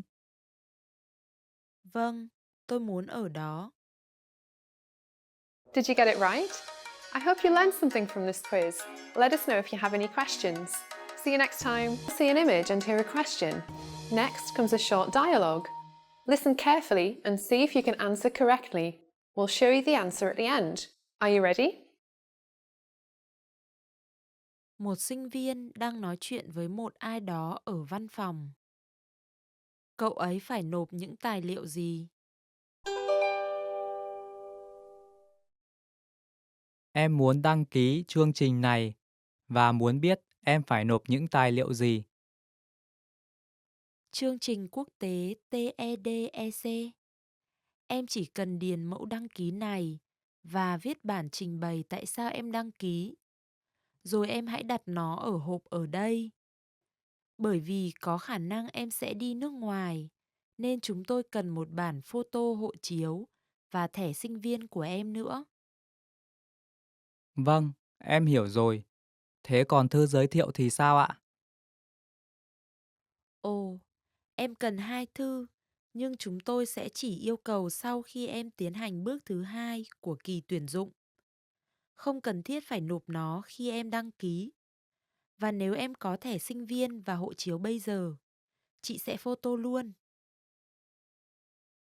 Vâng, em có thẻ sinh viên nhưng không mang hộ chiếu theo hôm nay ạ. Không sao, em có thể tự photo và đặt nó vào trong hộp này trong tuần sau được không? Tất nhiên là được chứ ạ, em cảm ơn. Cậu ấy phải nộp những tài liệu gì?